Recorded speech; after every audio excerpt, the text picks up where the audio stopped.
Good morning and welcome to this conference.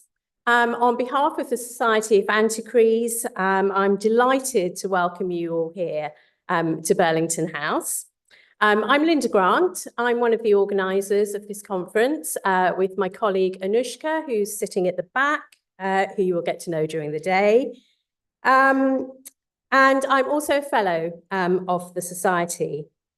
Now, I'd also like to welcome the 200 or so delegates who we have attending the conference virtually online. Now, you hopefully can see us, but we can't see you online. But please do feel as if you're in this room with us. So join in the discussion, ask questions, make comments during the day. Anouska will be monitoring the chat box all day and we'll be reading out your questions at the end of the session. Now, a few housekeeping issues before we get on to the interesting stuff of the day. Firstly, and importantly, there are no planned fire practices today. So if the alarm does go off, we should treat it as real. We leave the building through the front door and congregate in the courtyard by the statue of Joshua Reynolds. There are plenty of staff around here to help should that happen, which fingers crossed it won't. I'm going to be chairing the day. I'll be introducing each speaker at the start of their paper, and we'll have questions at the end of each panel session. When we do take questions, please, if you don't mind, wait for the roving mic to come around. Otherwise, our colleagues who are attending the conference online won't be able to hear the question. Now, we'll be serving refreshments throughout the day. During the breaks, we'll be serving lunch and a glass of wine at the end of the conference, all of which will take place in the council room, the room where you had tea and coffee this morning, across the hall. And I would also say, do feel free to have a look at the incredible art we have on our walls, both here and also in the council room, some of which is, I'm sure you've already noticed, particularly sort of textile-y, if that's a word. And can I also just remind you that we don't allow drinks and food in this room for obvious reasons. Plain water is obviously fine. Now, our library and collections team have done a fantastic job in terms of getting out books, prints and objects from our own collection that we thought would be of interest to you. These will be set up in this room during the tea and coffee break, along this front table and possibly along the side table as well. And we'll be changing some of those collections at lunchtime. So do make sure you come along and have a look at some of the stuff that we have. And I should say there's some stuff coming out that I've never seen before. So some of the highlights include things like some 18th century shoe buckles and drawings, which I think, Matthew, you'll be very excited about. We've got some Elizabethan sumptuary proclamations. And most thrillingly for me, as an early modernist, we've got the velvet funerary pall of Prince Arthur following his death in 1502. It is quite fragile, and so it'll be in a box, and we'll put it up on the top table. So do come along and explore our collections. And while I'm talking about the collections, if anybody is interested in doing more work with us, we have an affiliate scheme, and we've got leaflets on how to become an affiliate of the Society outside on the conference desk. So with the housekeeping kind of stuff out of the way, I just want to say a little bit about this conference and why it's taking place here. Now, it's here at the Society of Antiquaries because Janet Arnold, the fashion historian, a dress historian, and I know there are people here who knew Janet Arnold and worked with her. left a bequest to the Society to promote, support, and continue her work on fashion, dress, and textiles. Now, I'm delighted to say that some of our speakers today are and have been recipients of Janet Arnold grant awards that we've given out. And they're here today to talk about some of their research and the outcomes of their research that we've helped to support. If anybody is not aware of the Janet Arnold grants, do check our website and have a look at the kind of topics that we would support at a time when I know it's very difficult to get research funding for anything. We do have some money, and we have a deadline for applications every year on the 15th of January. Now, finally, before I introduce our keynote speaker, I just want to say something briefly about the idea behind the conference, or ideas, I think, behind this conference. Now, I'm not a textile historian. I'm a literary scholar working on classical Latin and early modern poetry. But, as I'm sure everybody here is aware, our words text and textile share the same Latin root, texere, meaning to weave, to plait together, to construct with elaborate care. Now, this event has really prompted me to think about how often I've taught or written about texts that include representations of textiles or dress more broadly. From the elaborate mythological scenes embroidered on hero's dress in Christopher Marlowe's Hero and Leander, to symbolic, exotic Cohen silk skirts in which the Latin poet Propertius clothes his wayward mistress Cynthia in his erotic elegies from the 1st century BCE, to the provocatively phallic ivory busks which stay everlastingly erect in John Donne's To His Mistress Going to Bed. It seems that I've been working in a space adjacent to textile culture without ever really being aware of it. So I've been exploring literary representations of dress and of clothed and unclothed bodies and looking at how they're made to mean within the context of classical Rome and 16th century Europe. Now, many of our speakers today have kind of flipped that dynamic on its head. So you've been taking clothes or the material in themselves as texts to be read, to be analysed, and to be interpreted. But what we share, I think, is a concern for the historical situatedness and contextualisation of dress and the recuperation of the multiple stories that are woven in, with, and through costume, fashion, clothes, and the textiles from which they're made. So welcome again. I hope you all enjoy what I'm sure is going to be a fascinating day. You will obviously, as ever at a conference, learn as much from each other as you will from the speakers. So do make the best of this opportunity to talk to the other people in this room. Okay, so I am going to pass over to Professor Mina Roces, who is our keynote speaker this morning. Excuse me. Mina is a professor of history at the University of New South Wales in Sydney. She's the author of 5 books, including The Filipino Migration Experience, Global Agents of Change, which won the New South Wales Premier's General History Prize in 2022. And she edited a special edition on dress as symbolic resistance for the International Quarterly for Asian Studies. Her research interests lie in 20th century Philippine history, particularly women's history and Filipino migration history, as well as the history of dress. In 2016, she was elected Fellow of the Australian Academy of the Humanities. And in 2019, she received the Grant Goodman Prize for Excellence in Philippine Historical Studies. Now, Mina is also the recipient of a Society of Antiquaries Janet Arnold Major Award, a 3-year grant, and she's going to be talking about some of the results of that today. Mina is in Australia, so because we were all kind of concerned about the technology, she has recorded her talk today, but she is with us online and she will be available at the end of the talk for any questions and comments that you have.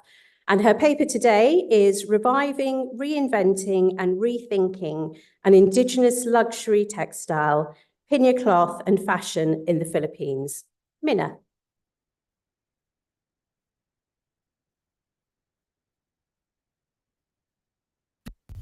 Good morning, everybody. Thank you very much to the London Society of Antiquaries for funding my research project. And thank you very much to all the weavers, designers, and the Philippine Textile Research Institute for giving me their time and sharing their knowledge with me, which wouldn't have been done without their help. I can convey the good news that my article based on today's lecture has been accepted by the journal Fashion Theory. Pina cloth, or textile woven from the delicate fibers of the pineapple plant, used to be the epitome of luxury in mid-19th century Philippines. It was worn by the elite class as the symbol of high fashion at the time. However, the weaving and wearing of Pina experienced a rapid decline in the late 19th century, and by the last half of the 20th century, it had all but disappeared. Pina was invented by Filipinos and was very much associated with Filipino national identity. So in the mid-1980s, individuals and NGOs began the process of reviving the industry, and eventually the Philippine government also came on board with the Philippine Textile Research Institute, hereafter PTRI, the Department of Trade and Industry, and the Department of Agriculture joining the crusade. This lecture analyzes the history of reviving Pina and its afterlives. This is a massive endeavor because the production of this textile relies on contributions from the agricultural sector, the scientific sector, and the creative sectors. This ranged from farmers who grow the red pineapple variety, the scrapers who scrape the leaves by hand to access the fiber, the knotters who painstakingly tie the threads together in preparation for weaving, the weavers themselves, the embroiderers, and the fashion designers.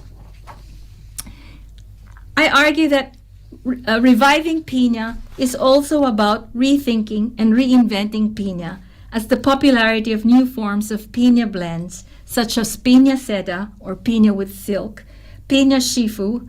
Shifu is paper thread made from the pounded fiber from the first scraping of the leaf, which I'll demonstrate in a minute with the photographs. Pina cotton and Pina linen now surpasses that of pure Pina. In addition, fashion designers have initiated the project of rethinking Pina, not just as textile used for formal wear or national dress, but as everyday fashion and high fashion.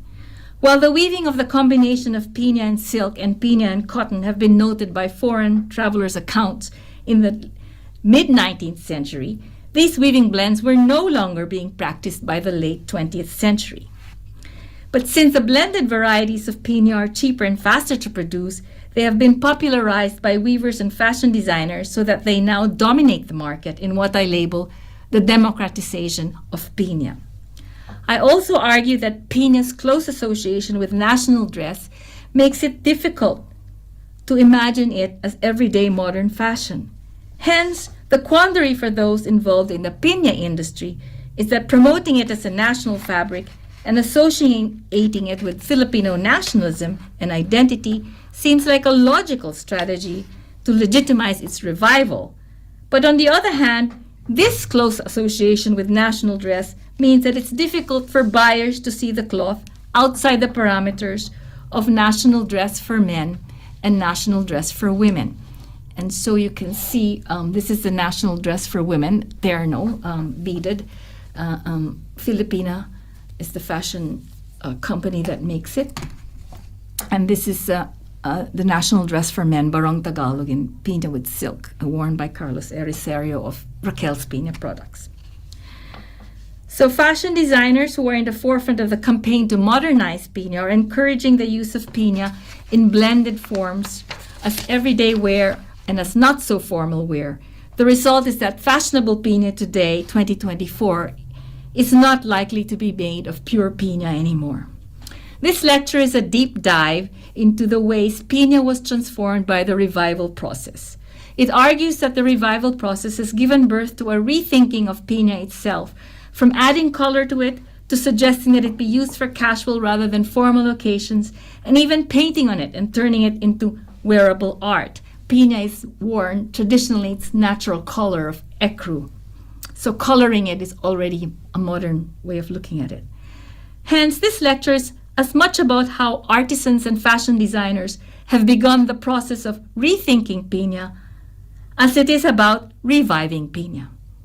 Finally, this project of reinventing and rethinking Pina has been able to alter the status of weavers and even challenge gender norms. Sources for this project include both archival research and interviews with weavers, fashion designers, including the head of the Philippine Textile Research Institute, and archival work in the public records office at Kew, to read the consular reports of Nicholas Loney, British Vice Consul to Iloilo, and the parliamentary reports of Vice Consul Shelmerdine, British Vice Consul of Iloilo.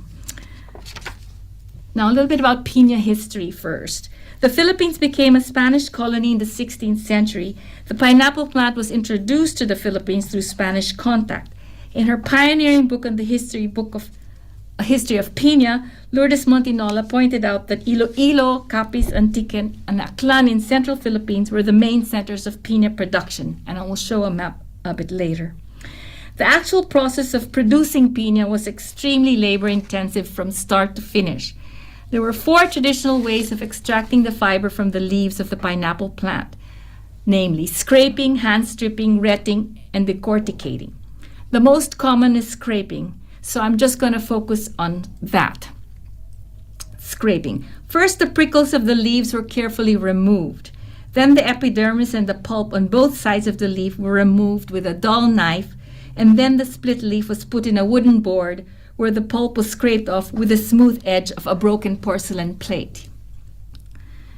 When the fibers appeared, they were removed in one motion from the scraped leaf.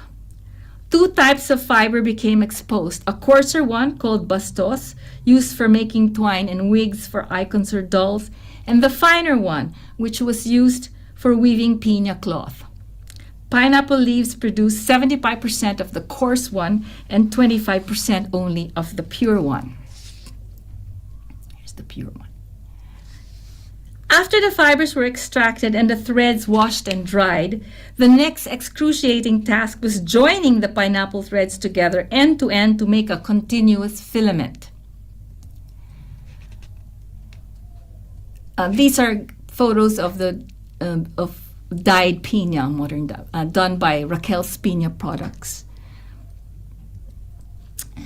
So the next step is to knot them together, and the task of, quote, knotting the fine Pina fibers as close to the end as possible so as not to waste fiber is an ordeal to the uninitiated, according to Pina scholar Lourdes Montinola.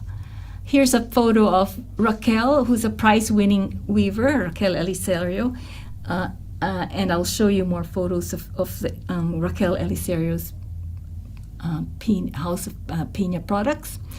Here she is knotting the fibers by hand.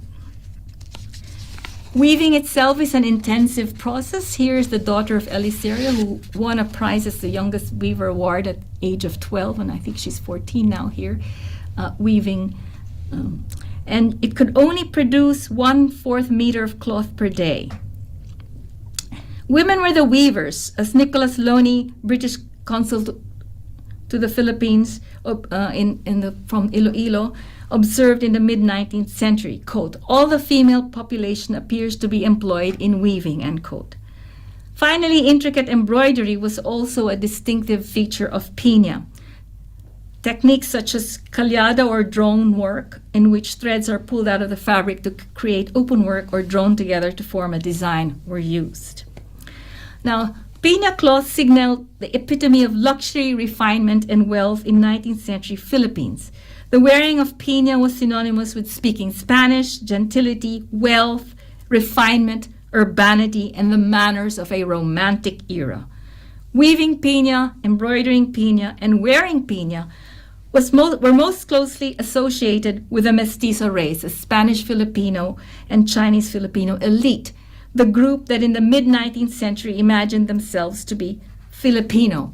And here are some paintings that I could find that didn't have copyright problems of the Quezon family in their official portrait wearing Pina. As you can see, the embroidery in the Pina is the climax of the painting, is what you look at, and all of them are wearing it.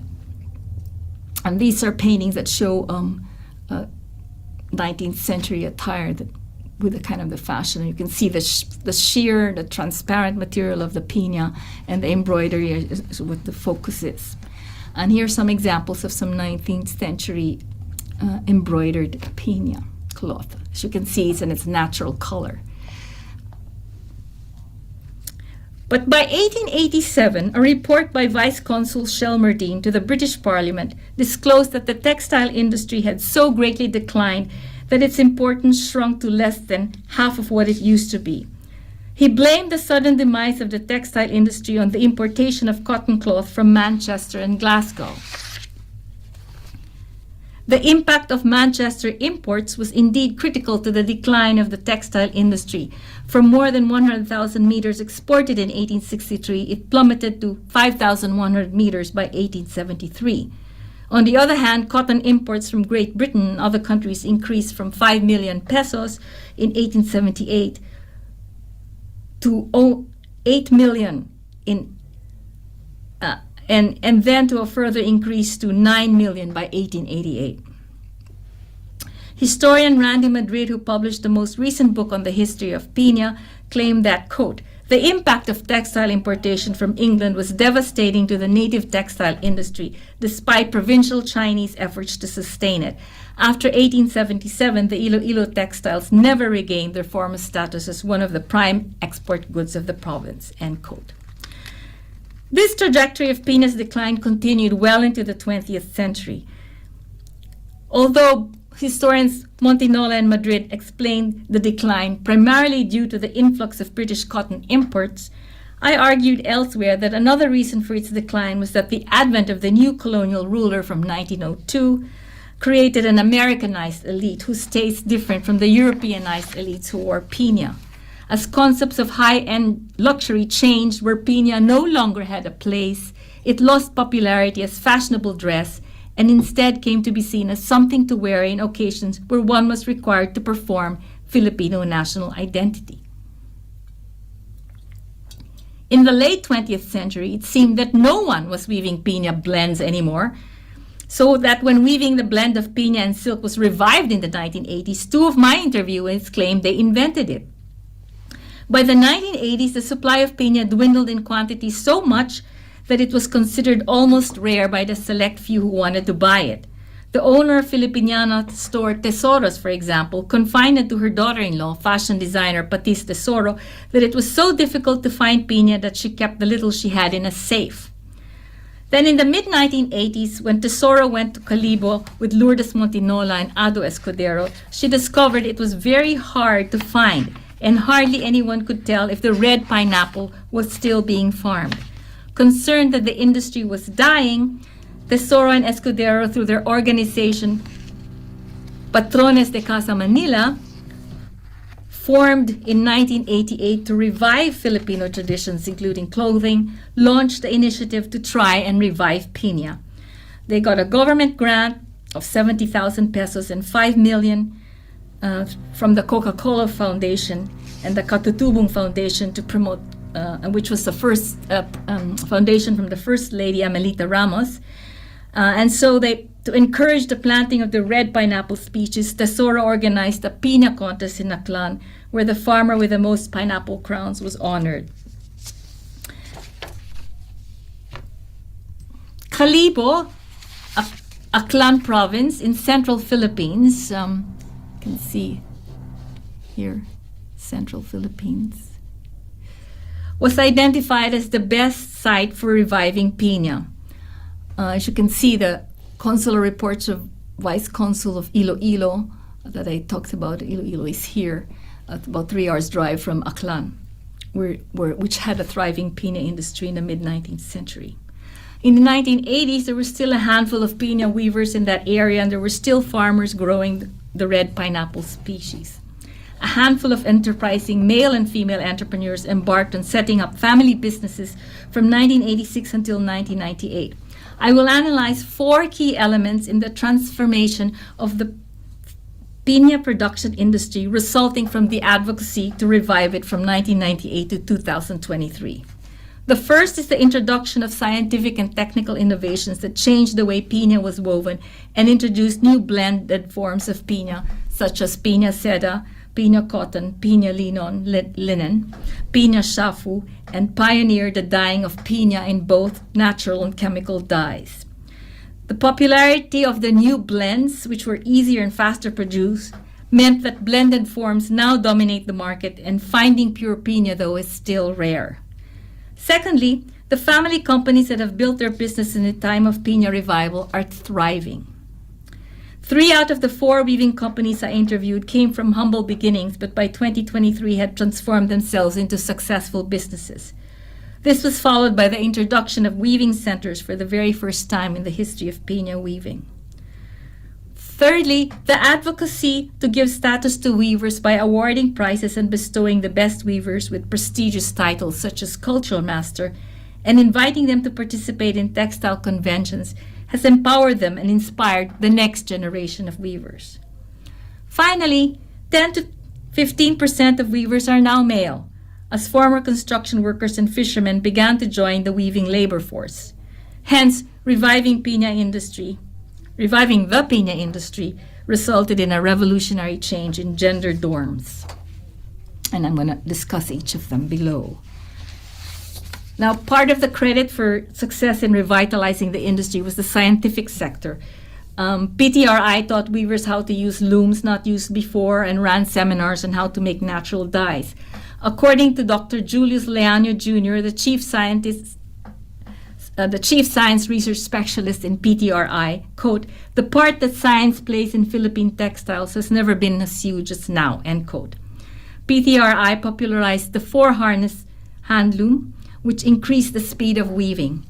Alan Tumbocon, founder of La Herminia Weaving, credited the blossoming of his business in the short span of 3 years to the use of this. Quote, "I studied the technique for how to put the design I wanted, and so that was when we began to make Barong Tagalog using the multi-harness, using the 4-harness already. And then it took off. Our business prospered very fast," end quote. Alan Tumbocon held a degree in engineering, and he used his knowledge and training in that discipline to invent a warping machine for the silk warp to weave Pina seda. Scientific innovations included the development of natural dyes. Leano developed natural dyes because he believed that a fabric as fine and delicate and natural as Pina deserved to be treated with natural dyes rather than subjected to unnatural, harsher chemical dyes. As I said earlier, traditional Pina is not dyed. Dyeing Pina was conceived to make it appealing to the younger demographic and to modernize the look of it. PTRI gave seminars to businesses like La Herminia, Pina Weaving, and Raquel's Pina Products, and Aklan Arts and Crafts, transmitting the scientific knowledge of the industry. But the scientific interventions went beyond the technology or improving the technology to weave it. Instead, it went beyond to produce weaving combinations of threads to make blended textiles such as Pina seda, Pina with silk, Pina sinamay, Pina with abaca, Pina cotton, and Pina linen. PTRI has also been developing sericulture in the Philippines to give weavers access to locally produced silk in order to encourage the weaving of Pina seda.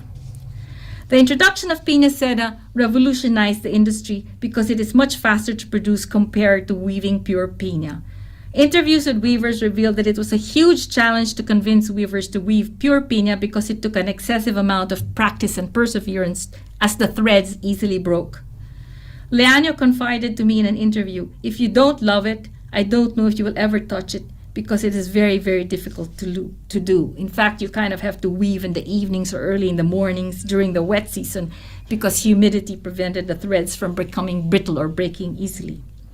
Weaving pure Pina would only produce 1/4 meter of cloth per day. A prize-winning weaver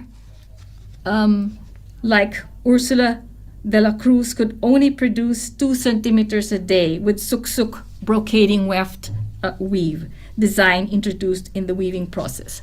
And she's working already for 4 to 5 hours a day.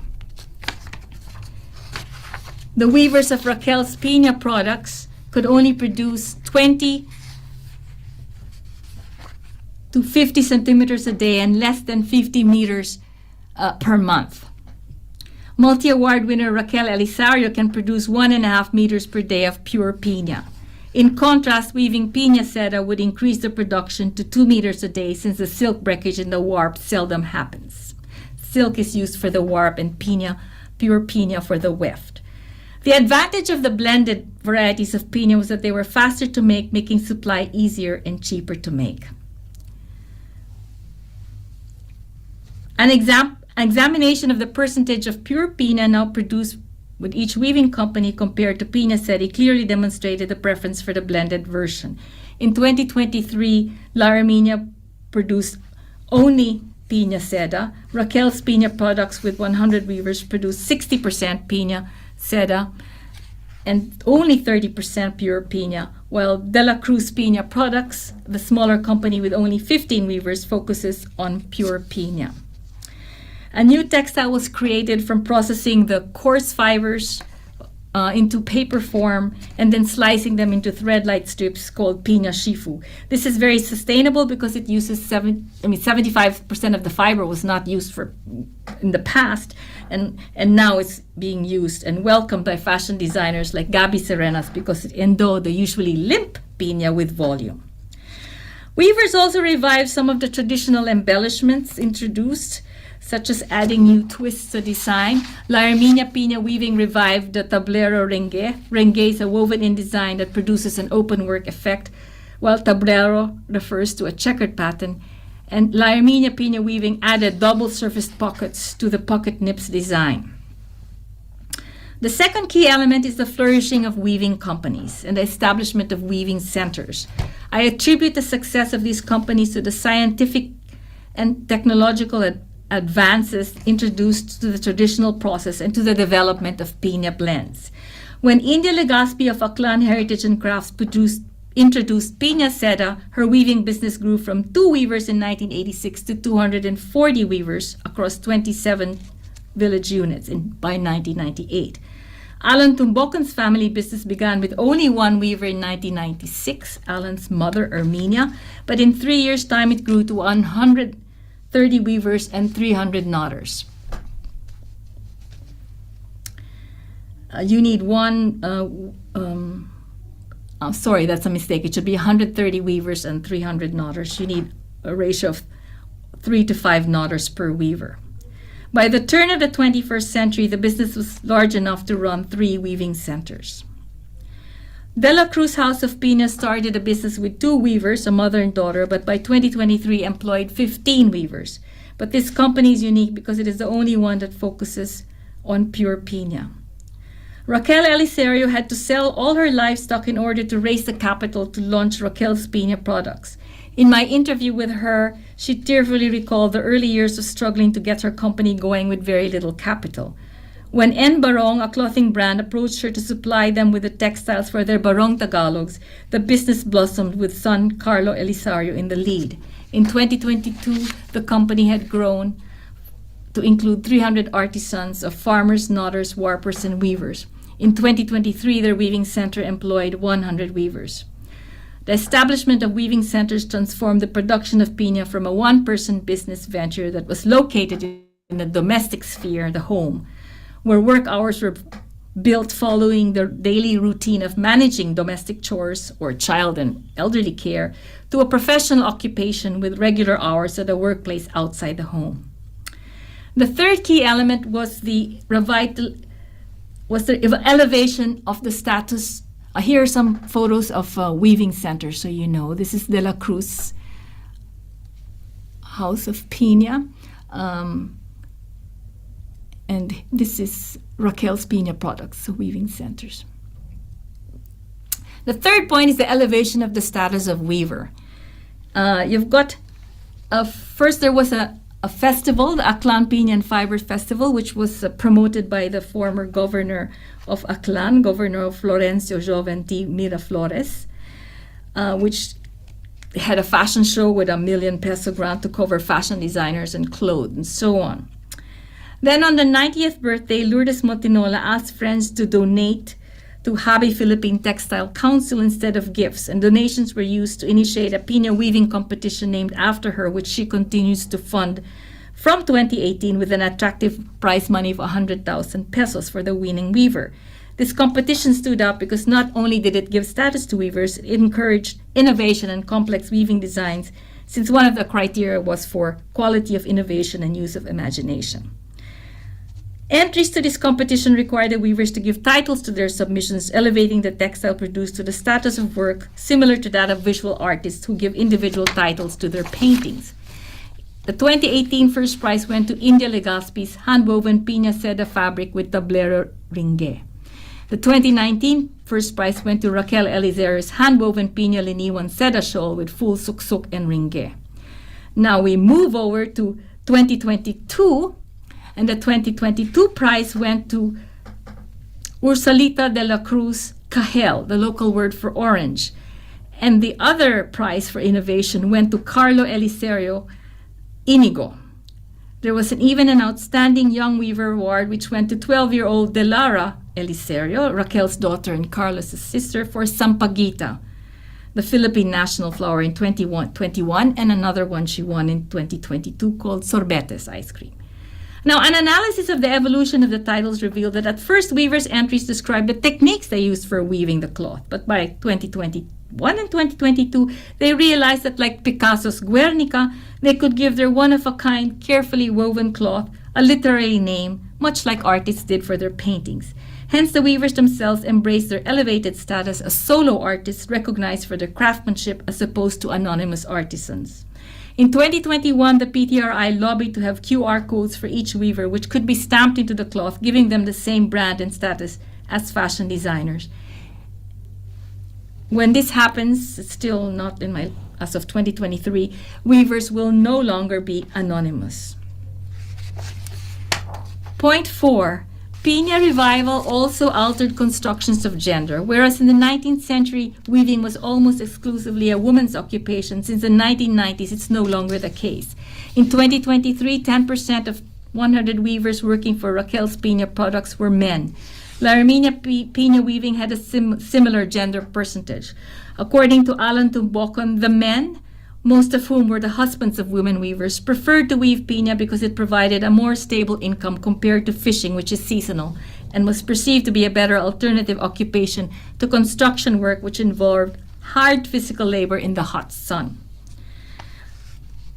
According to the two male weavers I've interviewed, and here's some photos of them. This is Raquel's Pina products,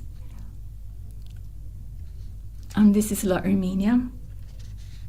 According to the weavers I've introduced, Alan was a good role model for them. Since they could see that another man could weave, they did not feel embarrassed about taking on an occupation so linked to cultural constructions of the feminine. As more men became weavers and earned a good living from it, this caused a revolutionary change in gender ideals.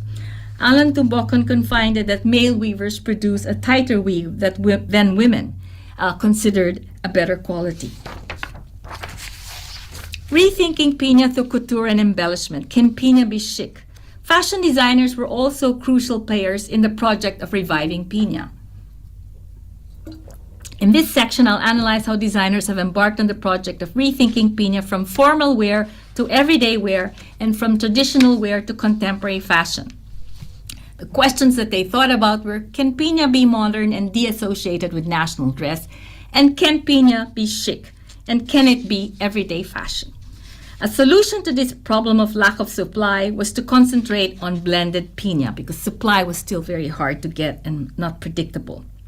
And these blended forms dominate the market and democratize Pina and display the possibilities for transforming it into modern Filipina fashion, luxury fashion, and everyday fashion. Now, this is Raquel's Pina products in Pina Seda a national dress, so you know what national dress looks like. And this is Filipinas in a blended, beaded. So Gabi Sarenas, one of the younger established fashion designers involved in popularizing Pina, lamented, "Why do most people view the material Pina as old or limited to formal occasions?" Fashion designer Lulu Tangan echoed this sentiment when she complained, "Why does Pina always have to look traditional?" According to Leaño, the stereotype image among the youth was that Pina was a textile worn only by their grandmothers, a perception confirmed by Thea Sulangi, Ursulita de la Cruz's niece, of de la Cruz Pina weaving, who lamented that people will only buy Pina if there's a wedding. Designer Rene Salud pointed out that, quote, "Those who are invited to be godmothers in weddings, they said that their uniform is the Pina embroidered gown. Godmothers are usually prominent or respected women of a senior age." This perception, I argue, comes from Pina's association with the 19th century elite who first popularized it, so that in the turn of the 21st century, Pina evoked feelings of nostalgia for this historical past. So designers have tried to, this one is from La Hermina Pina Weaving, Barong Tagalog, and a Filipina, modernized Filipiniana modern dress for women in their showroom. This is a Filipina fashion brand by Lenora Luisa Kabili. And this is one way of wearing Pina as everyday dress, which is a revolutionary way of using Pina. And here's a close-up of another one by the same designer. And Lulu Tangan, who is known as the Queen of Knitwear, has popularized Pina as outerwear under the knits here. So here you've got the knitted wear underneath, and the Pina, which is because it's see-through and ethereal, as outerwear. And this is from her fashion show, Lulu Tangan. Again, you can see the Pina is colored this time to make it more modern. It's accessorized with beading and so on. And then, of course, it's the outerwear and the knits are inside. It's another example. You can see that there are different forms of embellishing Pina. One is through the weaving process and the weaving design, the suksuk, the brocaded weft. And then you've got also the embroidery and beading that's used. Lulu Tangan also designed, you can see, for formal occasions, but more modern versions of Pina. The national dress, Lulu Tangan, is the woman on my right. Here she is with her clients wearing modern styles, again embellished with a lot of beading. And here this is in national dress, of course, which is still the popular version today. So designs, rengue, suksuk, checkered patterns, open work, embroidery, all kinds of embroidery is used. Here's the way to do suksuk, the brocading weft, which she does here. That would be then, of course, this is the loom of the prize-winning winner, Ursulita de la Cruz, and her in the loom. You can see the style.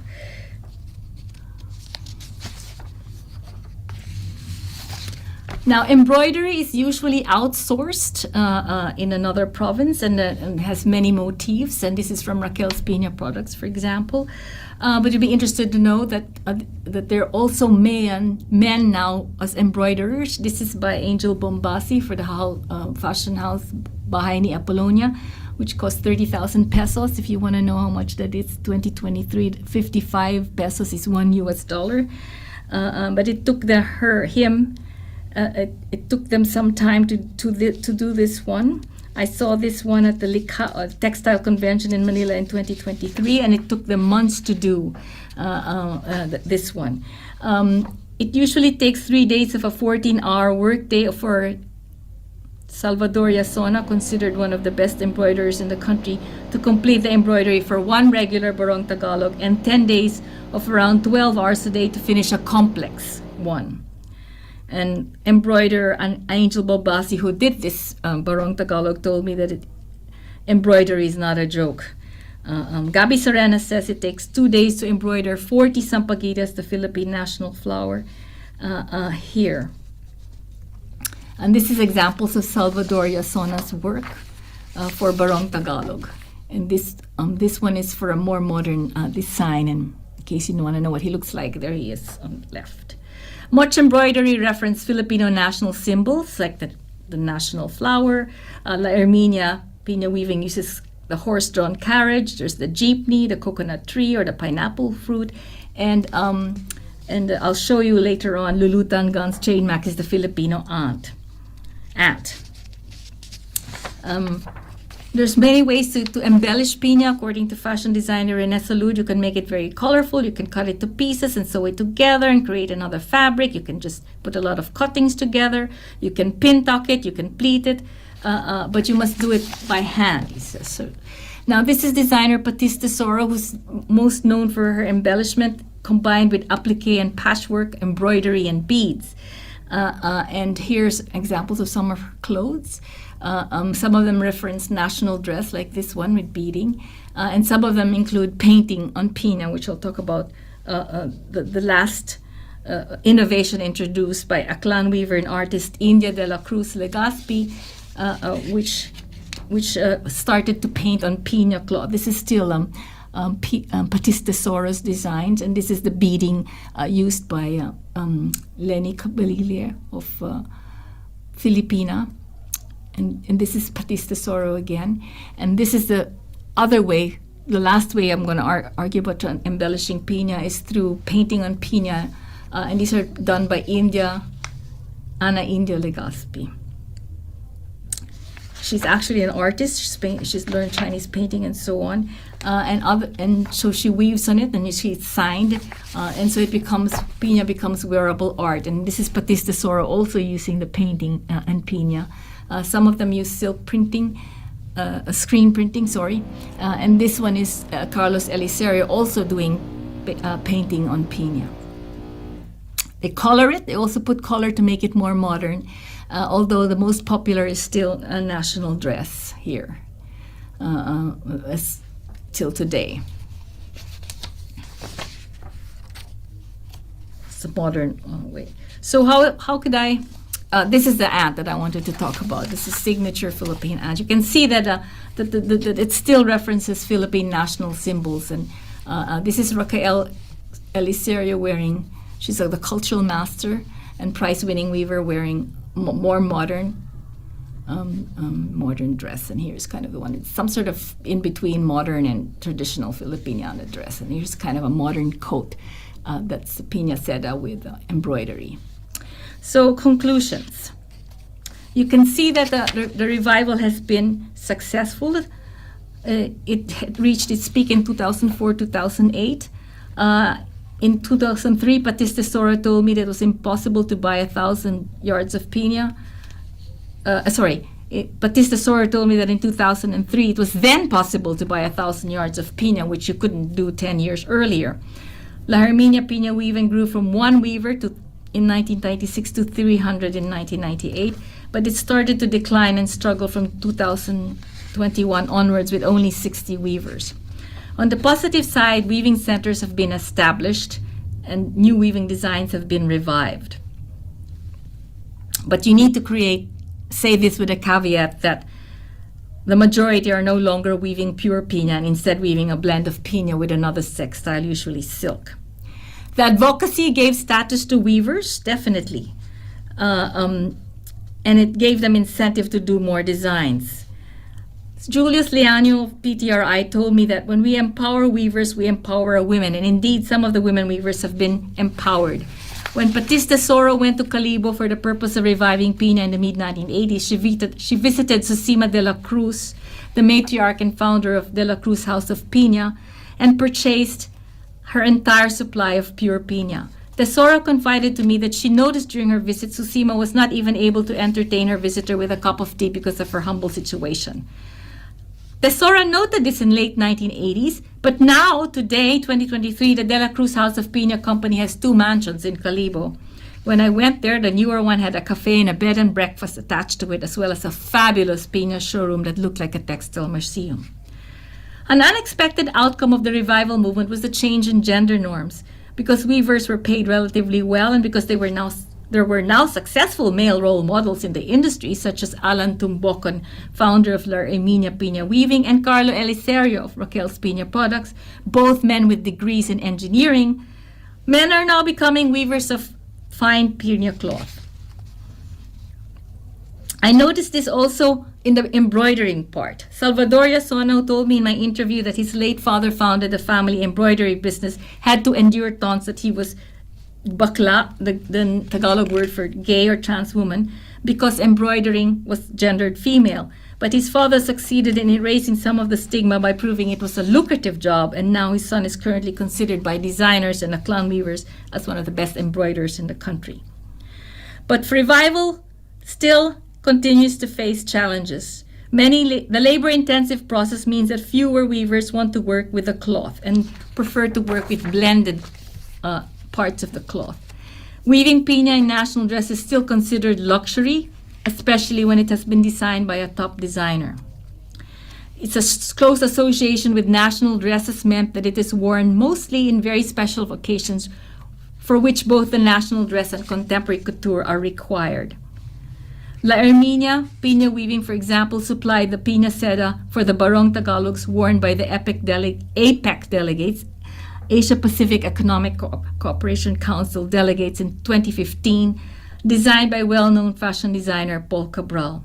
Politicians and their spouses walked the red carpet in couture versions of national dress for the annual President's State of the Nation address.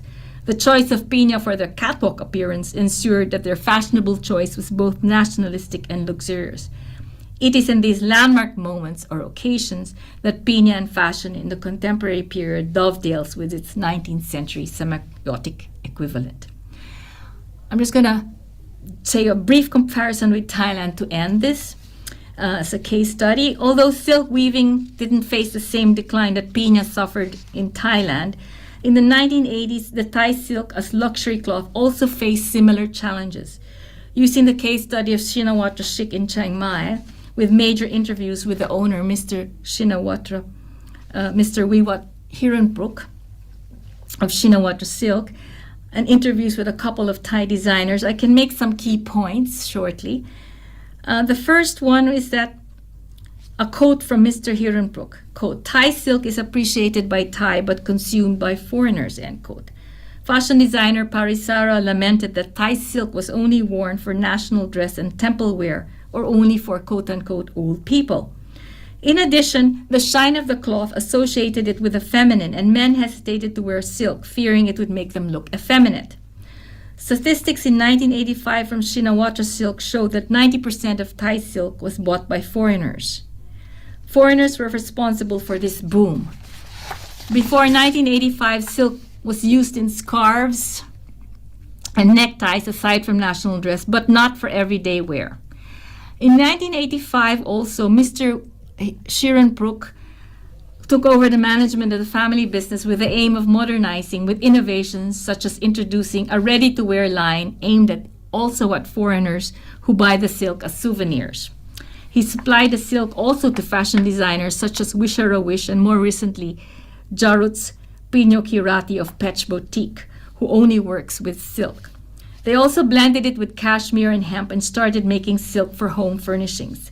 The campaign for silk production parallels that of pineapple silk in the Philippines, with politicians today promoting the use of Thai silk as everyday fashion as part of Thailand's soft power. By 2024, the statistics improved with 50% of the silk bought by foreigners and 50% by Thai. This is the Thai silk in traditional wear, and this is, of course, Shinawatra Silk products using it for more modern everyday wear, which you can get in their shop. You can see it's ready to wear.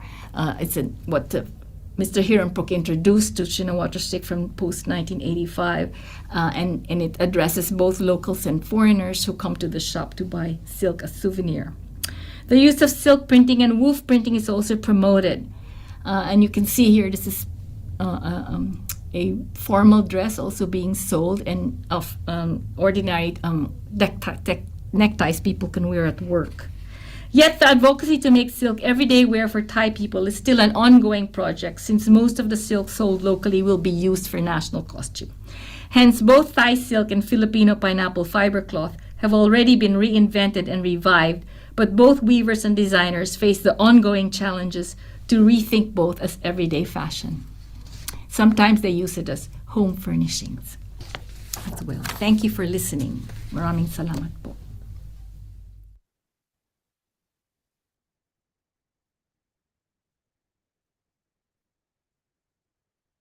Thank you so much, Mina, for a fantastic opening talk. Excuse me.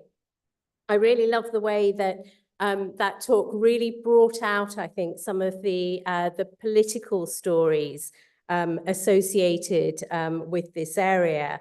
And some of the things that really kind of struck me was that idea of moving from material as clothing to material as art, something that I think other speakers will be picking up on.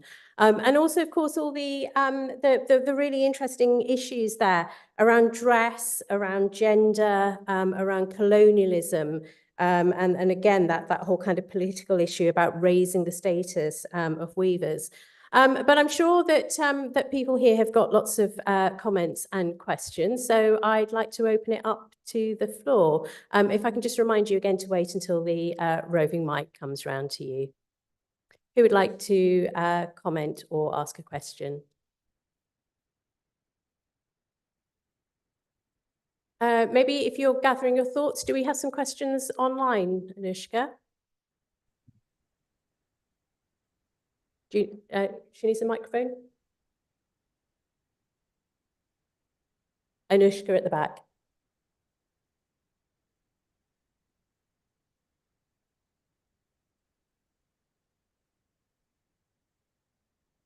Thank you. So we've had a couple of questions online. First of all, a question from Eva, who says, is it possible to spin Pina fibre into a thread as an alternative to knotting each fibre? And if not, what is it about the fibre which means this is not possible? I'll confess I don't know the exact answer to that one, but I know that you can't spin it and that you have to do it. It's very fragile, but it's actually, it doesn't mean that when it's woven, it's fragile itself. Pina used to be used as heirloom pieces that could last quite a while. So, but it's not spun. Knotting is kind of they still do that today, more than 100 years later. But I don't know what it is about it exactly. Thank you. I should ask weavers. So we've had another question online as well. Yes, someone asked if the fabric was almost transparent. Were there concerns about female modesty? In the 19th century, there was a pichu, or like a shawl that you put on top that was also Pina and embroidered that would cover you for modesty. So, but I do know from reading 19th century travelers' accounts, I thought it was very interesting that the British travelers kept commenting on how expensive it was, whereas the French travelers kept talking about how see-through it was and how, the allure. So I thought that was an interesting observation from reading German, French, and British travelers' accounts. But there was a shawl that you put over it. So, but traditionally, I suppose modesty only comes with family. Christian notions of modesty come with Spanish colonization in the 16th century, because prior to that, the breasts were not considered sexual and indigenous, except for with the exception of the places that were already converted to Islam. Indigenous women did not cover up on the top, but Pina, because there were several layers of clothing, that's how modesty could still be preserved. Is Pina marketed outside the Philippines?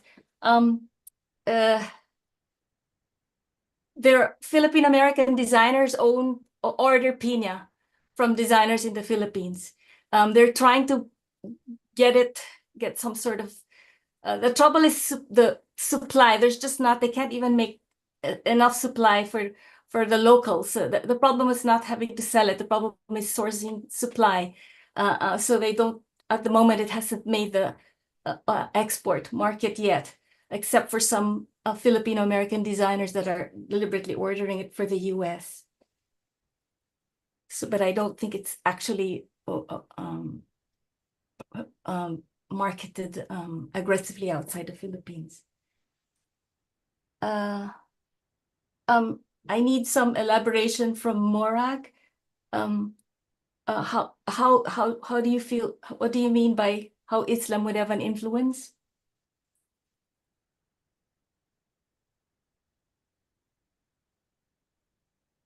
The modesty issue, yes. In the places that before Spanish colonial rule, there was the Philippines was already beginning to be converted to Islam. So yeah, they had cotton cloth, and so but Pina was only introduced from Spanish colonization. So and it was woven by the Christian lowlands, and so it was associated with the Christianized, Hispanized Filipino rather than the Muslims who were never colonized by the Spaniards. I think we have a question here in the room. Thank you very much for such an interesting lecture. I enjoyed it very much. I'm just wondering the sort of global propagation of pineapples in the 17th century, which was seen as very much a sort of status fruit. I wondered how much that was linked towards the textile also being seen as luxury, or whether it was just the sheer difficulty and time in producing the textile. Thank you. I should have qualified, explained. The pineapple that you eat is a different species from the pineapple that makes a textile.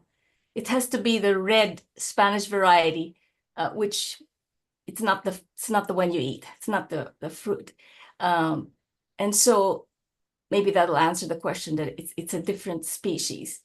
But it's as far as I know, the Philippines is the only one that makes textiles out of the pineapple, the red pineapple species, and that it is true that British imports to the Philippines did destroy the industry in the mid-19th century and almost died, and so they had to kind of revive it.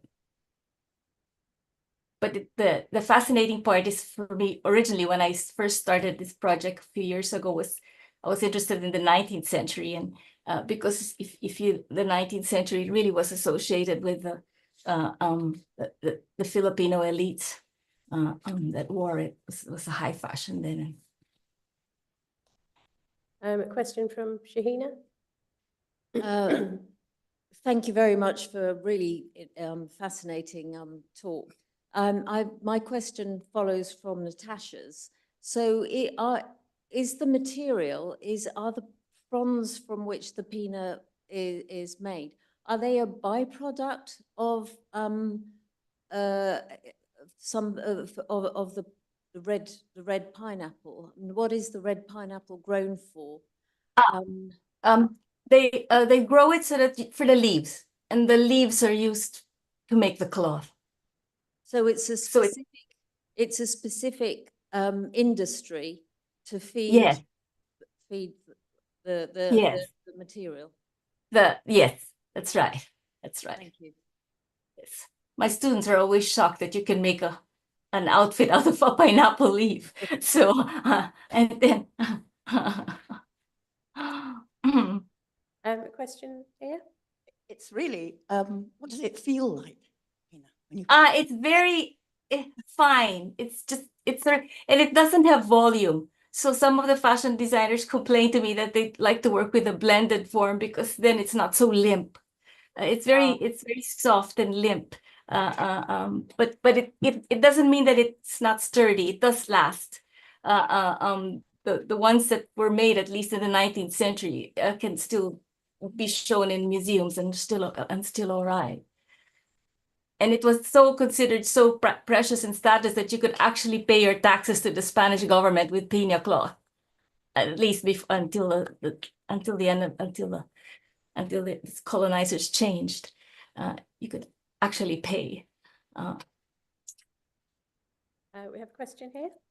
I was wondering how far back can you trace the production of Pina? Was it very long history of production in the Philippines, or is it? It would have to date since Spanish colonization, so maybe 17th century, but it doesn't become fashion until the 19th century. So I don't know. I don't think the historians don't have a precise date for when they started weaving it, but it doesn't become fashion or adopted until the elite started wearing it in mid-19th century. But we can date that it's only started after the 17th, it's from the 17th century. Matthew. Thank you for a wonderful paper. I wondered, can you make shoes out of it? So is it strong enough? You can make shoes out of silk, but is that something that's ever been done? That's an amazing question. I never asked that. I don't think I can answer that, actually. I don't think they thought of that.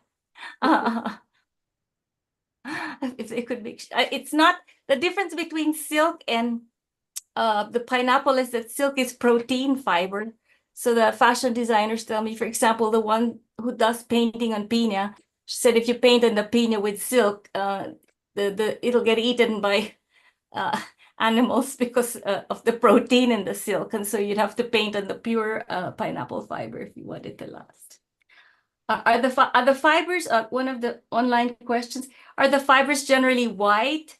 It's white. It's a naturally ecru. It's natural. That's a natural color. Sorry, I should have qualified. Yes, the natural color is ecru.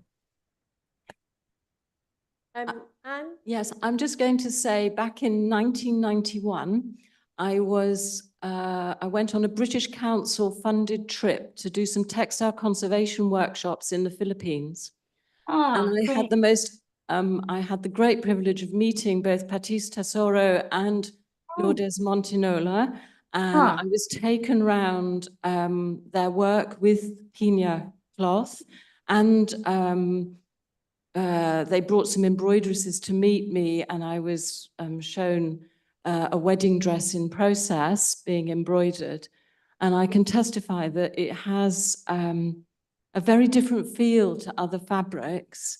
It's kind of like a sort of combination between muslin and organza and organdie, but it's completely different. And it is very strong once woven up, and it can take this incredible white work embroidery that's put onto it. And I was also told then that the traditional dress, you would unpick it to help look after it. So it was only tacked together when to be worn, and then it was taken apart again. This was the ladies' blouses, so that you could look after it a bit better. I don't know if that's still the case. They don't take it apart anymore now. And I'm glad you met Tita Lourdes. She's call her Tita because she really is my auntie, my father's first cousin. So, and I think I should have thought of sending a Pina sample to London. So I hadn't thought about this, so that you could see and feel it. But thank you for sharing that. They used to, that's correct. In the 19th century, they would put the dress together and sew you in it, but they don't do it now. But today, even a designer like René Salud would tell me that it's much better if you're going to work with Pina to do it by hand, the hand sewing it and hand. Even the designer Lulutan Gan and Len Kabili say that when they work with it, they as much as possible do it by hand. So it is really a luxury item. Do we have any final questions in the room? Yes, here.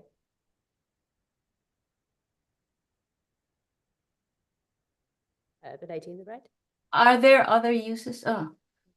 How expensive are the everyday items to buy? It depends on whether it's made by the Barong Tagalog that was fully embroidered was considered 30,000 pesos, so that's $50 to a peso, which I think by British standards is not so super expensive, but it is by Philippine standards. To a dress by Patis Tesoro, which could go from about 150,000 pesos to 200,000. But if you're using British pounds, it's quite affordable. It doesn't sound so expensive, but Barong Tagalog's the shirt for men would be about 30,000 pesos, but with a design, it's designer made. Just compared to the other cloth you find in the Philippines. It depends. If you buy a Pina seda, it would be cheaper than the pure one. The pure ones are, of course, harder to find. It's not. One of the designers complained to me that she would order 60 yards, and in a month only 30 yards would come, and so she'd just have to make do with that. Anouska, question from the online audience? Yeah, we've had a couple more questions online, which Mina, I think you can see, but there, there's one around, okay. are there other uses for Pina fiber, and does it shrink when it's laundered? I don't think it shrinks, as far as I know. Are there other uses? That's a very good question. As far as I know, no. It's just used for the second, the first one that they rip off the leaves, the rough one, not the finer one. They used to use it to stuff pillows and make, the hair for the Catholic saint icons in the church. But now they've discovered that they could process it into thin paper and cut it into strips, and you could weave from it and actually make it into a sustainable cloth. One of the referees for the article that when I submitted it to Fashion Theory, asked me if it's a sustainable cloth and has it been promoted as sustainable. The PTRI, the Research Institute, was promoted as a sustainable cloth, but it's not aggressively yet promoted because I think it's, I don't know, but it is definitely a sustainable cloth. It should be promoted in that sense. But as far as I know, it's usually used for because it's a luxurious item. It's quite precious. It's used for clothing. Thank you. So there's a question from Penelope online as well, saying, following questions about Spanish control in the Andes in the 1570s, Viceroy Toledo issued edicts against Highland women who wore a wraparound dress, which exposed their lower legs. Were there Spanish colonial restrictions against the Pina cloth? And I'm going to tack my own question onto the end of this, which is, what does it mean to have a national dress that's so inextricably linked with colonialism? Okay. The first one is the Pina cloth was when it was made into dress. The dresses were very long, so they were all completely covered up to the floor. The dresses, the Filipino colonial dress for women went to the floor, and the men's dress was that shirt that you don't tuck in. There was a big debate once whether the Filipinos claimed that the Spaniards forced us not to tuck in our shirts, and that's why they weren't tucked in. But actually, the historians have discovered that the reasons they're not tucked in is to show off the embroidery, and it's kind of loose, and it's hot in the Philippines. I know that during the time it was prestigious, everyone wanted to wear an American suit during American colonial period to weddings because, that made you look equal to the colonizer, but it's more practical to wear the Pina because of the weather. It doesn't stick to you. It doesn't make you perspire. But even under the Pina cloth for men, they wear an undershirt. So you never see the skin. The skin is always covered. There's always an undercloth. Even when women wore the Pina, there was always a blouse underneath. It was just kind of what was see-through was the sleeves and the arms. So there always been. So it's not a question that it left any part of them uncovered. It was always the outer garment, and there was something else underneath. So I hope that helps. And what did you say? What is it about a national dress that's so connected to colonialism? As a very interesting question. That's why sometimes they have debates that the national dress should be, the indigenous dress, the woven textiles from the highland regions, from the places that were never colonized. But some designers, for example, who are quite astute, tell me that everyone likes, the terno, the butterfly sleeves. When you actually analyze it, it's just take out the sleeves and it's just a Western long gown. So it's quite interesting that the national dress that's I guess it's because the Philippines had a very, very long history of colonialism since the 16th century with several colonial rulers. And the British colonized Manila and Cavite for 2 years. I tried to write about, make this as one of the, Cambridge is asking me to do something on Manila through 10 points, and I wanted to make the British occupation one of them, and it was kind of vetoed because they said it was only 2 years. My partner's British, and he always teases me and says 2 years was enough, but as a joke. But the long history of colonialism, I think they still fashioning the Filipino identity is they still assume there's a lot of questions about what is Filipino identity from the 1950s when Philippines got independence, and there were several things brought out. Does it only reside with the masses? Does it reside with the poor? And one strand said that you have to accept Spanish colonialism as part of who you are. It's part of what made you. And so I think that strand of the Filipino identity, they're now kind of accepting that colonialism was also shaped their identity. And Filipinos are still Catholic today, and they're not saying, let's reject Christianity because it was brought by the Spaniards. In their own way, they feel they Filipinized it. So I guess maybe, hopefully that partially answers your question. For them, it's Filipino. Thank you very much. I think we probably need to draw this to a close, but Mina, thank you so much for such a fantastic talk and such a fantastic opening to this conference. We're going to have tea and coffee here, so I think it's quite late at night for you, isn't it? Yes. So maybe a glass of wine and enjoy the rest of your evening. Let's just thank Mina again for a great start. Thank you. So we have tea and coffee served again in the council room across the hall. We will reconvene here at 11:15, and we will also have the collection, first part of our collection out. So, so do pop back and have a look at some of the treasures that will be on display in this room.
Basically, the way I do it is you, in the top right corner, you can change the view. And if you go to gallery, it's going to show both you and the person who's speaking at that time. So yeah, but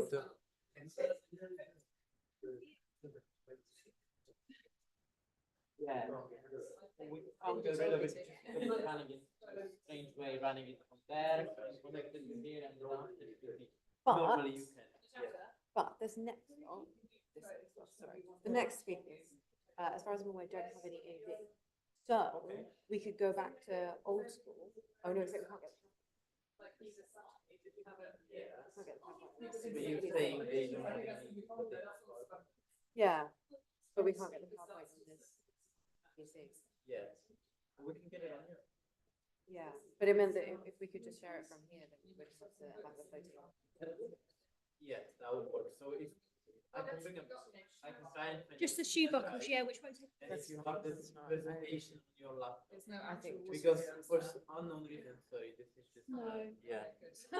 Because basically, I'll show you what the problem is. Why can I get it to work? Is you send me the link, right? yeah. It's that link. You Yeah. just send it to me. Whatever, right? And I click on it, and it's still available. I Yeah. press download. Fingers crossed it It's works. doing something. Well, if it does, then I think we'll have started. Yeah, I think it does. I don't really know what was happening before, because can you see like all these ones? I Yeah, just yeah, pressed yeah. download and it just went as this one, Yeah. and it says like couldn't download, something went wrong, try again, Yeah. blah blah blah. So, but I think it's actually working now. So, Yeah. sorry. It's not working quite the way that we anticipated, but it is still working. So I can always slide, I can always Okay. slide it. This presentation doesn't have any audio or any the videos. next section has no audio. Matthew, you don't have any audio. do you? Okay, then we can go back to running Okay. things how we normally do, which is from here. Yeah, and then for the final panel, we'll switch back We'll to go doing back it. to going. Yeah, Yay. Yay, It's good news, actually. Yay. Yay. Hey! Yeah, we got it. So group presentation. You're not sharing anything, right? So, can we share that now, people, or do you want to put something? Yeah, yeah.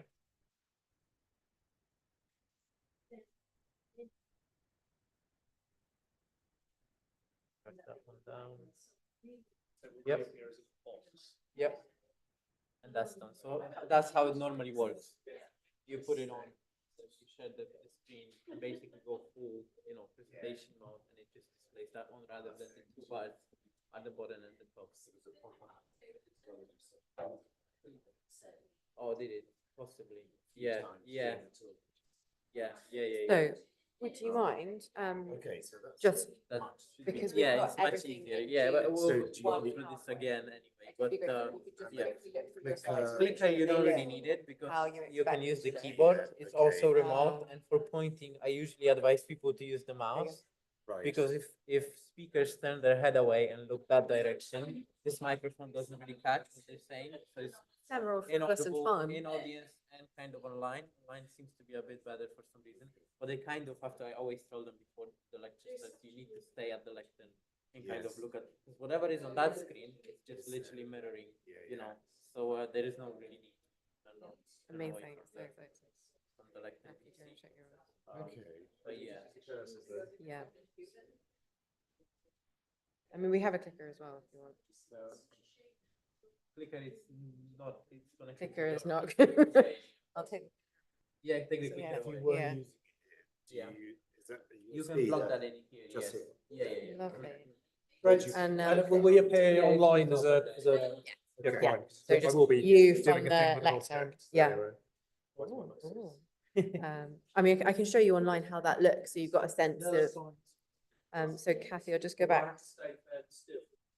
So it's sort of, I mean, Pavel's taking care of the camera, so if you go out of camera, you can zoom out. Yeah, I can't can, you? yeah. So it's sort of, this box-ish.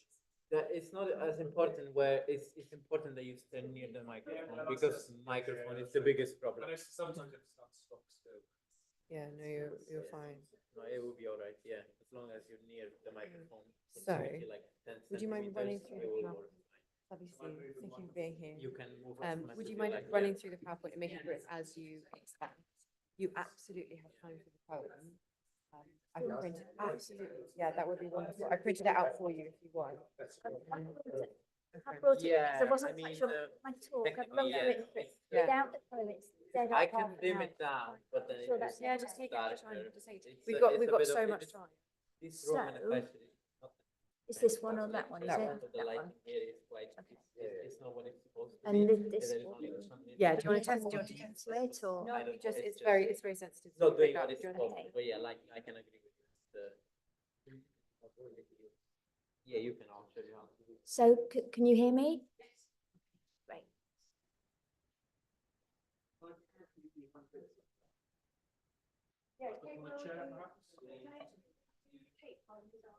Hello. Nice to meet you.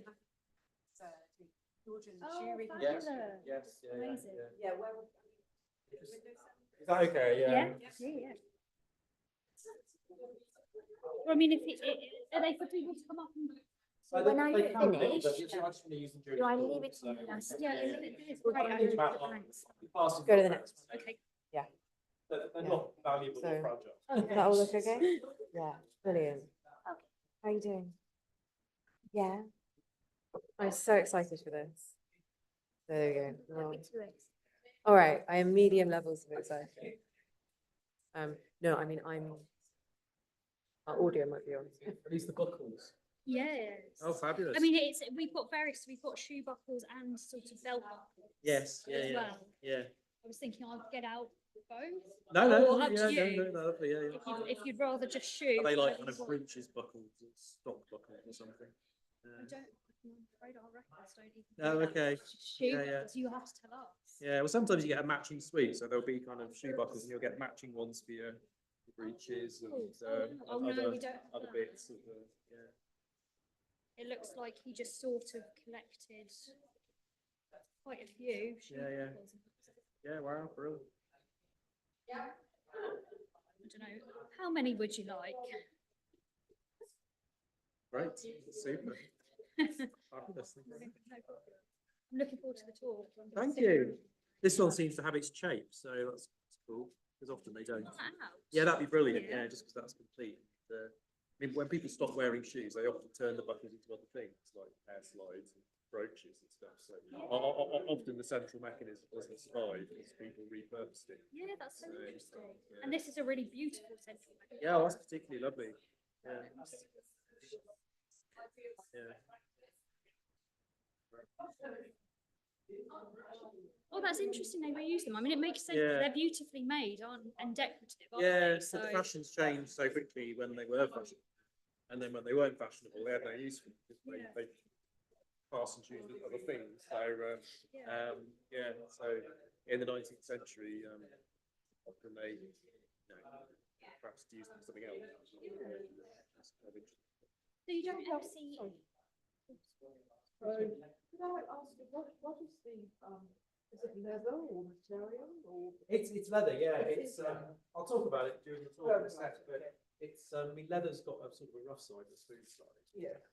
And if these were elite shoes, that would be on the outside, and they would be So lined. this is actually. It's just the rough side of the leather, but it's These all dyed. come from one collection or are they? Yes, one collection, one collect. Eventually, Who you're a soldier. Gave us an awful lot of stuff in Eventually, Frankfurt. He gave it's quite a got lot a to the smooth library. matte finish. And he gave us Burn some off a bit cabinet of the curiosities, space. which included like, you know, bird But, bones and yes, they are. some, Yes. some kind of- geology, So elite shoes quite a have lot of kind of fine religious. shiny appearance, whereas this is Okay. well, I mean, Ephemera. these were made 2 And years ago, I but think- they're in the style of You know, as shoes far from as just about knowing their 18th century, we don't really know much about them. towards the I end of was the at, a talk But at Southwark these are Cathedral basic last night soldiers. by, shoes. one of the mudlarkers. Was it Lara Baker? Yes. Oh, yeah. Yes. She's just released a new book. Exactly. And she was signing it after the Oh, talk. fab. And she was saying that he'd been to our museum here Mhm. to look at a collection the guy had left the majority of his collection to the British Museum. Mhm. Yeah, the unglam, the bits they didn't want. I love that we ended up with that kind of stuff because I feel like, you know, sometimes if you're aiming for an actual museum display or kind of to donate to a museum, it's very curated what you're collecting, whereas I quite like the fact that actually we've got all of the odds and sods, because it kind of shows the wide-ranging interests and kind of, and I do sometimes wish that people had been a bit more, you know, targeted on, things. yeah, and documented things. Like I've got a box of sand, don't know why, but could be important, so I can't get rid of that box of sand. Box of rusty nails. And you know, there's kind of like, I'm sure there is a really interesting story behind these, but without the documentation, they're kind of meaningless, you know. But one day I'd like to do a display of curiosities that we know nothing about, which is all A lower level. it's interesting. It is. Okay, that's fine. Yeah, no, I've got my, if there are any issues, just like give me a wave, so I'll bring the light back up. Took off from the 80s Yeah. onwards. There are now going to be a number of model artists with collections. Yeah. Who are going to Yeah. Yeah. Exactly.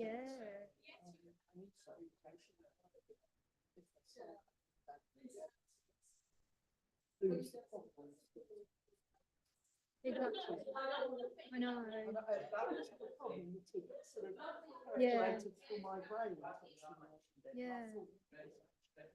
That's the problem, isn't it? Because it's all kind of in private collection, you know, by nature. If it sits with the individual, it's a private collection, which will probably pass to another private collector. I know, that's the problem. I mean, I'm hoping we've charmed Lara enough that in many, many years' time, she'll give her collection to us. But who knows? I suppose Museum of London's quite a natural place, isn't it? Because that's where you register finds, I think. Yes, you do. But also what she said was that she doesn't keep building up her collection. Oh, does she not? No. When she gets another example of something she's already got, Yeah, if it's better than the one she's already got, yeah. she'll keep it, but she returns the old one before she'll. Oh, that's so lovely. Isn't that lovely? For another mudlark to find, or for it to disappear back into the Thames for another 200, Yes. 300 years until somebody discovers it again and Yes. rediscovers the story. Yes. Oh, I love that. That's brilliant. I think there's a sort of, you know, the Thames had given it to her, Yeah. and now she's giving it back. Yeah. Sort of, Yeah, it's lovely. motivation. It's kind of like, you know, yeah, it was yours for the time it needed to be yours for, but now it returns Yes. to the Thames sort of thing. Yes, yes, And passes through many, many hands then through yes. time. That's lovely. Yeah. Oh, quite touching. Oh, it's nice to meet you.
Maybe that's what these were originally, I don't know. You need a little bit of information, don't they?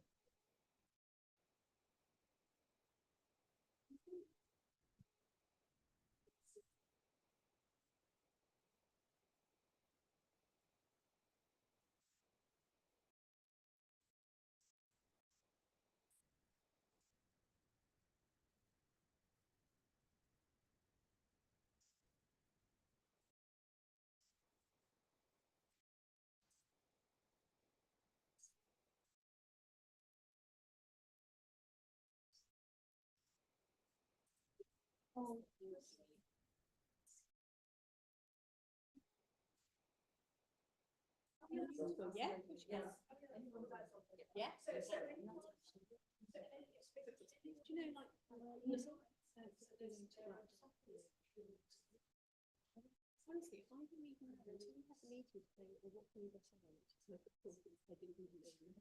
You know, that was really thing. Like, for example, it's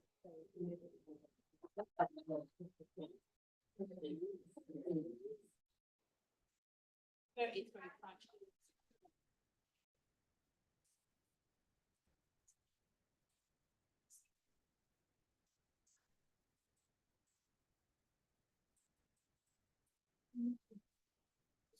No.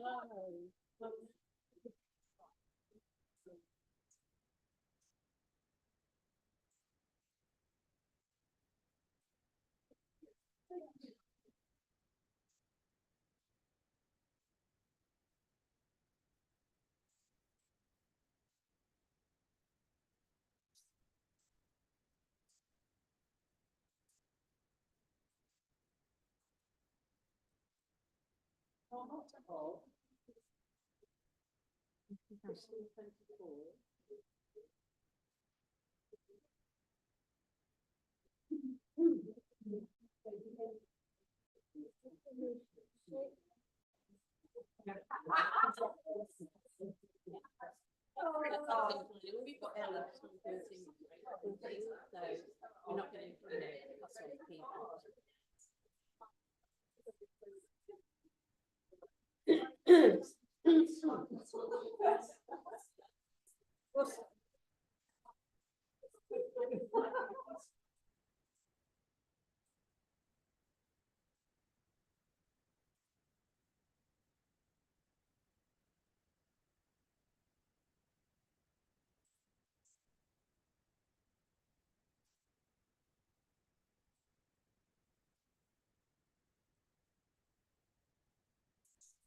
They are, yes.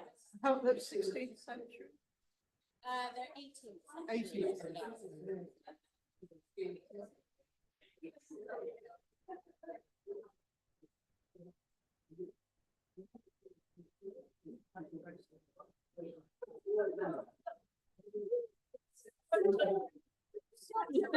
I'm the same.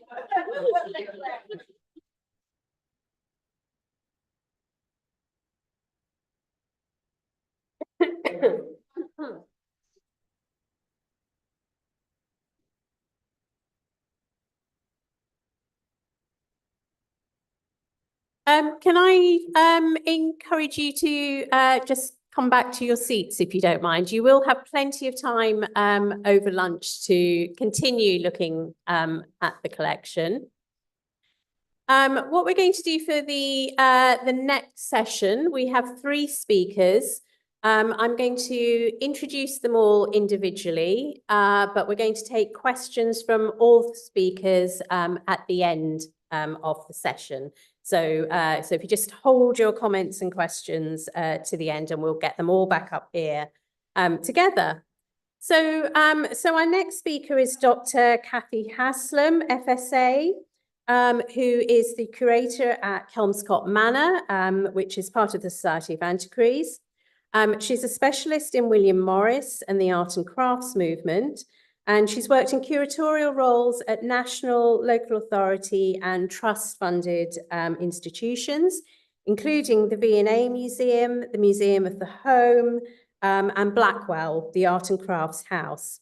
Since 2012, she's been responsible for the collection, displays and exhibitions at Kelmscott Manor.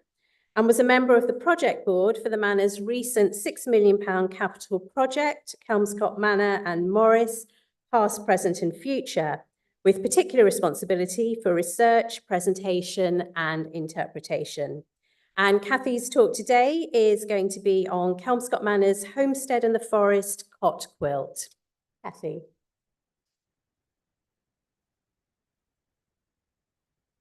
Thank you, Linda.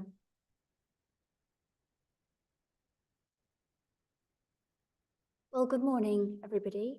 It's a genuine pleasure to be part of today's proceedings by speaking about one of the most delightful and complex objects in the Kelmscott Manor collection, the Homestead in the Forest cot quilt. It was designed and then retained by May, the younger daughter of this man, William Morris, pioneer socialist, designer, writer, polymath extraordinaire, whose rented country retreat from 1871 was Kelmscott Manor in rural Oxfordshire, which you can see on the right-hand side. Born in 1862, May Morris, who you can see here, at about 19 and then in older age at the manor, herself became a respected designer of textiles, wallpaper and jewellery, an authority on historic embroidery, and instrumental in the revival of historic stitch, a highly skilled practitioner in the field of contemporary embroidery, and, like her father, a committed socialist. I spoke at a symposium a few months ago about the Manor's recent KMPPF project, one aspect of which has been the redisplay and reinterpretation of the period spaces, and looked then in particular at how we used evidential sources to recompose domestic interiors that more closely reflect May Morris's vision for them. May had known and loved the manor all her life and inherited the estate from her mother, who finally purchased it in 1913 but died the following year.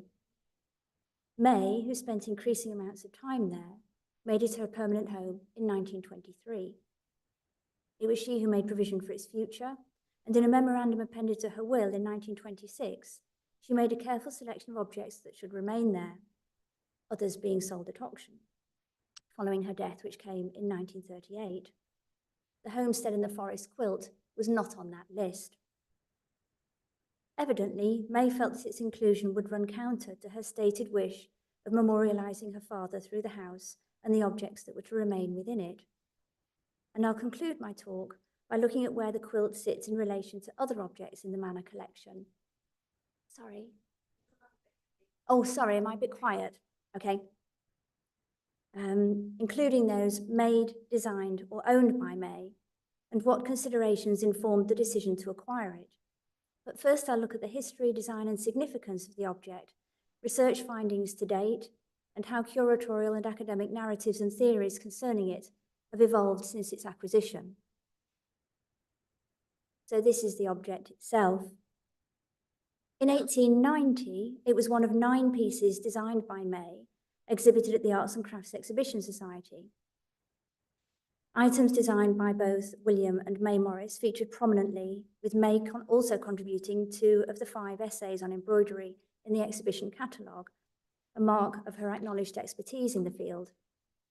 At the time, she was 28 and had been director of Morris & Co.'s embroidery department for 5 years.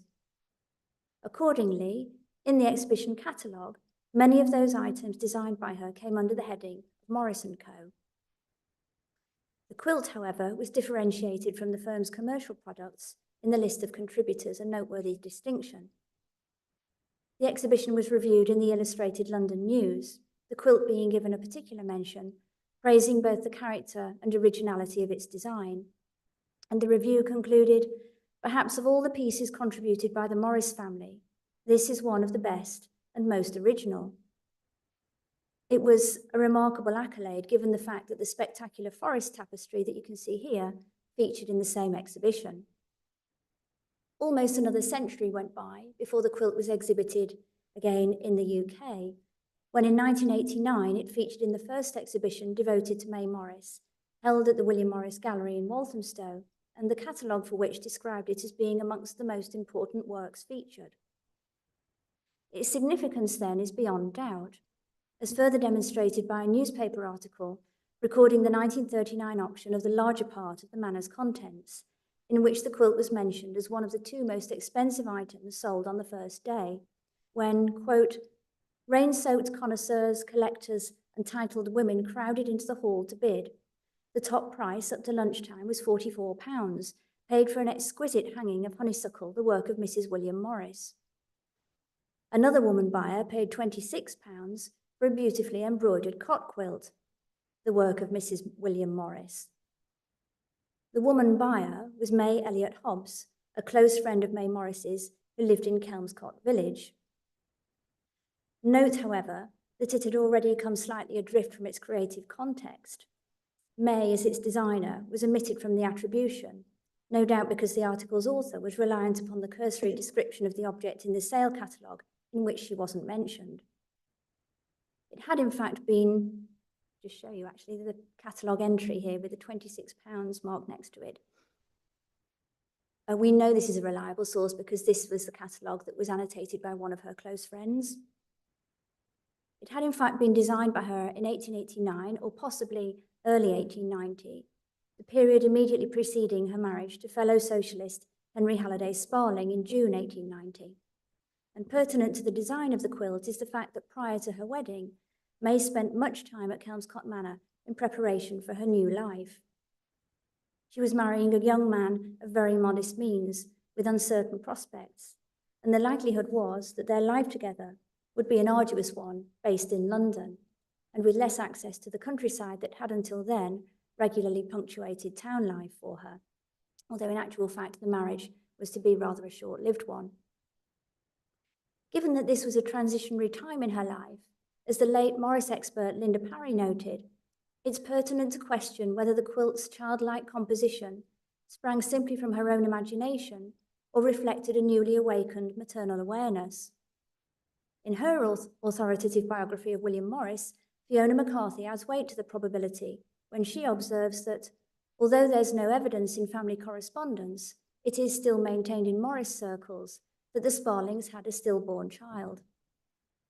Although it's unlikely we will ever know whether the quilt was intended for May's own lost child, it seems highly likely. What we can say for certain, for a number of reasons, is that it clearly held immense personal significance for her. She took it with her on her lecture tour of America over the winter of 1909, where it was duly exhibited again as exhibit number 1, and showed it along with other carefully selected pieces to visitors to the manor with an interest in her work, retaining it until her death. It's rendered all the more poignant given May's enduring fondness for children as her life progressed. Her correspondence revealing that her hopes of having a child of her own endured until she was in her 40s. It was not to be.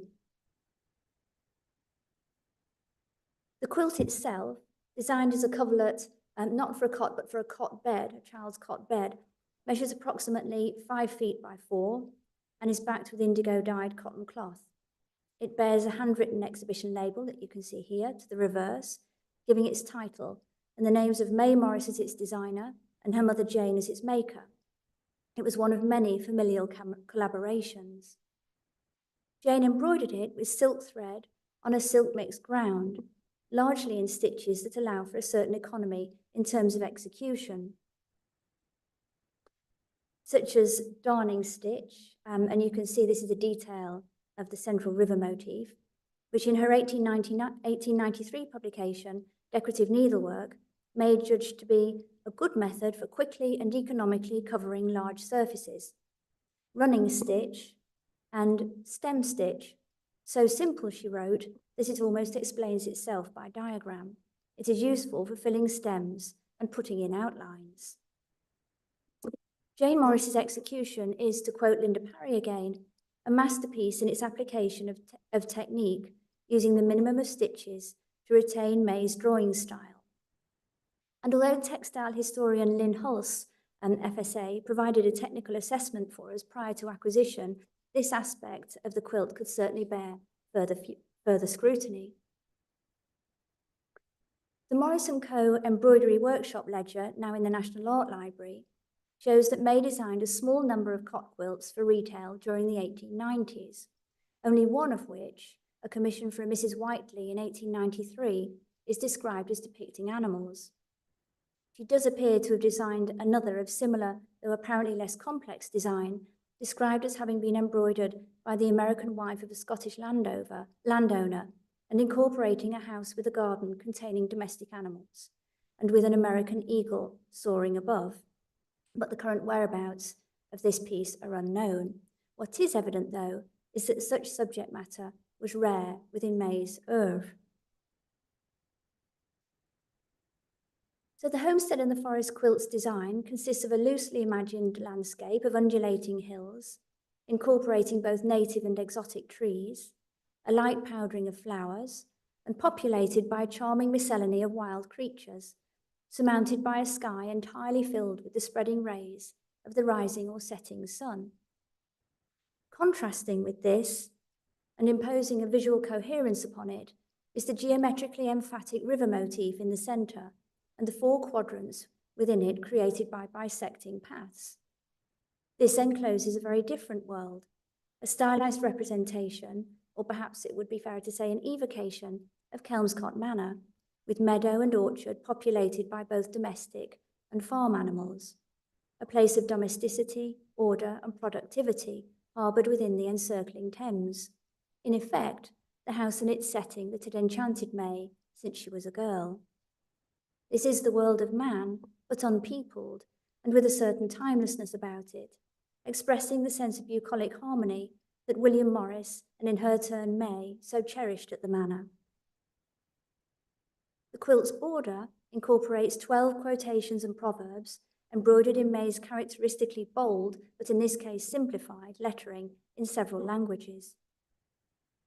In researching the object prior to acquisition, and at this point I'd like to thank Jill Halliwell, a member of the Manor's volunteer research group, for her considerable contribution, we were able to shed some light on how May developed her design and the range of cultural references embedded within it.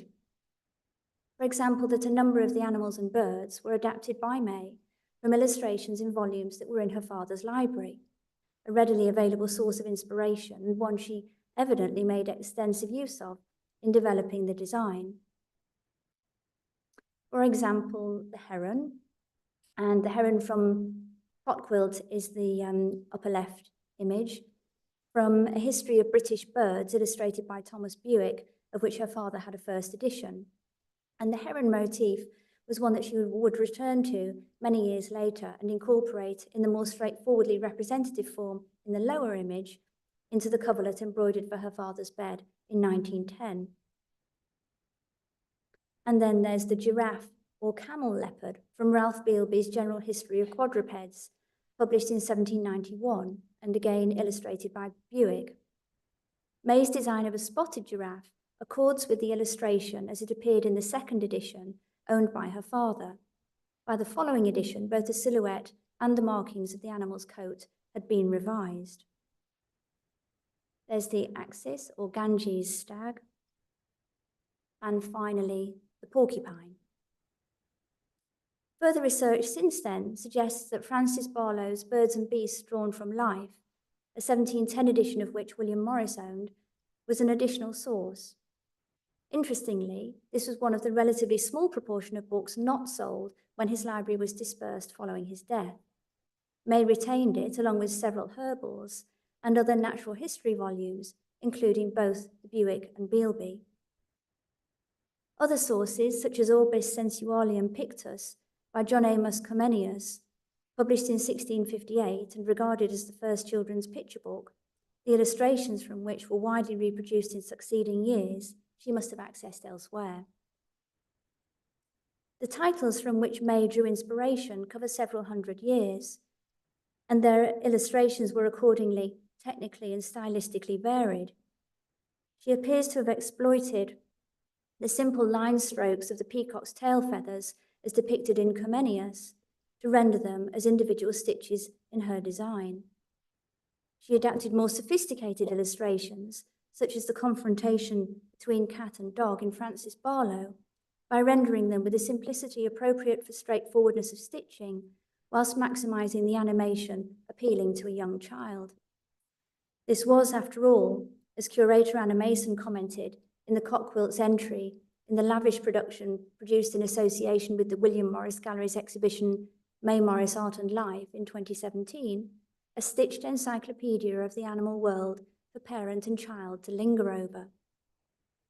There are other likely sources not drawn from printed matter. For example, on stylistic grounds alone, it seems not unlikely that the benign-looking lion with anthropomorphized features references 17th century stump work. And the little fox, seated lower right, surely references the fox in the forest tapestry. And although, as I mentioned earlier, this was also exhibited in the Arts and Crafts Exhibition Society show in 1890, it had actually been woven in 1887 and was a piece that May would have known well. So I'd like to move on now from the fauna of the design to consider the bold circular motif. Research by curators Caroline Palmer and Anna Mason has suggested various possible sources for this. In her 2018 article concerning the Ashmolean Museum's extensive collection of designs by May and its associated ephemera, Palmer hypothesizes that the mounted photograph of the Hereford Mappa Mundi could have influenced the design. You can see it on the left. Whilst Anna Mason suggests that either an early map or the 11th century creation tapestry from Girona, which you can see on the right. My own renewed research has identified another, rather humbler possibility. This illustration in Comenius, and if I just show you how it sits in relation to the relevant sections of the cot quilt. It depicts the heavens and earth, the upper daytime sky with closely drawn radiating sun rays, a very similar treatment to those in the quilt, but transposed, so shining downwards rather than upwards. The inner circle encompasses a tiny world with mountainous landscape, church, and ocean. This volume seems a reasonable candidate to consider, as it is, I believe, also the source for the quilt's peacock and leaping hare.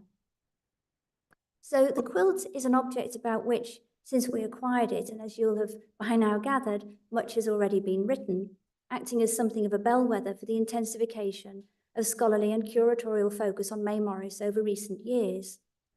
A momentum, the impetus for which was the William Morris Gallery's May Morris Symposium held in 2016, and it's a momentum that shows no signs of slowing. Which leads me to the aspect of the quilt I've not addressed yet, the 12 proverbs and quotations running around its border, which again were all to be found in volumes in her father's library, and in one case in a calligraphic manuscript by him. The upper right inscription that you can see is from the Rubaiyat of Omar Khayyam, of which her father had produced a calligraphic manuscript. Time is unfortunately too short to look at them individually today, but as I summarised them in the article I wrote shortly after the quilt's acquisition, they're bound by common themes, such as the rejection of materialism, self-fulfillment through learning and application, and dealing fairly and kindly with one's fellow man. Many were reflective of May's political activism through her involvement with the Socialist League at this time. Focusing on the border, Alison Fogg, in her 2019 article, A Proverbial Education, Mottos in May Morris's The Homestead and the Forest Cot Quilt and Mavour's Spelling Book, has broadened the perspectives from which the object and its representative values have been interrogated and interpreted. Fogg asserts that the quilt must be evaluated not only as a personal heirloom reflecting May's artistic and political ideals, but as an artifact that weaves late Victorian pedagogy into its design. By comparing the use of proverbs on the quilt to mottos in the popular Victorian primer, William Mavour's English Spelling Book, she, quote, aims to show that May uses mainstream pedagogy at the same time that she undermines some of its basic precepts. She quotes May Morris's statement made in her book Decorative Needlework that taste is personal and linked to experience, concluding that in the case of the quilt, this embraced both May's study of medieval embroidery and her lived educational experiences in girlhood. This latter aspect, touched on only tangentially by Fogg, has prompted me to think further about the fact that it appears to have been the more unorthodox aspects of May's learning and education, despite her having attended the progressive Notting Hill High School for 2 years, that held the greatest value for her and which are incorporated in coded form into the quilt. To consider this further, it's necessary to refer briefly to William Morris.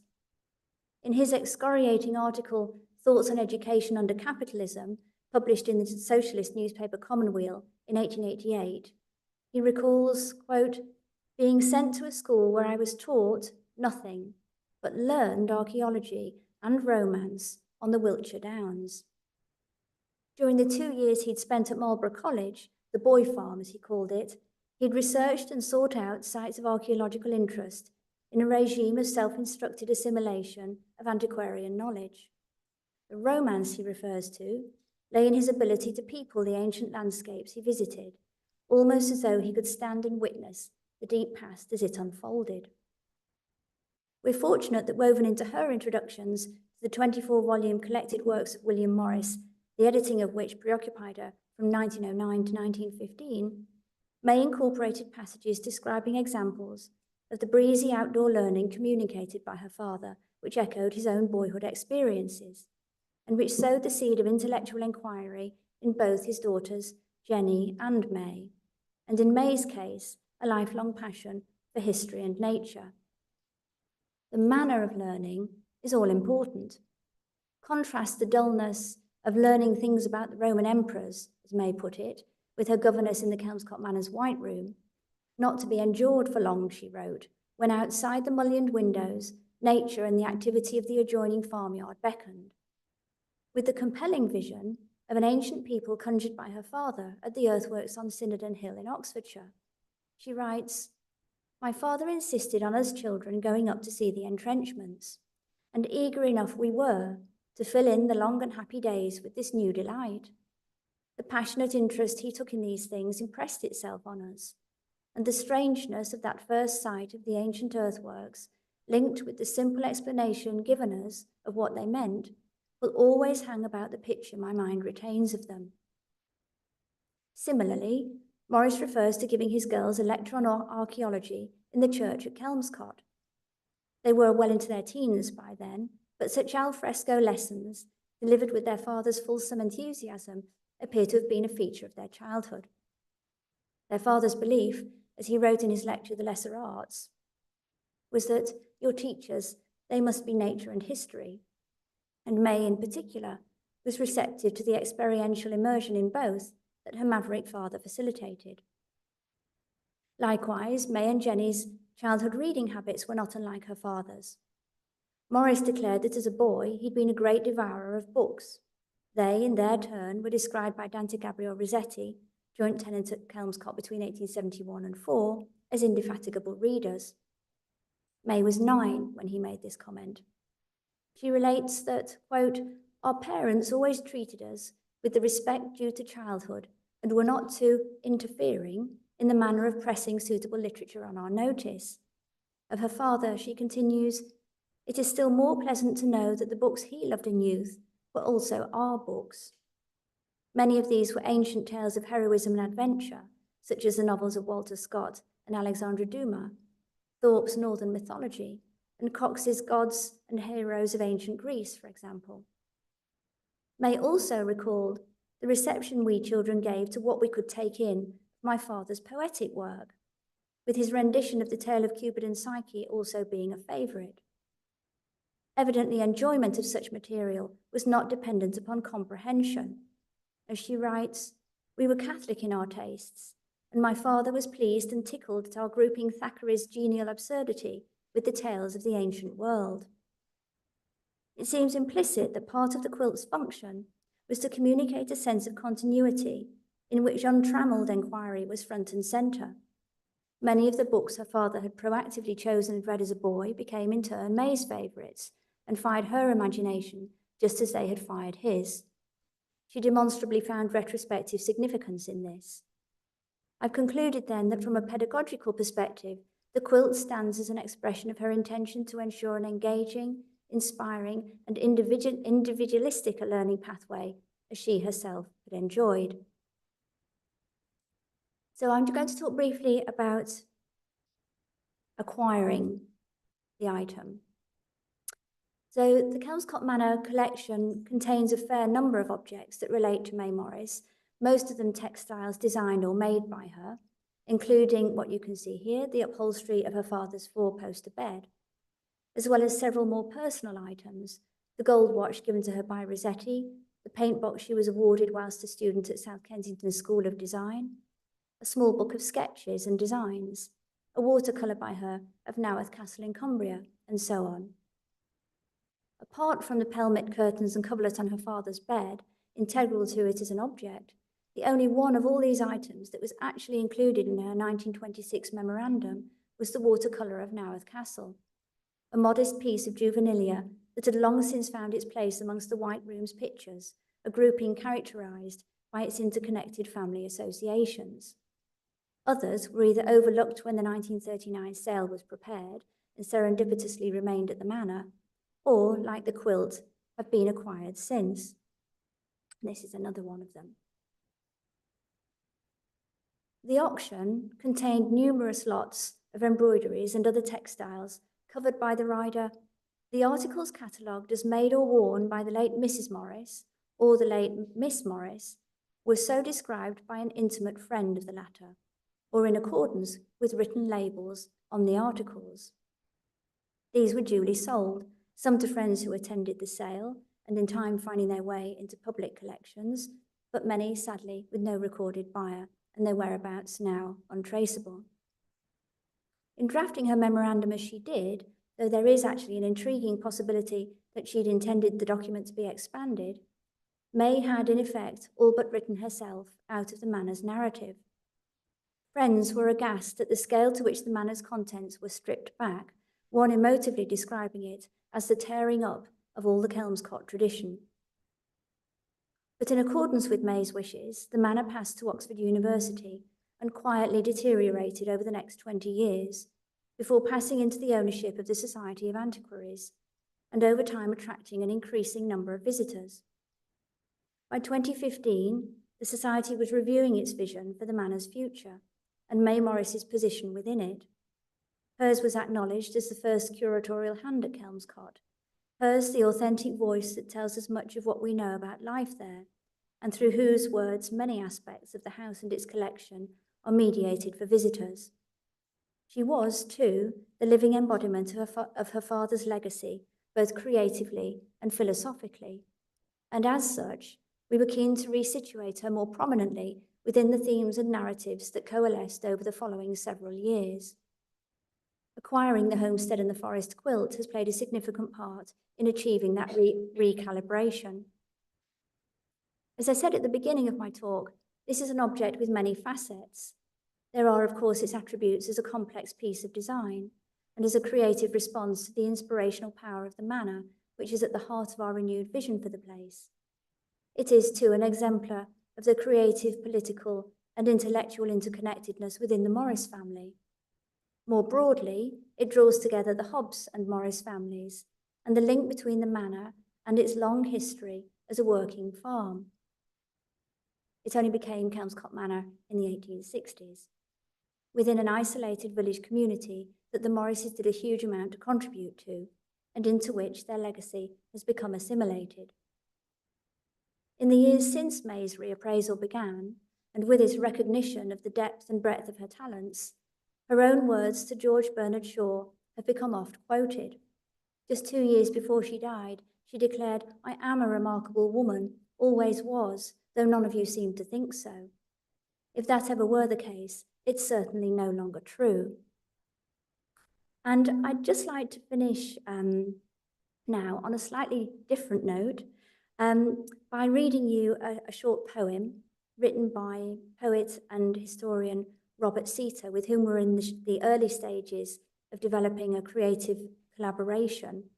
Creating opportunities to be part of the creative continuum of the manor is fundamental to our vision. And the subject of Robert's first piece of writing is, perhaps unsurprisingly, the homestead and the forest quilt, and it landed on my desk just this week.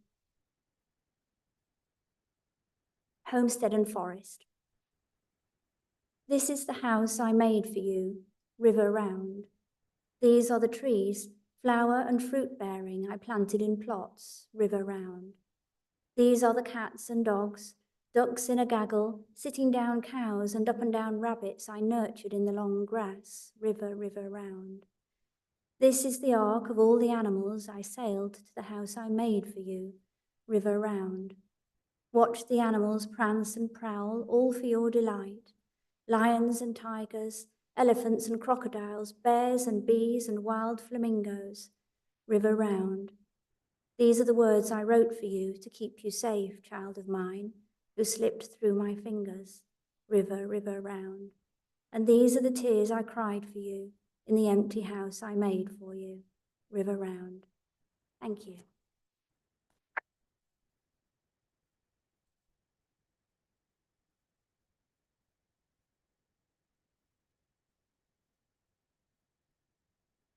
Thank you so much, Kathy, for a fantastic talk. And just to reiterate, we'll come back to questions at the end. Our next speaker is Dr. Meg Kobza from the University of Newcastle. She is a Leverhulme Early Career Fellow at Newcastle University, where she's researching the roots of commercialised cultural appropriation in costume leisure culture, 1770 to 1850. Her first book, The Domino, A Social Biography of a Costume, is now available through CUP, and her second book, Masquerade, is under contract with Yale University Press. She's leading a British Academy funded collaboration with the National Trust to curate a pop-up exhibition and event that brings the Georgian experience of fancy dress to life in the Bath Assembly Rooms. Meg.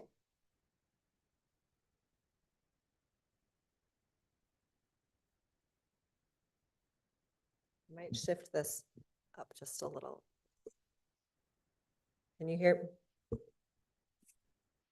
How about now? Is this better? Okay. Hello, thank you so much for the invitation to be here. I should say this project is now done.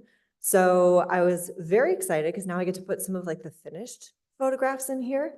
And it was also funded by the Society of Antiquaries, the Janet Arnold Award. So it was British Academy and Janet Arnold, and very grateful for that. Anyway, on with the show. All right, before I get into this, my name is Meg, just Linda introduced me. And I am a historian of social and cultural history with a little side of fashion history. I work a lot in material culture and with print sources as well. So that to the side. This is just sort of an overview of the scholarship that's out about Georgian fancy dress and the research that I've been doing. So the first half of this paper is about the research I've done. The second half is about the exhibit and how we put that into an engagement experience. Fancy dress has a lot of different definitions, and I'll get to that in a moment. But I work on the Georgians, and this has led me into fancy dress in the 19th century as well, which is what the Leverhulme project is. But my roots are in the 18th century. And as Linda brought up in the introduction to this day, there is an intersection between history and textile and garment and fashion that I think gets overlooked a lot, not by the people in this room, but by the broader history field at least. And I think it's really important that we pay attention to that. And you can see that in sort of the absence of stuff that's been done on fancy dress. There are some scholars who have done some great work in this area. Benjamin Wild is one of those. His work, Carnival to Catwalk, has been really helpful for me in setting out working definitions of fancy dress and understanding it. I tend to take more of a synchronic approach rather than diachronic. So I look at it over the course of like 20 years and see how things change, whereas he looks at it more from a thematic perspective. Fancy dress tends to suffer because people think it is ephemeral. It's frivolous, it's fun, but it's also a lot more than that. And what I've been finding, and what Wild also has found, is that it is a cultural zeitgeist. So for Halloween, right? I'm from the States. Obviously, I don't sound like I'm from here. Halloween is a big thing. And this past year, how many Barbieheimers were there, or Taylor Swifts. Fancy dress in the Georgian period was very similar. It also did a lot of colonial lifting and shows us insight into hierarchies that were perpetuated through fancy dress and through leisure culture. It also has a really complicated material life, which can be frustrating and also very exciting. The Georgians, right as they sit right now in scholarship, a lot of people argue that the Georgians are scopophilic. And what that means is they love to see fantastic things. They love spectacles. And that puts them in an oculocentric world, which means we're all dependent on our eyes.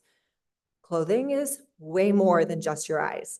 And the Georgians and Georgian spectacle is way more than just their eyes. So that's part of the project. That was part of the exhibition, which I'll get to. It is multi-sensory and experiential. I don't know if anyone saw the Georgian illuminations at the Soane Museum when that was there. That was great because it brought in the visual side of it, but also some of the other senses as well. So out of this, I am arguing that fancy dress is embodied and affective, meaning that it has an impact not just on you, but on the people around you as well. So with that, extant sources are a lot of fun to read, but can also be really problematic. There are some prints that show different costumes. There are volumes of dress books, Dress of All Nations by Thomas Jeffries, which starts out as 2 volumes in 1757, grows to 4 in 1771. And then in the late 19th century, we get Arnold, who is producing every other year-ish fancy dress volumes. They start out just for women, but they become so popular that she ends up making them for children and for men. So then men end up with their own much smaller, but still very informative selection of fancy dress costumes. So with this is where I started pulling sources from. But as I said, fancy dress is much more than just images on a page. It's experiential, it's effective. So this brings me into the archives. This is something I chatted about briefly this morning with some other presenters and attendees here. The archives. This is from the Bath Fashion Museum. They were a big part of the exhibit as well. They lent us pieces for people to dress up in fancy dress. This is an 18th century fancy dress interpretation by the 19th century. And this dress initially was an 18th century dress, but the 19th century owners didn't think it was 18th century enough.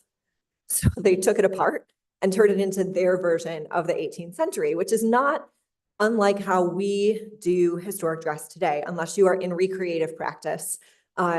We tend to do our, right, think Bridgerton costumes, right? Our fashion standards, our beauty standards are then projected onto our ideas of the past. And you see that here. And you can tell with the fabrics and the curators and the conservators at the Fashion Museum who've guided me through all of this to show the ways that these fabrics have been reused and shifted. Women, there's a lot more stuff for women than there is for men, but there is one up here for men. And the reason I have this up here is because it is so ephemeral in its construction. If anyone's familiar with runway fashion, it basically like falls apart when the models come off stage because it's made for it's a one purpose to go down the runway, survive the runway walk. And then afterwards, if it survives, great. And if not, it, sort of goes to the side. And this piece, which has the jacket, the yellow waistcoat, and the breeches, was very much that nature. It had fake pockets, so they weren't functional. The back material was, I can't remember what it was, but it was very cheap compared to sort of the front material, which would not have always been the case. And the fabrics and the stitching were, I can't remember what the stitches were called. This is why I'm more of a social than a fashion historian. But you could tell it was more of a tack type of stitch as opposed to a longer lasting stitch. The other issue with collections, and this is coming from a history of sort of colonial perspective, is when pieces go into collections, and I've only really worked with the Fashion Museum and talked to them about this, is when they bring the pieces in, not everyone knows if a piece that looks Chinese is from China, because a lot of pieces that come into collections are missing half of their facts, if not more. And so the work that you have to do to then build that piece's history, not just where it's from, not just what it's made of, but how it was used across multiple iterations of its life, is really complicated. And we're seeing that in the case of the Fashion Museum, world dress, fancy dress are becoming conflated. And this is because of years of the way that the cataloging has been working, because now they are shifting location to the old post office in Bath. They have all their collections in one huge space for the first time ever. So they're going through, they're re-looking at pieces, they're sort of reacquisitioning certain things. And it's exciting to see how they can use material knowledge from today and knowledge of colonial legacy to think about the ways that they're cataloging world dress and fancy dress separately or together. These are some examples from the archives at the Fashion Museum. We can see, numbers are very similar from world dress to fancy dress, and they actually sit on top of each other. So these were some of the pieces on your left that I got to look at, and then the ones on the right were just part of the world dress collections. So with that, I started to sort of build my archive base, my primary source base. And through reading not just about fancy dress, but also sensory history, I came to the conclusion, which I mentioned before, that fancy dress is embodied and affective. Fancy dress is more than just clothing. It is kinetic. There's movement with fancy dress. It is acoustic. There is sound with fancy dress, and it is cosmetic. People put stuff on for fancy dress, more than just clothing in some cases. And fancy dress is more than just visual for the person that is wearing, but also is watching. There is sound. Clothing makes sound. The skirt that I'll get to in a minute that we had on display had a rustle to it because it was a stiff fabric, right? And so the things that you're wearing make noise or don't, depending on the fabrics, and the touch. So I have like a sensory thing with clothing, and I go through multiple outfits in a morning because if like my armpits are bothering me or the tag that day, whatever, clothing is sensory and it touches us. And that is very much a component of wearing fancy dress as well, especially if it's ephemeral. I can put up with that for an hour. I could put up with that for 2 hours, but would you wear it for a full day to a conference? And then fancy dress is more than just the act of wearing something. There is the act of making fancy dress. I don't know how many fancy dress fans we have in the audience, but you have to make it, right? Whether that's going somewhere and buying fancy dress, whether that's pulling bits out of your wardrobe and slapping some cat ears on, whether it's for World Book Day, sewing my child a dinosaur costume, right? There's all sorts of different types of making fancy dress. You can buy it, you can borrow it. In some cases in the Georgian era, a lot of people did that. And then repurposing, because people, if you invest in something, then you might want to reuse it later. And with Georgian recreative practice, we see that because of the draping method for a lot of gown making, they were able to repurpose fancy dress into everyday wear, maybe not like a court dress, but something that they could wear out and about. Horace Walpole had a purple domino that was made for him, which is like the big cloak with the hood. And he ended up repurposing it into a waistcoat. So his dominoes are like tons and tons and tons of fabric. And so if you have all this beautiful fabric, you might as well turn it into something that you can wear in a more practical setting. So this is the message that I was trying to bring with the National Trust and my co-creator Tatiana to the public in the assembly rooms in Bath. Fancy dress is sensory, and so is the 18th century. We read about it in books, and now exhibitions are getting better at engaging your senses, right? If you go to the V&A, they have a lot of stuff that you can listen to. The Welcome exhibition on beauty had some smell components, which were great. There are lots of video components that are brought in. So we are increasing the ways that we engage with the body. but it's still falling into that oculocentric, scopophilic domination of sight as our main sense. So the project, which is jointly funded by Society of Antiquaries and the British Academy, was a collaboration, and it was the National Trust was the main partner, and then the Fashion Museum at Bath, which we've talked about a little bit already, and the John Bright Collection, also associated with Cosprop. We were able to bring in one of their pieces, which is really exciting. It was the first piece they've ever loaned to an exhibit, so I felt very flattered, and it was great to work with them. The project was an exhibit, which is what this funding went towards, and then an event, which was the fancy dress ball, and a series of talks that happened. So we had 4 different talks that examined different aspects of Georgian life, Georgian fashion, and fancy dress. It was about 2 weeks long for the exhibit. It was 17 days open, to be exact, and we actually had 1,529 people come to it, which the National Trust said is like double what they normally anticipate. So that was really exciting to be able to sort of have that frame of reference for who came in, aside from going to the ball, to check out what was going on. And they were also saying it was nice to see people reading the boards and not just like shooting through the exhibit. So it was to bring a sense of fancy dress then and fancy dress now. Funding, like I said, came from a variety of sources because events like this are never cheap. And for anyone who deals with mannequins, we had 3 mannequins that were donated for us to use, to borrow, which is great because, oh my God, they can be so expensive. So that was really fantastic to be able to sort of like defray that cost and put it towards something else that could go towards public engagement. The exhibits.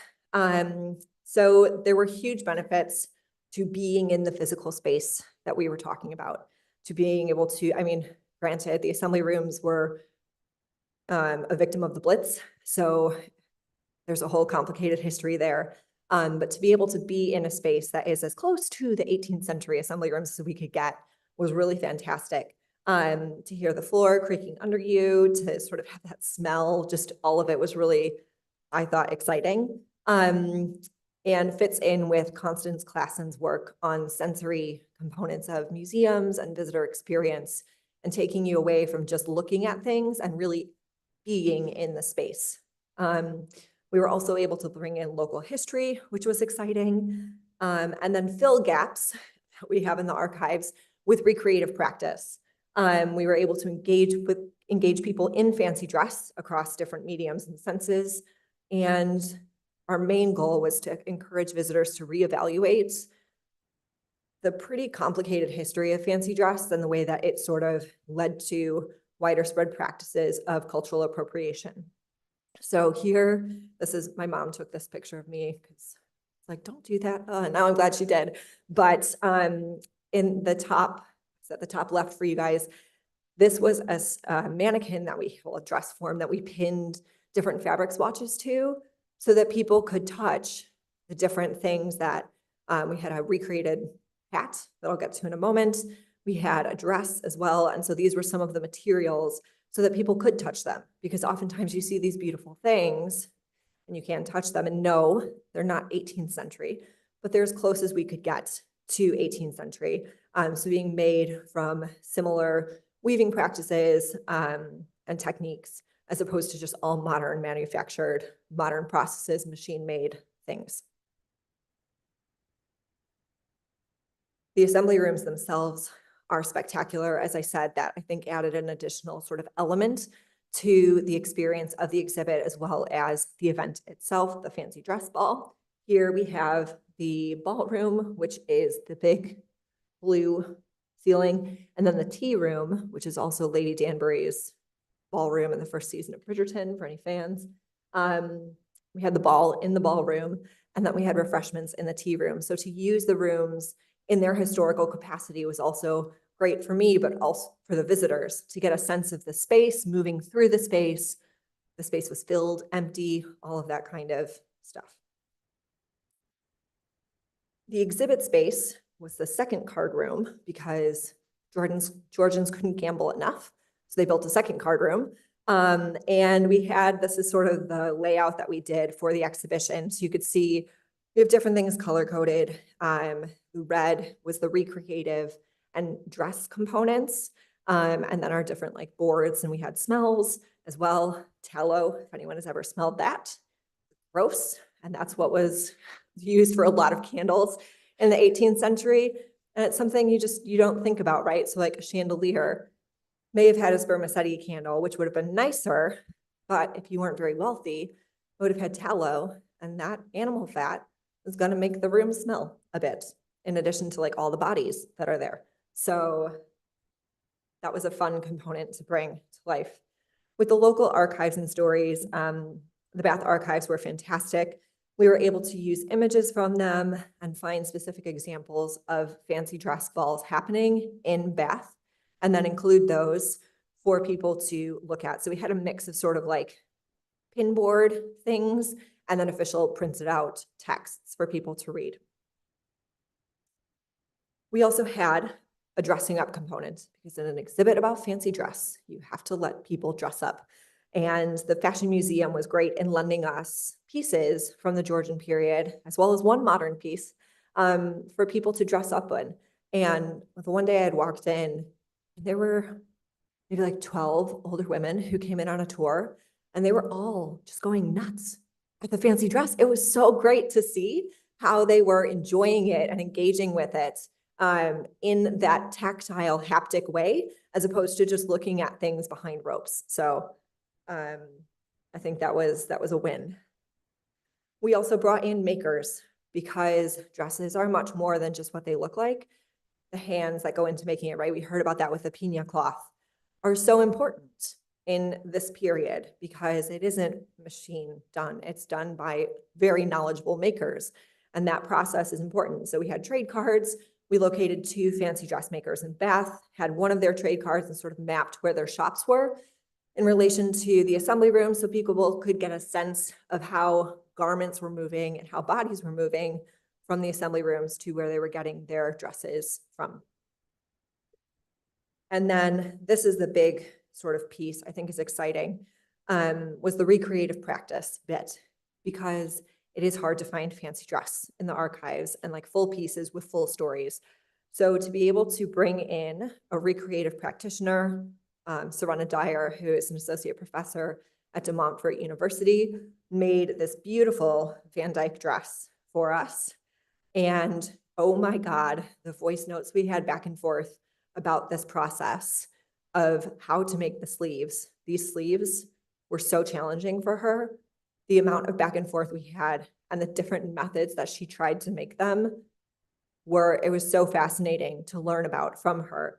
And obviously they look very different on the mannequin than they do on the portrait, where we were sort of drawing inspiration from.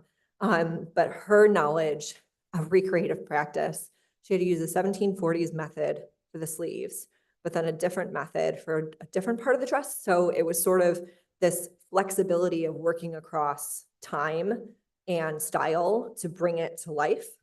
And then the other piece that was specifically made was this hat.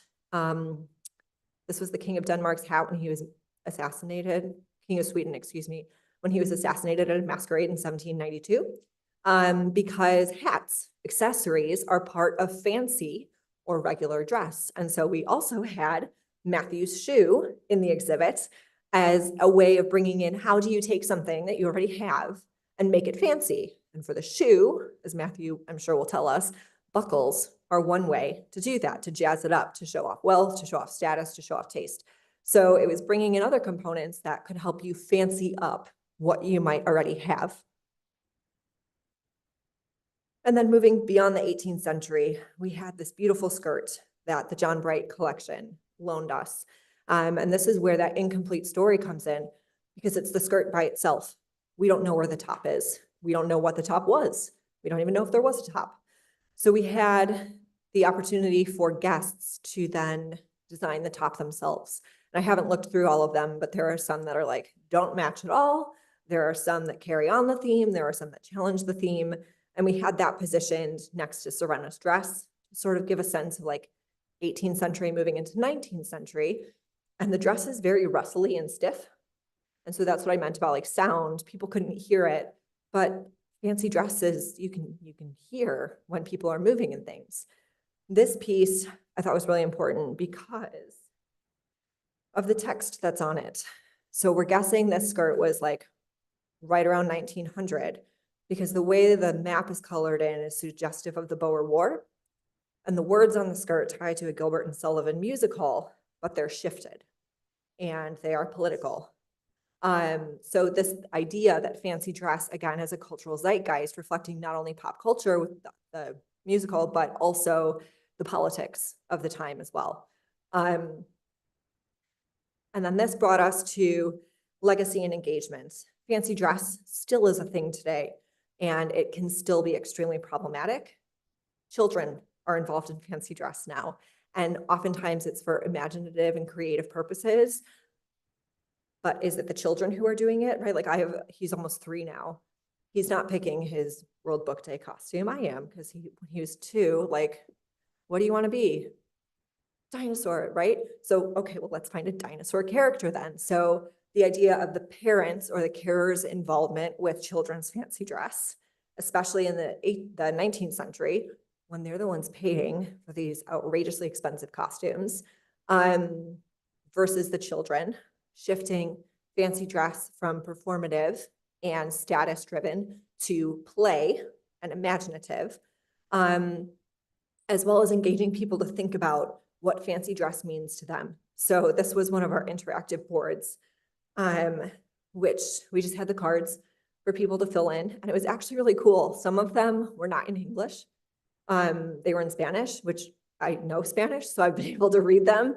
But it was amazing to me to see that not everything was just in English, even though the text is in English. People were answering in languages they were comfortable with.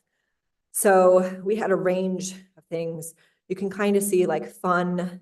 So cambio de realidad is the blue text. You can make that out.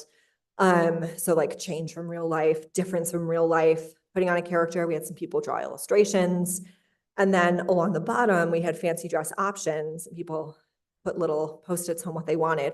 Henry VIII got the most by the end of it. And I was like, seriously? So that was interesting because when I had gone the first couple days, there was a women's dress that was winning out. And I think it was like along the lines of Diana. I can't remember what she was exactly. And then all of a sudden out of nowhere, Henry VIII came in and won the competition, very like him. So to get a sense of, again, like what people thought, we did think about including the Jeffries book is problematic for lots of reasons. And that's something we can talk about later because of the way they represent different ethnicities, the way he represents different ethnicities in the book. And so these characters are all white characters because we didn't feel that it was right to put people of color who were misrepresented from a white male colonial gaze on this board, especially for guests and visitors of color who might find that really problematic.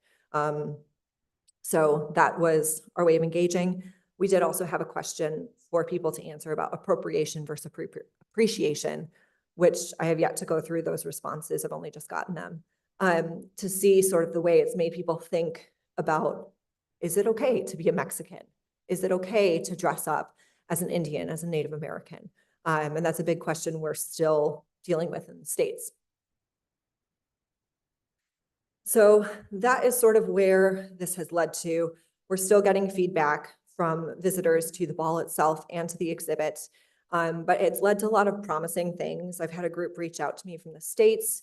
They're called Costumers of Color, about collaborating on an event with them because historical dress and reenactments and recreative practice tends to be a white dominated field, and they are breaking boundaries and doing great new things. And so I'm excited that this has brought us together. So I'm looking forward to the opportunity for that, keep working with the National Trust and just hoping to get more people aware of the choices they make when they choose fancy dress. Yes, it's fun, but fun at the expense of who? So again, happy to talk about any of this, questions, lunch, whatever. Thank you for your time, and pass the floor to Matthew.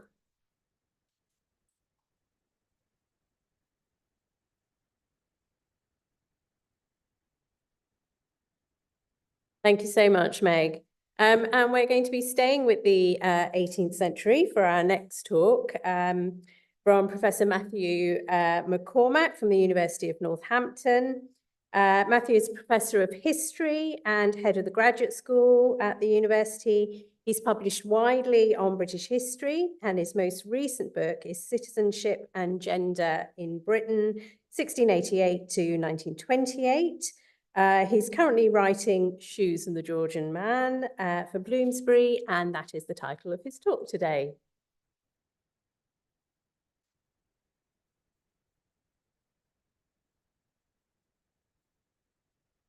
Thank you very much. Thank you for having me, and thank you to the Society for the funding, which enabled me to do this project.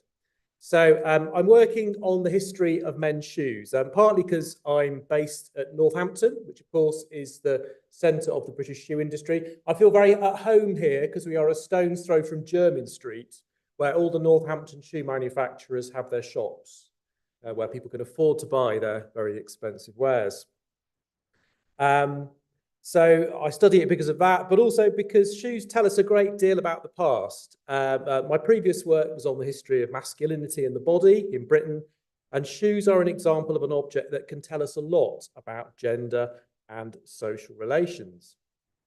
So fundamentally, shoes are embodied objects that have a very close relationship with our bodies. So shoes affect the whole body since they support its entire weight and they impact the way that it stands and moves. The way that shoes are designed can enable us to do certain things or prevent us from doing others. So they relate very closely to the roles that their wearers are expected to take in society. So historically, shoes have been very ideological objects for that reason. Also, the body affects shoes. Because shoes bear the body's weight and its motions, they endure great stresses and the body imprints itself upon the shoe. So the shoe molds to the body of the wearer in a unique way. So the shoe becomes evidence of the wearer's body. No other garment does this in this way. So the shoe becomes a primary source for our past historic body. This is vital, partly because we have relatively few written sources for shoes. So wearing shoes is a very everyday activity that people rarely write about. And most written sources tend to be things like medical treatises or polemics about fashion. And these tend to have an agenda. In most cases, the only sources that we have for 18th century shoes are the shoes themselves. So we start with the object. So most of my research for this project has been in museums, examining surviving examples of 18th century shoes. So my Janet Arnold grant enabled me to travel around the country, visiting museums, which you kind of have to do, as there aren't that many surviving examples of 18th century men's shoes, and they're very dispersed. So I went all the way to Trowbridge to look at one shoe, for example. Also travelled to Edinburgh, to Chatham, which you can see here. That's me working in an archive looking at old shoes. But there are limitations to this approach. So historic shoes are very fragile objects that have to be handled with great care. You generally have to handle them with gloves to protect the leather from oil, salt, and moisture on the fingers. And of course, shoes are worn objects. So ideally, you'd put them on in order to assess what they'd be like to wear. So shoes should be assessed in conjunction with a body rather than separately. Of course, this isn't possible with fragile, irreplaceable objects. So you may recall the controversy from a couple of years ago when Kim Kardashian wore a Marilyn Monroe dress to the Met Gala and possibly damaged it in the process. So I haven't done anything like that, just to reassure you. I can't wear 18th century shoes for various reasons, but I can wear replicas. So I'll pass that around.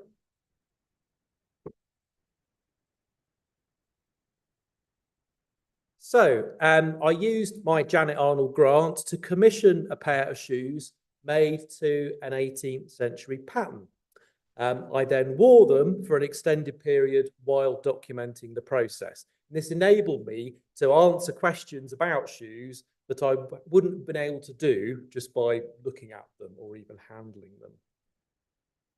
So I'm going to say a bit about my methodology because wearing an object is a fairly unusual method for a historian.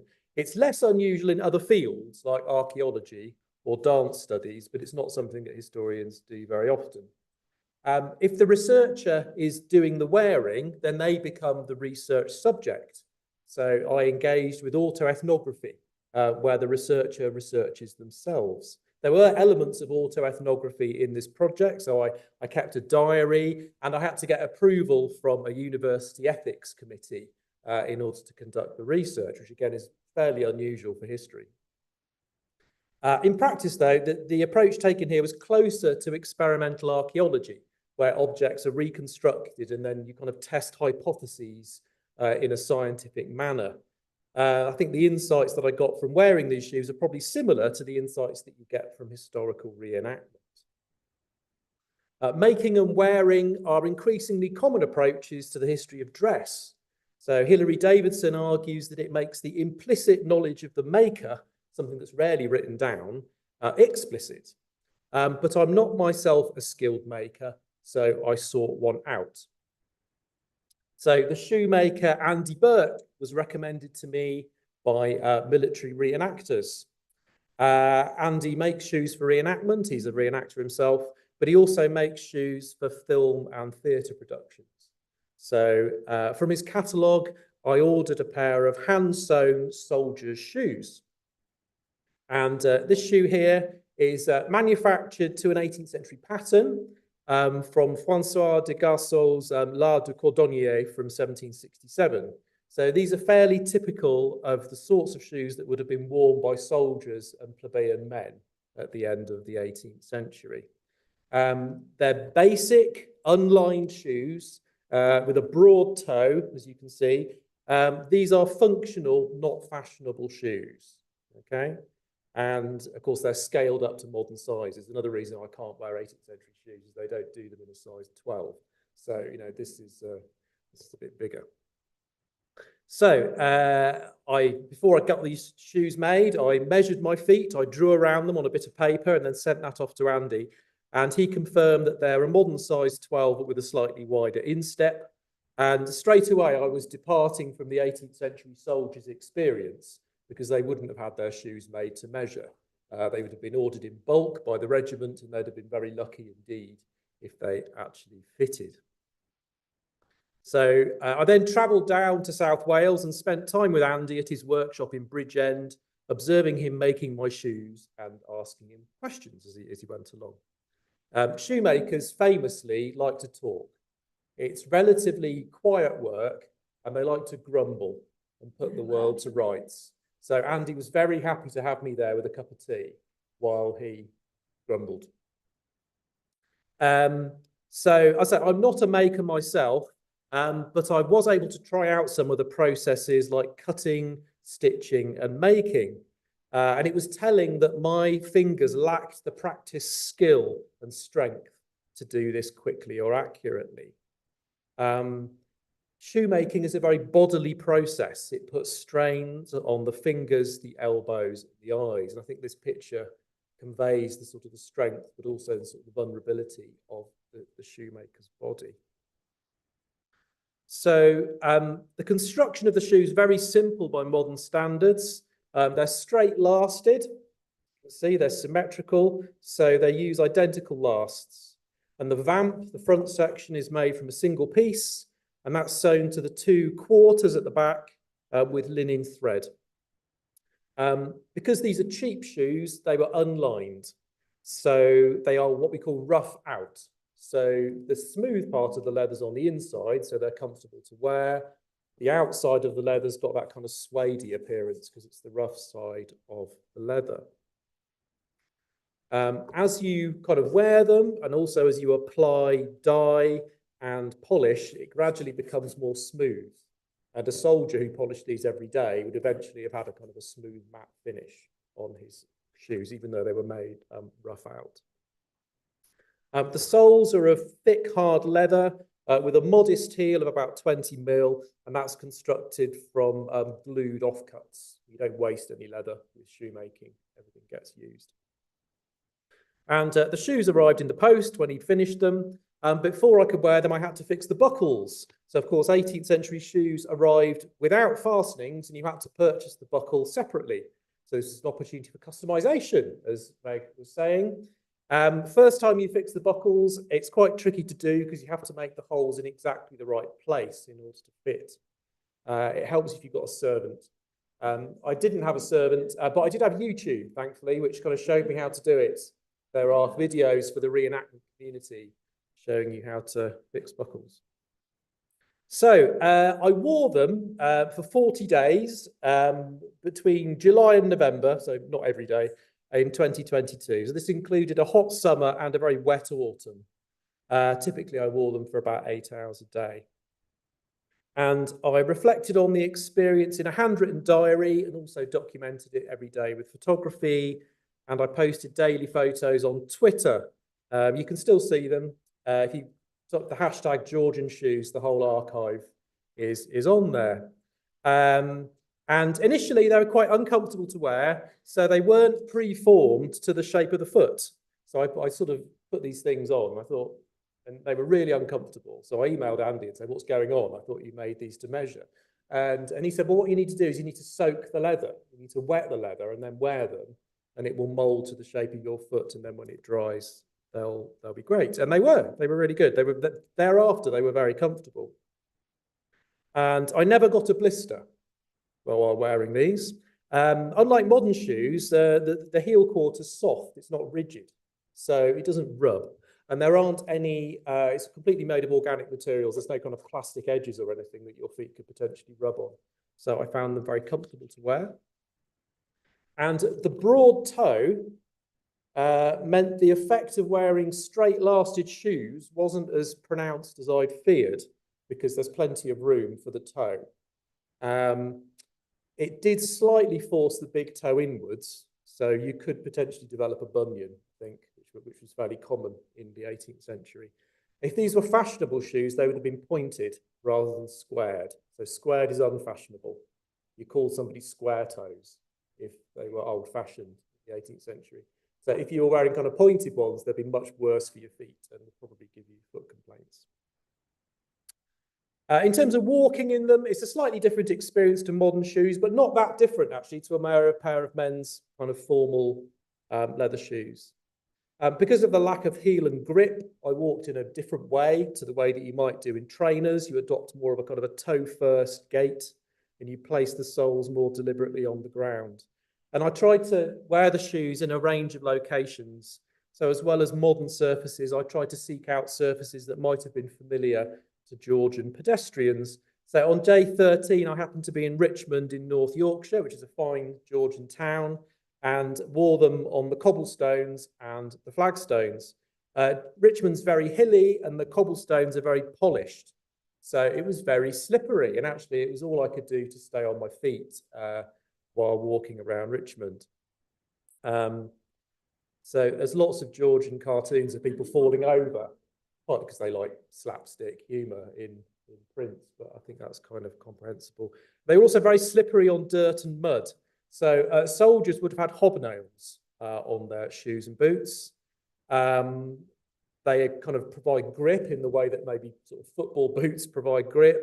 And they also stop them wearing out. So the military is very parsimonious and insists that they have lots of metal on their shoes, just like the horses, effectively, so that they don't kind of wear out so quickly.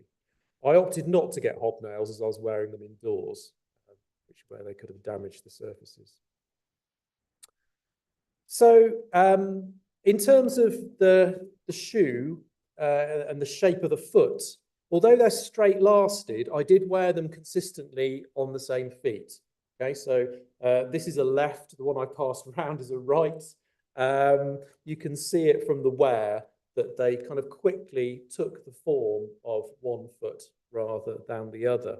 Now, in theory, in the 18th century, soldiers were told to swap their shoes every day from foot to foot in order to stop them wearing unevenly so that they would last longer, effectively, because I say the military doesn't like spending money.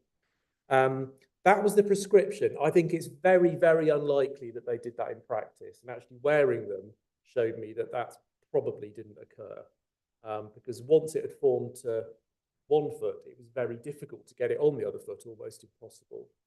So I wonder whether the officers writing these manuals actually expected people to do that. So the shoe quickly showed signs of the absent body. So the uppers moulded to the shape of the foot, and the motions of the body were visible in creases at the toes. There was an imprint of the foot in the insole, on the inside, and the sole has a kind of distinctive pattern of wear in the shape of the foot. So the wearer is therefore captured in the garment. As Peter Salibras writes, clothing receives us. The wear to the heel and sole also kind of revealed my walking gait. So they therefore become a motion of, a record of the motions of the whole body rather than just the foot. The sole at the toe curled upwards, there's a bit of a toe spring, and there's an additional wear to the big toe. The wear to the heel was much more pronounced, as you can see here. The part that endures the most wear was the heel, and that was most commonly replaced.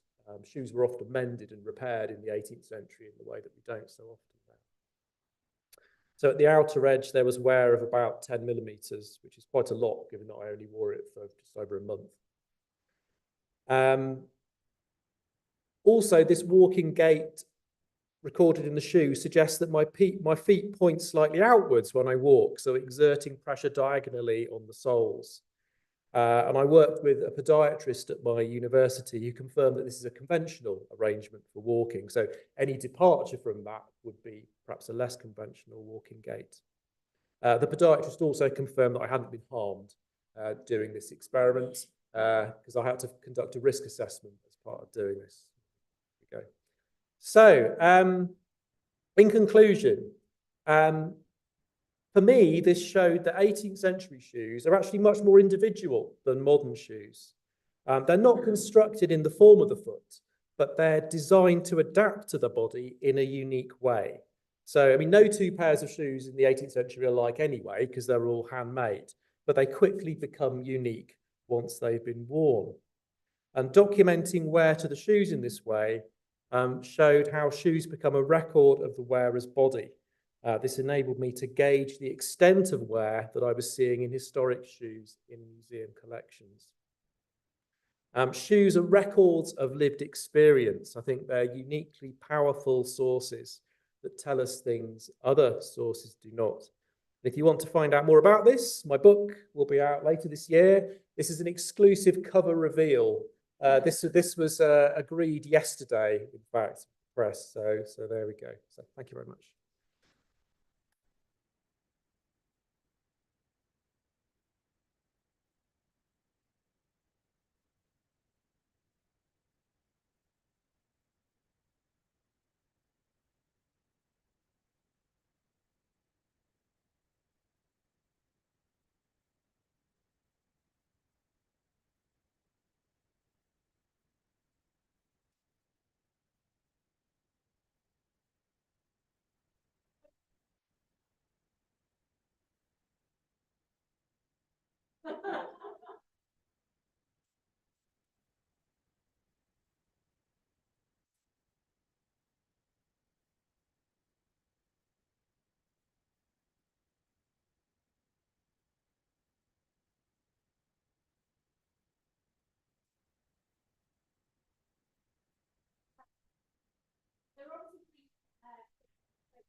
Also for me, oh, that was a bit loud.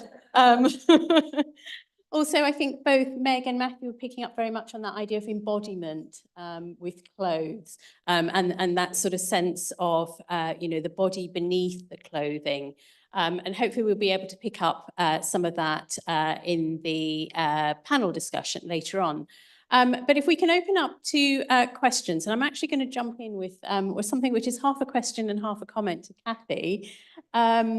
When you were talking about the sort of the roundel design and possible inspirations, the thing that sort of jumped out to me as somebody who's half a classicist was it really reminded me of in both in Homer in the Iliad and in the Odyssey, the shield descriptions that we have of Achilles' shield and Aeneas' shield, and the way that they have those quadrants, they have that idea of kind of all of life is in the shield as well. And I wondered if that was possibly an inspiration for May Morris. I think all things are still possible because there's still so much to find out about the object. I mean, it's only really in preparing for this talk that I've returned to it in any depth myself and discovered, well, a good handful of things which I'd not really discovered before. So it's an ongoing process. And obviously other curators, as the object is exhibited in other places which it's already been, are uncovering further possibilities and exploring further theories all the time. It's such an intriguing object. It invites that kind of interrogation. Absolutely. Okay, I'm going to hand over the microphone. Oh, we've got another one. Who would like to either ask a question or make a comment? The lady at the back.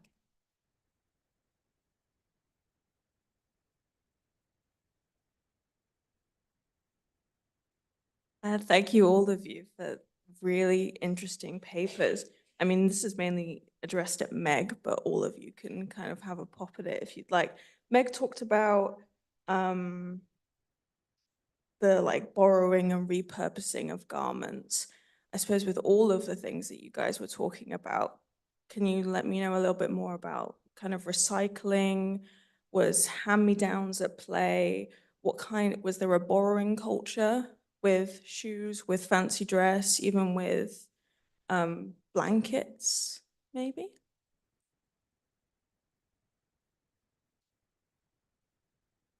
Okay, that was a great question. Thank you. In the Georgian world, and sorry, Matthew, because this probably answers, well, maybe not. You might have a different answer. Jewelry was the big thing that among the elite people borrowed. And Hannah Gregg is actually writing a book about diamonds right now that's going to come out because wearing someone's jewelry, whether it's a gold chain or their diamonds, symbolized your connections and your networks with them. So that was one way that people borrowed. Horace Walpole, whose diaries are just a gold mine of gossip, among other things, he lent things out and borrowed things from friends. He mentions that because I work on masquerade and fancy dress, I know more about that. But he used to lend out the pieces that he had to friends and vice versa. In the early 18th century, William Byrd II, who has a whole basket of problems, also was borrowing and from people and lending to them. So in the world of fancy dress, I do think that was a thing because you weren't supposed to wear the same thing more than once. As far as recycling goes, there are instances of people repurposing either old pieces into fancy dress or a fancy dress piece like a domino because it's so much fabric into a waistcoat or part of a dress, whether that's petticoat or whatever. With fancy dress, and I think this is the case today as well, when garments got passed down generationally, that's when they sort of got shifted into the fancy dress box, so to speak. So that could be a type of recycling in and of itself because the garment is kept. And then it's up to the next generation if they decide to make a more 18th century piece of something or if they want to just keep it as it is. So that's my sort of, I guess, response. But borrowing and lending was, with the things that I work on, definitely a component of it. Yeah, so I mean, it's, in a way, it's kind of difficult to lend a shoe because the shoe is sort of very much associated with its wearer. It kind of quickly molds to their foot. But it's definitely possible to do that with buckles. So there's a lovely passage in Pamela where I think Mr. B lends her father some buckles to sort of, you know, vamp up his otherwise fairly plain shoes, which is kind of a nice touch. I mean, in terms of repurposing and reusing, because shoes were so expensive relatively in the 18th century, kind of second-hand shoes are very common in the way that they're less common today. And shoes were basically repaired until they couldn't be repaired any longer. So a shoemaker would make shoes, but a cobbler would repair them. You know, they weren't allowed to work with new leather. They kind of repaired shoes using old leather. So actually kind of 18th century shoes are pretty more sustainable than today's shoes, or we have a much more kind of throwaway attitude towards them. I've seen shoes in museum collections that have obviously been kind of repurposed, that have made their way down the social scale, perhaps a boot that's been cut down to a shoe, that's been kind of repaired in all sorts of ways. So you can see that in the kind of the material record.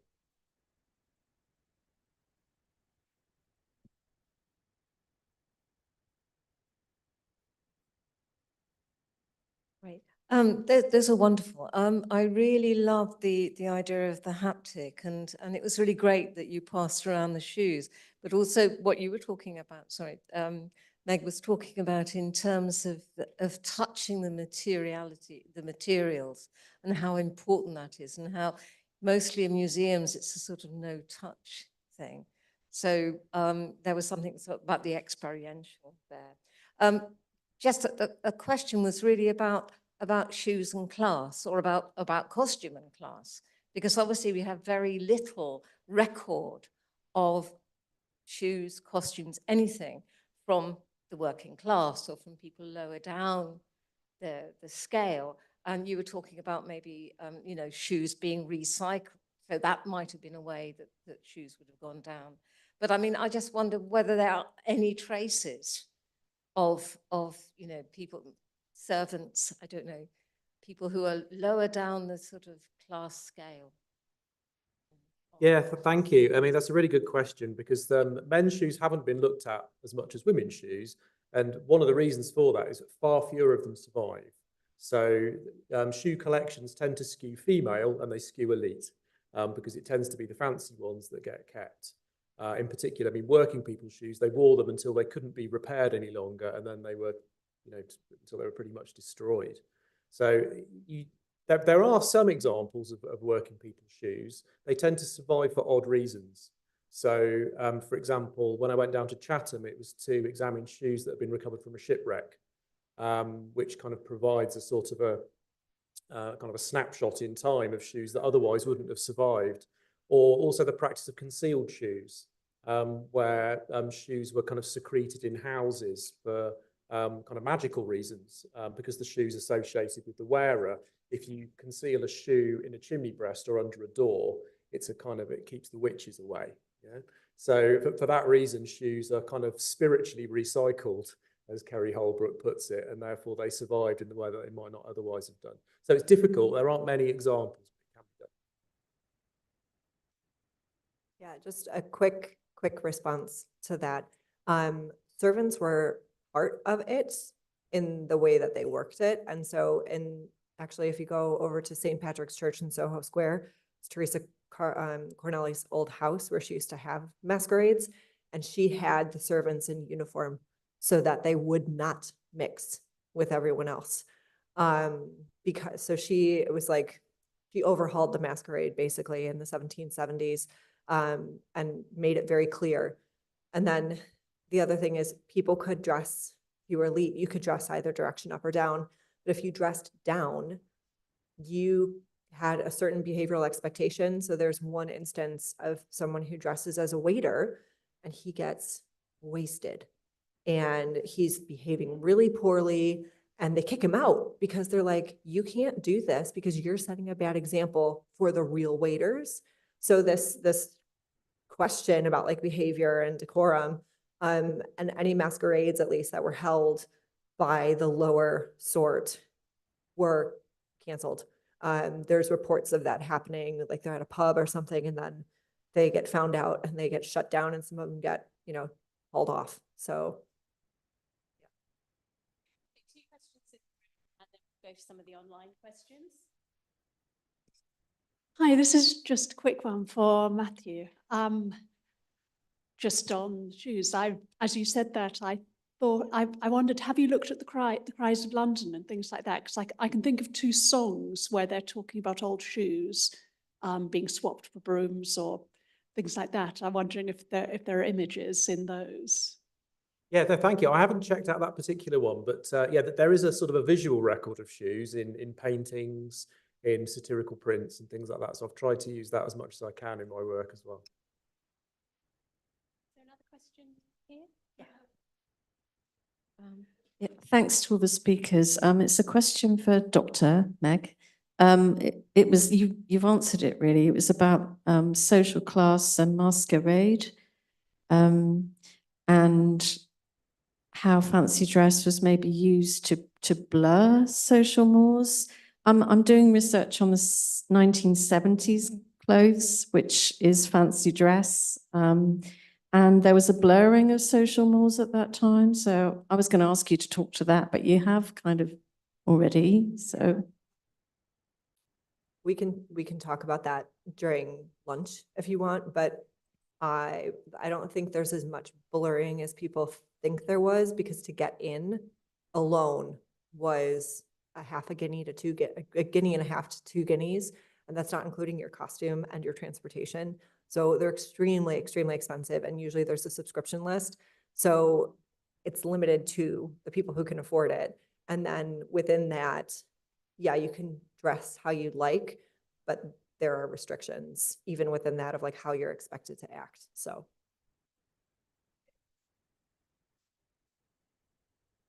Sure. I have one question for Kathy and a consolidated question for Matthew. So first question for Kathy, how would you describe construction of the quilt? Is that the equivalent to the concept of quilt in the US, which consists of a top layer, a filling layer, and a bottom layer? No, not at all. It is totally different. There's simply the silk substrate upon which the embroidery was executed, and then a lining. The two aren't connected in any other way than that they are hemmed together at the edges. Great. So it's just 2 layers versus 3. Great. Thank you, Kathy. And now, Matthew, I have a consolidated question for you regarding the shoes. How waterproof are the shoes? Do you have to waterproof them with oil or wax before you wear them? And also, do the shoes smell? Did the shoes smell because of the tanning process? Great questions, and kind of related questions as well, because one way that you waterproof the shoes is by polishing them. So in the 18th century, you would have polished them with something called black ball, which is basically a ball of polish. And you make it, it's made of mutton tallow, beeswax, and a lamp black. So you can buy it. I bought some from sort of military reenactment suppliers. You can get the stuff. But if you make it, it's incredibly smelly because, as Meg was saying, tallow really stinks. So actually, the shoes themselves didn't smell. I mean, I've done some work on smell and shoes. You know, it's online. You can see it. And actually, in the 18th century, written sources don't talk about smelly shoes very much. They talk about smelly socks. They're very concerned about, in particular, cotton and the way that it kind of absorbs bodily kind of excretions and then rots close to the skin, because they were concerned about the humoral body and health and things like that.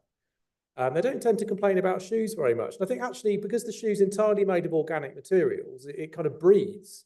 But a modern trainer has got plastic and sponge and cloth, and they very quickly become quite stinky. Whereas actually these shoes didn't smell. I mean, they smell of leather, and they smell of polish, but they didn't smell unpleasant. So that's great. As a follow-up, Matthew, did you wear modern socks with the shoes? Yes, I did. Yeah, I mean, so I have had it pointed out that, you know, if I was going to do this properly, I'd be wearing stockings and breeches.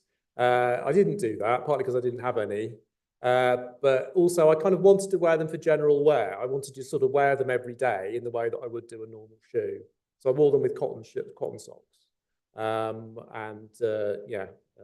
Which I looked fairly ridiculous because I was wearing these with shorts or jeans or something like that. But that was the limit of my experimentation. And just out of curiosity, would the shoes have been worn with patterns back in the day in the rain in order to elevate them, away from the mud? Yeah, potentially. I mean, women used patterns more than men did, I think it's fair to say, partly because women's shoes, particularly at the end of the century, were much more fragile and much easier to spoil. Men's shoes were more substantial and more suited to perambulation. But yeah, you do get sort of patterns and overshoes for both genders. They look too fancy for the mud anyway, in my opinion.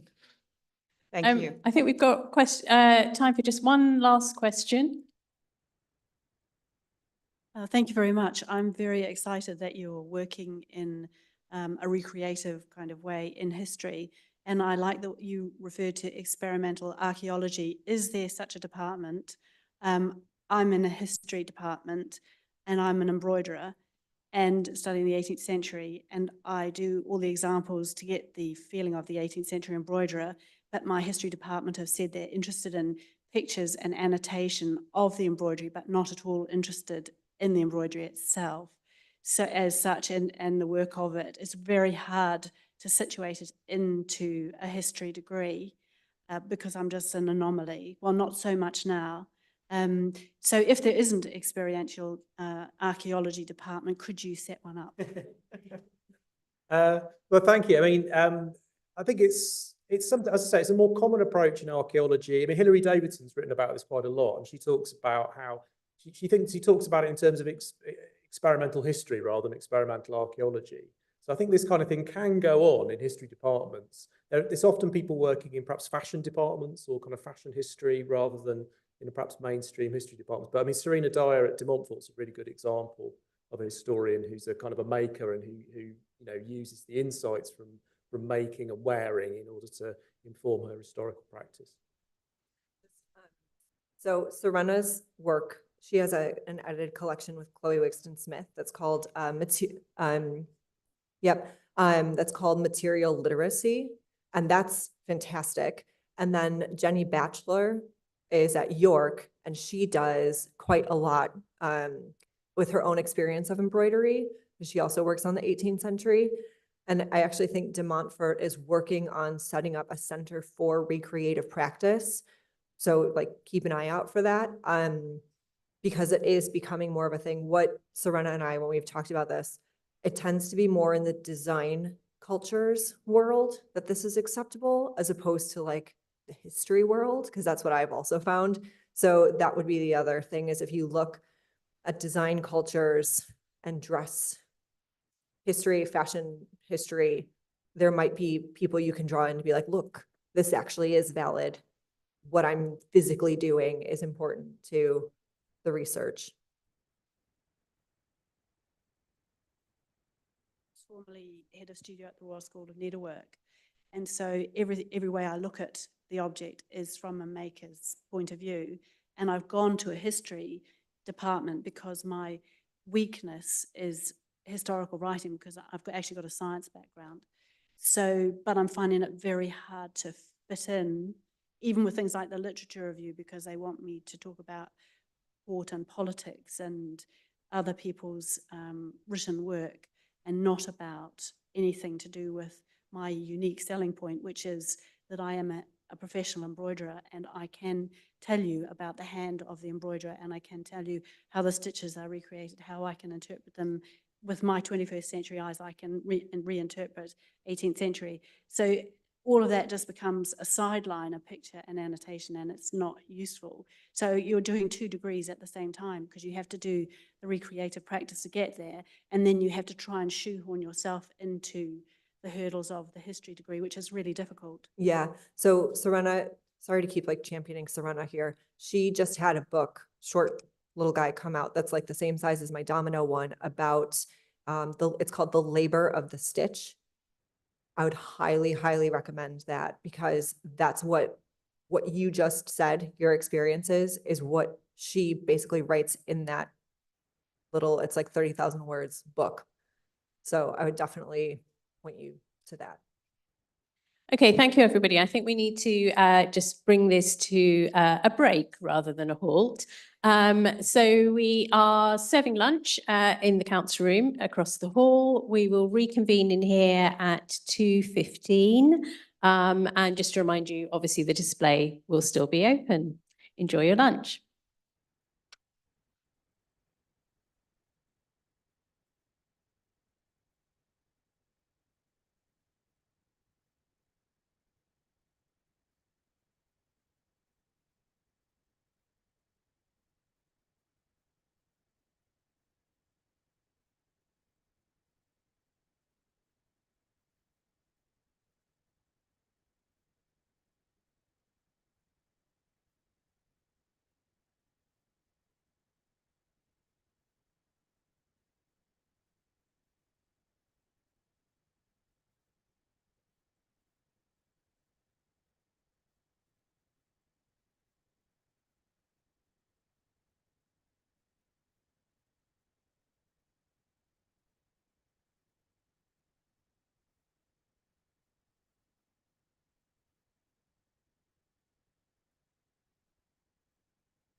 Good afternoon.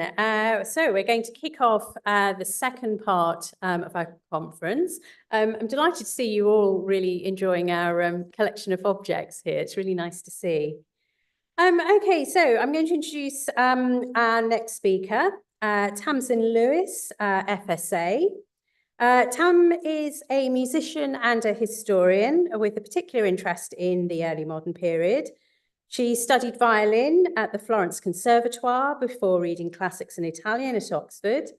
Her research uses 16th and 17th century music, words and song to examine aspects of social history in early modern England. Particular areas of interest include, and she has got a fascinating range of things that she works on, include popular music and song, broadside ballads, seasonal festivals, weddings, chocolate, coffee, clothing, and the plague. As a practitioner as well, Tamsin directs Passamezzo, an established early music ensemble, known for their ability to bring historical events to life. And anybody who came to our coronation late this time last year would have seen me and Tam doing a bit of a double act together on the courts of Henry VIII and Charles II. She also uses performances, videos and production to share her research with a wider audience. And her talk today is Greensleeves, using a literary source to recreate 16th century clothing and accessories.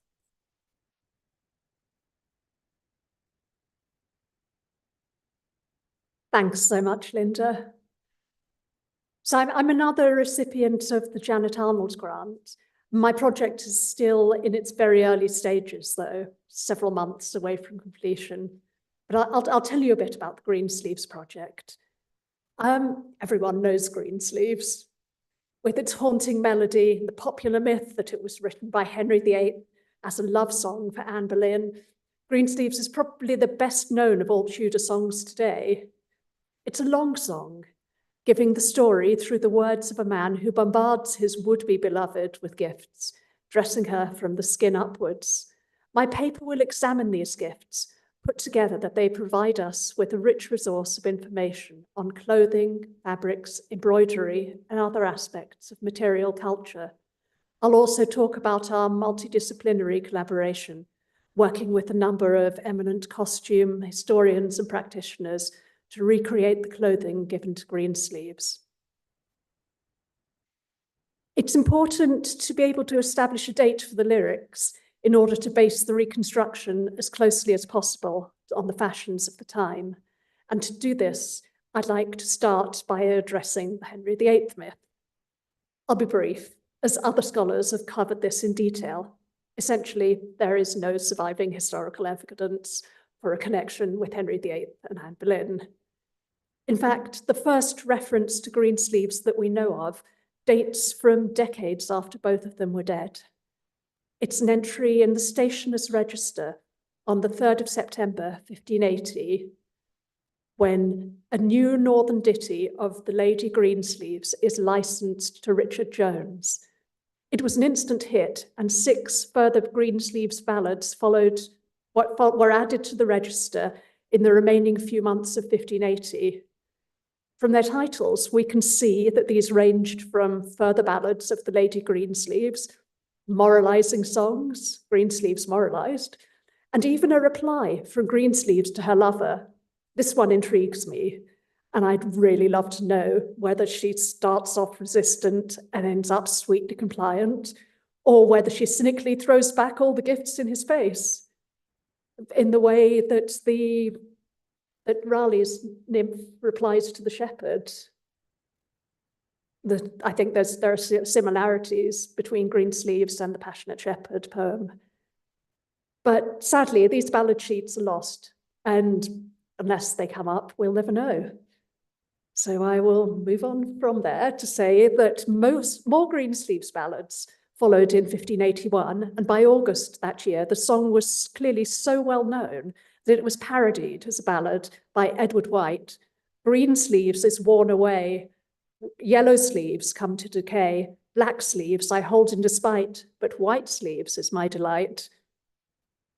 The fact that there's no mention of Greensleeves before 1580 and such a huge number of examples after in poems, dances, plays, instrumental pieces, to name but a few, does imply that it's unlikely to date from much before then. Again, the history of Greensleeves over the next couple of hundred years has been covered by lots of people, so I won't do that. Very few of the earliest Greensleeves ballads survive, but one of them can be found here in the collection of the Society of Antiquaries. It dates from 1581 and is a new ballad declaring that great treason conspired against the young King of Scots. I'm showing it to you here in part so that you can get an idea of the standard format for the broadside ballads, words printed on a single sheet, probably about the size of those sumptuary law pages there, sides broader than the width. And that's what we think the original Greensleeves ballad might have looked like. With these ballads, you can see there's no music attached to it, but they are to be sung. Instead, they give suggestions for a tune. In this one, it says Millfield or else to Greensleeves. It was assumed that everyone would just know the tune.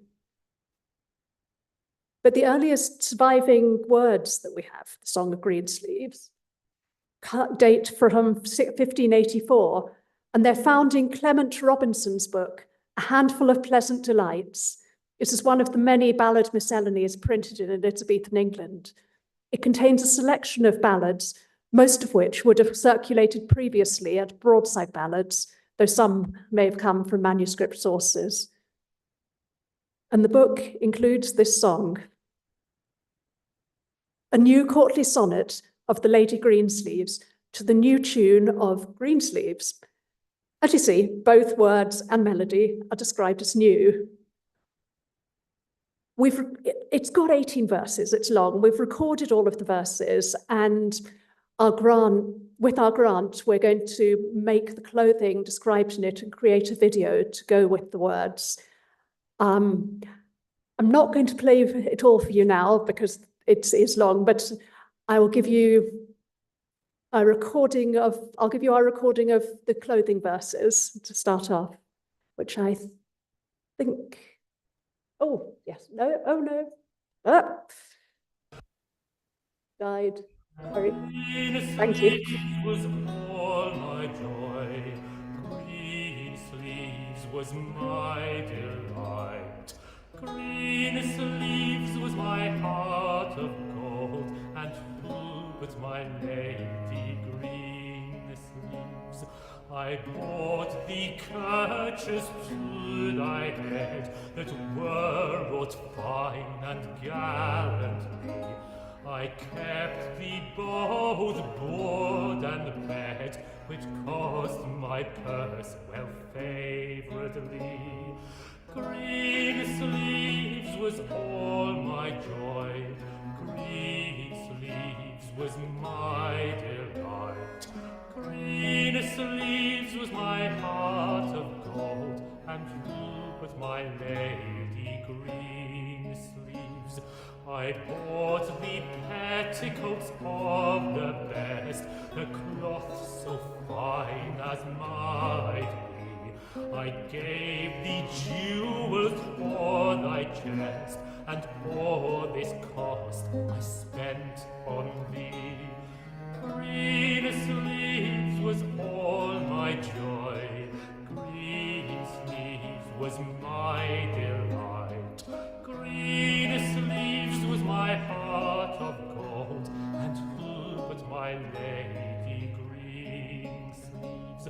Thy smock of silk, both fair and white, with gold embroidered gorgeously, this petticoat of sandal right, and this I bought thee gladly.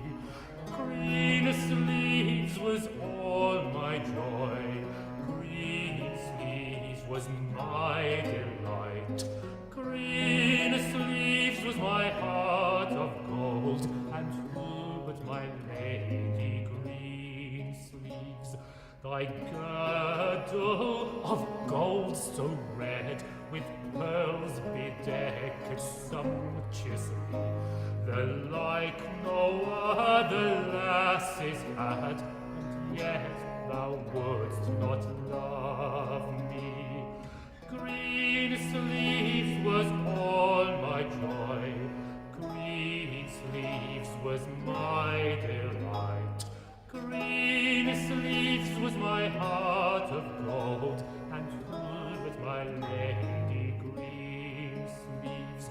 Thy purse and eke, thy gay gilt knives, thy pin case gallant to the eye, no better wore the burgess wives, and yet thou wouldst not love me. Greensleeves was all my joy, Greensleeves was my delight, Greensleeves was my heart of gold, and who but my lady Greensleeves? Thy crimson stockings all of silk, with gold all wrought above the knee, thy pumps as white as was the milk, and yet thou wouldst not love me.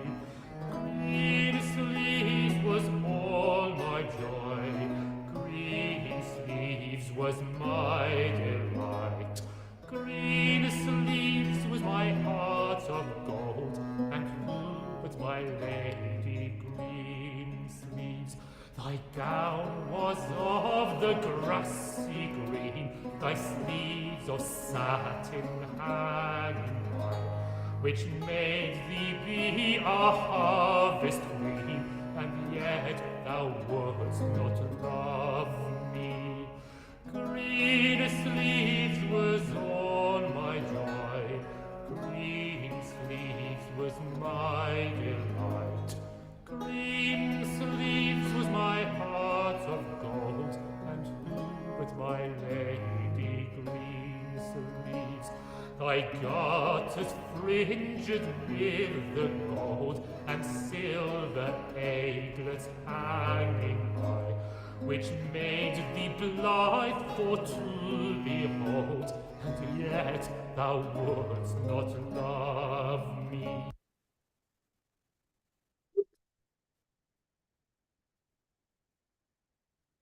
Oh, no, sorry. Wrong one. I'm sorry, my bad. Let's see if I can get out of it.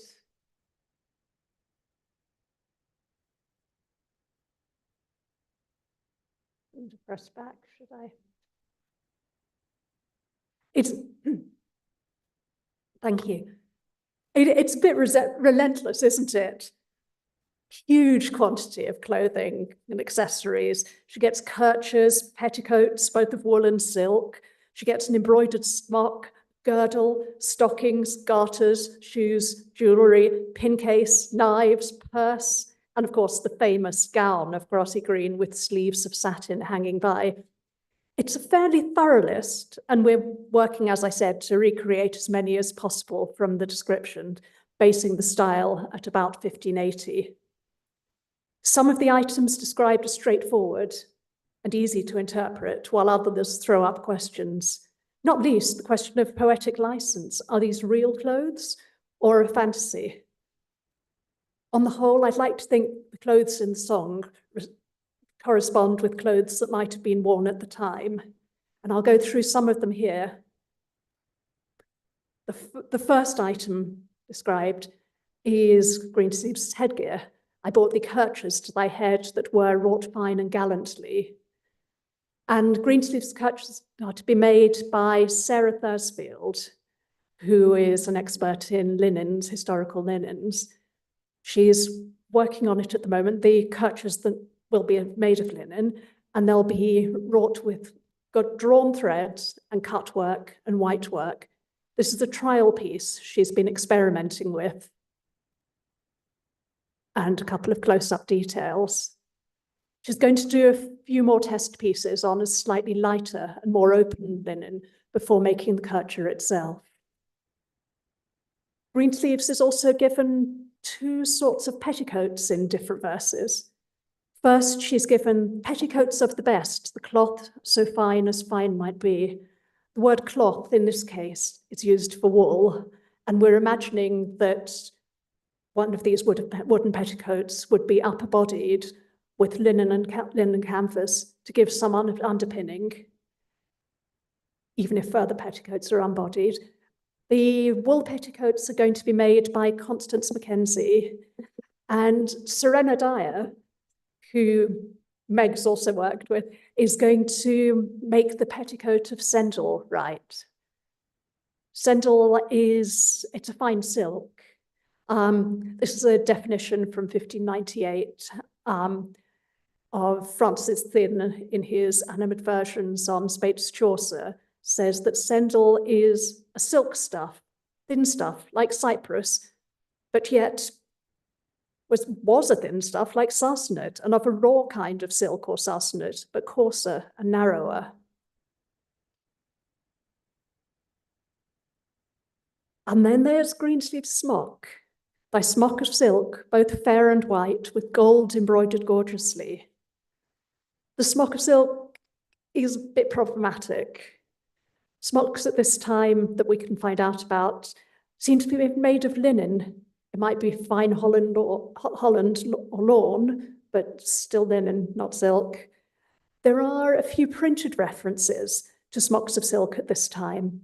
One example comes from a true discourse concerning the certain possession and dispossession of 7 persons in one family in Lancashire, and it reports the words of a possessed 13-year-old girl, Margaret Herdman.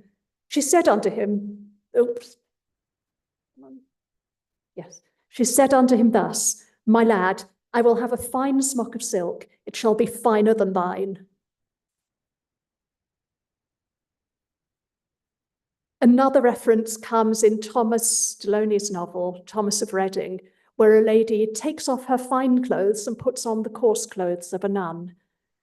And he writes, the beautiful maiden kneeling down made her prayer in sight of all the people, and then, instead of her smock of soft silk, had a smock of rough hair put upon her. Looking at these examples, they may well describe real clothes. But equally, given that one is the ravings of a possessed child who may be talking about impossible clothes, and the other a romantic description in a fable, it's not conclusive. It's also much harder, as I said, to find examples of silk smocks in real life.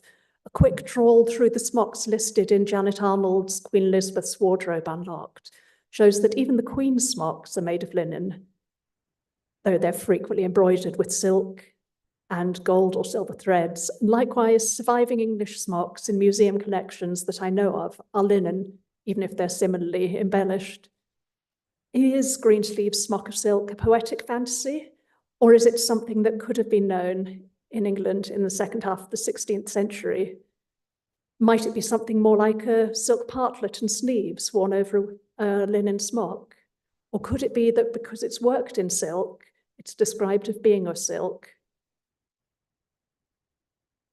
We've decided to go for this option, and Juliet Braidwood, who is sitting there, is currently working on the smock. Here you can see details from a sampler where she developed the style. You can see it. There's some close-ups. And you can see the threads, the gold with the black silk. And she's moved from the sampler onto the real thing. You can see a small part of it there, and you can see how she has based the design on the part of the pelican portrait of Queen Elizabeth. And she's tried to make the scale the same. The other images come also from contemporary paintings and a pillowcase, I think.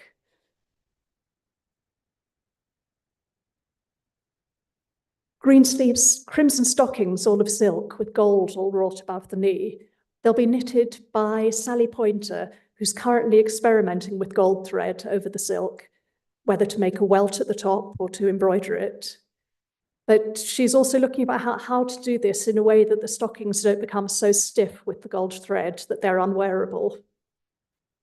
Incidentally, these silk stockings are another indicator that the words Greensleeves are not by Henry VIII, because silk stockings weren't known in his reign. There's a lot of fuss when they come to England and Elizabeth gets them for the first time. The stockings would be tied up with garters fringed with the gold, with silver aiglets hanging by, and these will be made by silkwoman Mally Lee. And the pumps, the shoes. These aren't the shoes we're going to have. These are just an image of flat English 16th century shoes that I could find. Eva Burnett, who is sitting there, is going to make them. We've got the white leather, but we're still trying to work out quite what these pumps might look like. Janet Arnold describes pumps as being single-soled, low shoes which fitted the foot closely. And they may well have been tied on with ribbons or laces. An account of the clothing of the Assyrians in the Fardal of Fashions in 1555 states that the shoes are not fastened on with latchets, but like a pump close about the foot. Shakespeare also mentions pumps tied with ribbons in Midsummer Night's Dream. We're struggling to find images, but wading through Alba Amicorum and any other source, I think we found a nice one in the Rijksmuseum. Nina Michaela is going to make the gown of grassy green with sleeves of satin hanging by. She's found some lovely green silk satin. That's as far as it's got at the moment. But as to the design, well, we're really spoiled for choice because there are so many English paintings of gowns with hanging sleeves in this period, and also so many descriptions in accounts. We've got as far as working out that the gown should be open so that you can see the petticoat of Sendall Wright, and that the sleeves that show beneath the hanging sleeves will be Juliet's smock with gold embroidered gorgeously. So, having looked at some of the gifts here, other gifts that you didn't hear include a fine horse, sweetmeats, music, serving men sent to her to wait on her, lift her up and not let her move for herself. I thought it might also be worth considering what's missing from the list of clothing. What might you expect to see in a properly dressed woman at the time? There's no mention in the song of the more typical lover's gifts of gloves, pins, ribbons, or laces, nor of ruffs or cuffs, or a hat to go over the kerchief, which is really indoor wear, or a farthingale. Though the petticoats, if there are sufficient of them and they're decently lined and padded, you might not need a farthingale. There is, however, another fragment in another piece of music, and these details can help complete the outfit. The composer, William Cobbold, wrote a fantasia called New Fashions. It's for voices and viols, and from the early 17th century. It's a quadlibet. It's a wonderful, crazy piece with snatches of popular songs, many of them clothing-related, put together in a real mishmash. And among them is an extract from Greensleeves. It gives the chorus, and then these words. Oh, I must have mentioned the girdle. Maybe I didn't. Nina's also doing the girdle.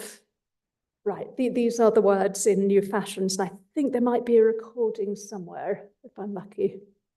Do I need to press something? Greensleeves is all my joy, Greensleeves is my delight. Greensleeves is my heart of gold, and who but Lady Greensleeves? Greensleeves and garland ruffs, broidered folds and golden cuffs. Hey ho, look where she hops, let blossom bear away the blow. So that's all we've got of it. It's, as I said, it's a crazy piece of music. You just get tiny bits as it goes in and out. And these words may come from the original ballad, if not all the words were recorded in the version that we've got in A Handful of Pleasant Delights, or they may come from another of the early Greensleeves ballads. Whatever the origin, we'll be including ruffs when dressing our Greensleeves. got one more. Yes, that'll do. There's lots more to say about Greensleeves. At another time, I could look at what her clothes say about her social status or talk about the supposed association of Greensleeves with green gowns and prostitutes. But that's enough for today. Once all the clothing is completed, we will create a video and an exhibition so that it can be seen by everyone. Thank you.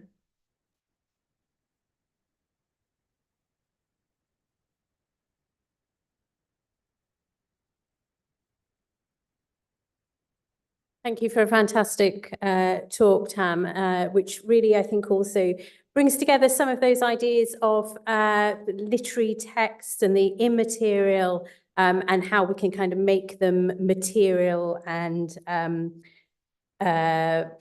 physical, which is really fascinating. So our next talk is from Anne French, FSA.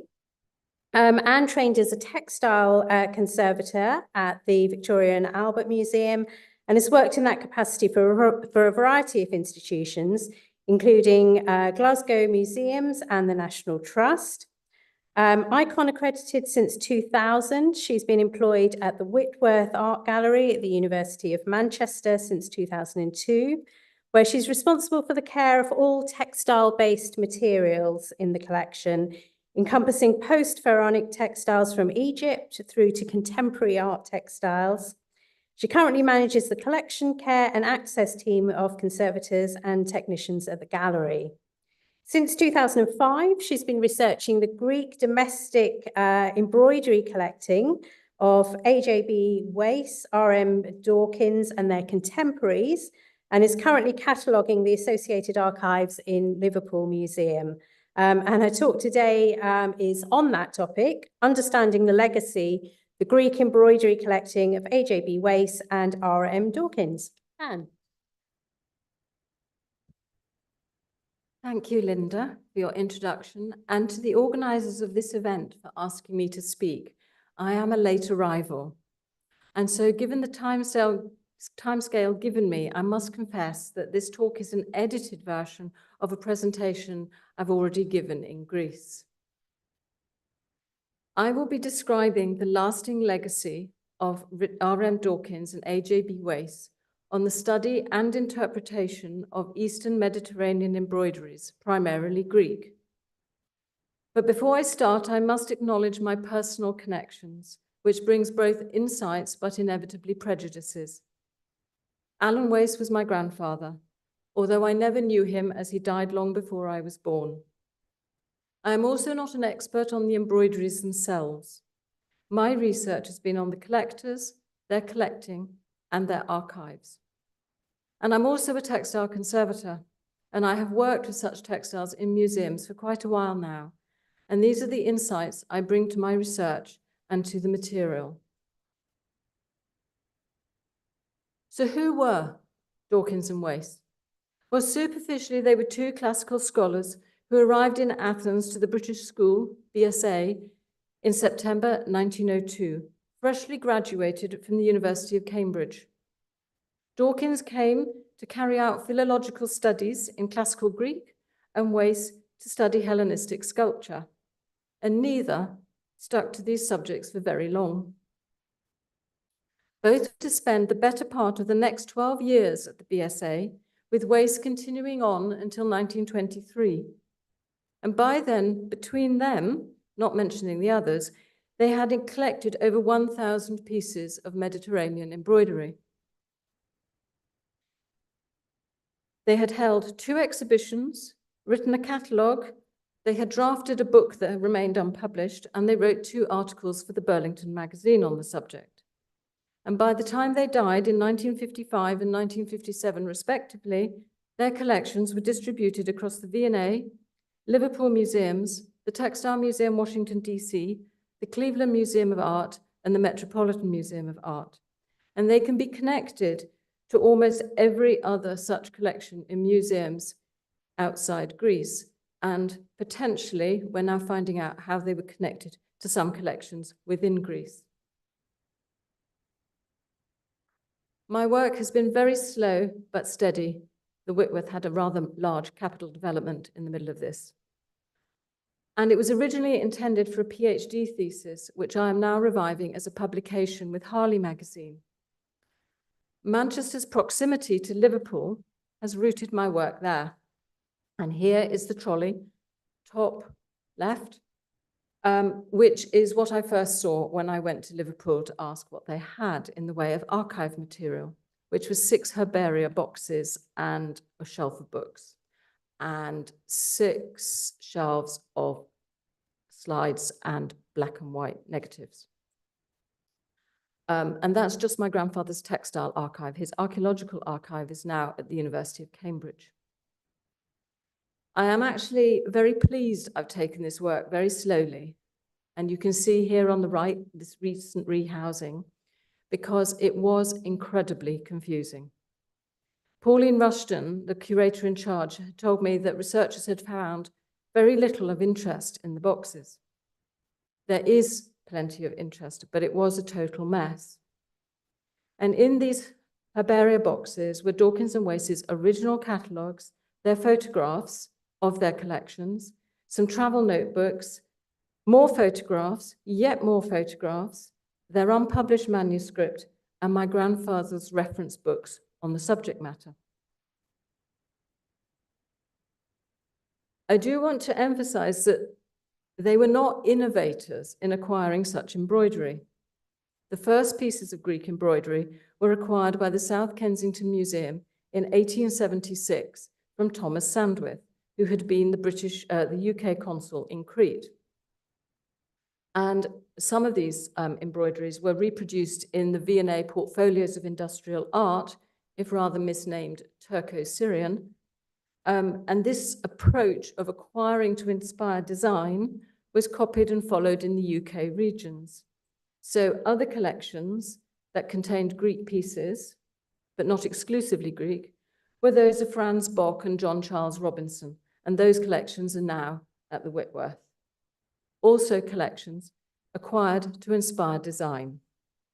And I think it's this mission and objective of acquisition by institutions that we must always remember, that they were acquired as inspiration for design for UK textile industries.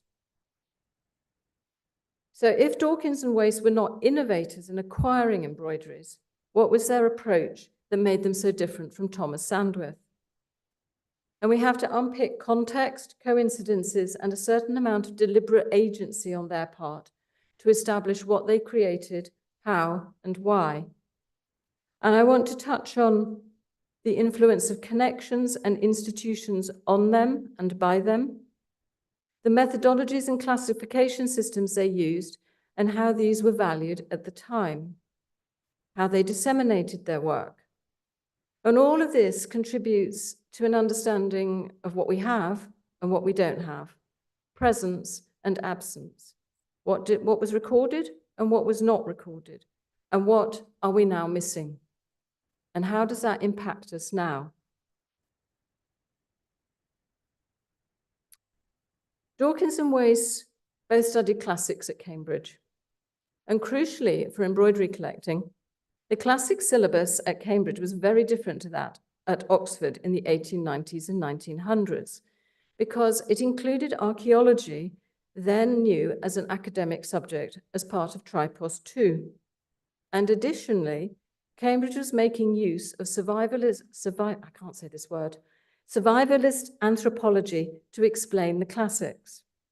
So observations and collecting of contemporary life therefore had relevance. And one proponent of this approach was Sir William Ridgway, Disney Professor of Archaeology. And the Museum of Archaeology and Anthropology in Cambridge now houses his collections, much of which was actually collected by his pupils on his behalf, and his pupils included Dawkins and Wace. And here is but one publication where Ridgway speculates on the origins of the Turkish crescent using the armchair collecting that he did. The British School at Athens has been described as a public and Oxbridge finishing school. But this World War I period has been described by Richard Clogg as a golden age that represented an extraordinary array of talent, and at no stage since has so much of the school's effort been devoted to the study of recent history of Greece and its modern language and society. And to quote a fellow student of Dawkins and Wace, he says, "I had come to Greece for the purpose of meeting not present-day Greeks, but the relics of their ancient predecessors. But I was now meeting the present-day Greeks, and they were giving me a second Greek education." The British school was also rather dominated by Cambridge in the pre-First World War period, and at least two others depicted here were also Ridgway's pupils, Haslam and R.C. Bosanquet. And Bosanquet's embroidery collection is now in Tyne and Wear museums. Tilliard, whose embroideries are now in the Whitworth, was also a Cambridge man. And when I first gave this talk, I was about to say, missing here, as I have not sourced a photograph, is Marjorie Welsh of Newnham College. And only last week, I finally found a photograph of her, and she is in the photograph on the bottom right, and she's the far left. And she married Augustus Daniel above, and he becomes director of the National Gallery, and their collections can be found at the Fitzwilliam, the Whitworth, and Gawthorpe Hall. So how and why did they all start to buy or acquire embroideries? And I asked Frank Stubbings, my grandfather's last surviving pupil some years ago, and he said, well, because they were there. And in a way they were, because what both Dawkins and Bosanquet write of is a peddler who comes to visit the British school. And people bought from this peddler, and they call him the Rhodian. And Bosanquet actually writes home about sending it home as a present. So they were buying presents to send home and to decorate their rooms. But it's what happens next that is critical. It's beyond the souvenirs and the decorations. Embroideries became an academic hobby. They catalogue and they photograph their embroideries in a manner that bears direct comparison with their contemporary archaeological record keeping. They use a running number system. On the top right is Dawkins's Palacastro, excavations at Palacastro notebook, and you see the running number system and the little diagrams. And on the left is a entry for an embroidery from Leros, and even the notebooks are the same. They are bought from Palliser Stationers on Ermou Street in Athens. They use a running number system, as I've said. So here is in the center is the photograph of number 31. And they note place of origin, often the dealer or the seller, metric, not imperial measurements, materials, colors, patterns, techniques, including stitch, and a small label is added to the embroidery. It's a brass ringed paper label that is just hooped on to the embroidery. These labels are critical, and they survive in Liverpool on the embroideries. Every other institution I have mentioned, they have been removed, which is an act, as a conservator, I would call dissociation. We have 10 agents of deterioration that we use to describe our work, and dissociation is the 10th, and it's the removal of information, a dissociation of information from the objects. And if I didn't have these numbers attached to the labels, I would not have been able to do all the work that you are now about to hear. I'm very passionate about labels now. Very early on in the process of collecting, they began to use standard terminology and nicknames, both in Greek and in English. So, for example, some of them are king pattern, flower pot, and anthroparchy. Dawkins and Wace then decided to go a bit further because it's in their writings, they got really fed up of what they were being told by the dealers that they were buying from in Athens. And every dealer seemed to want to give a provenance of Yanina, and they didn't feel that that was possible. So they devised 2 trips in particular in 1906 and 1907, to go and try and see pieces in situ and also, if any were for sale, to buy some. So they kept travel notebooks. It's the same notebook from Palace of Stationers in Athens. And they stress all the way through the travels that they traveled without a guide. They did it without a guide, and they really felt that this lent authenticity to their observations. And you can see on the left of one of my grandfather's incredibly bad drawings of some textiles.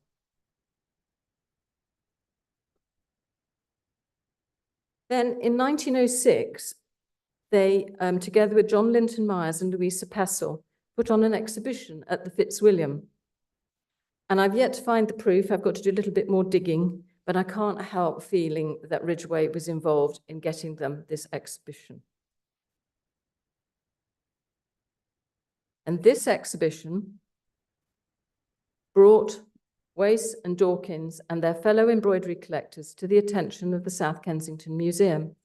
And I've put here a quote from the Wace's nominal file in the V&A, where V&A is saying that their collection has never been satisfactorily classified and the work could only be done, my highlights, by a person of experience in the localities where the embroideries are found. And thus started a long relationship with the South Kensington Museum of mutual support, and they exchanged photographs. So Wace and Dawkins' photographs went to the V&A, and the V&A sent Wace and Dawkins photographs, which partly accounts for why I am cataloguing quite so many photographs. And they even lent embroideries for display as well. Then in 1914, they put on an exhibition at the Burlington Fine Arts Club, which Burlington Fine Arts Club had been founded in 1866 to bring together collectors, amateurs, and persons interested in matters of art, and to provide a centre for collectors and connoisseurs to compare notes and to compare their collections. And so just an example of some of its members over the years included John Ruskin, Richard Wallace, Frederick Leighton, Augustus Pitt Rivers, Constantine Ioannidis, George Umorphopoulos, George Frederick Watts, William Burrell, John Singer Sargent, and Anthony Benaki. And it produced exhibitions and really lavish illustrated catalogues. And they covered a huge and unexpected range of material.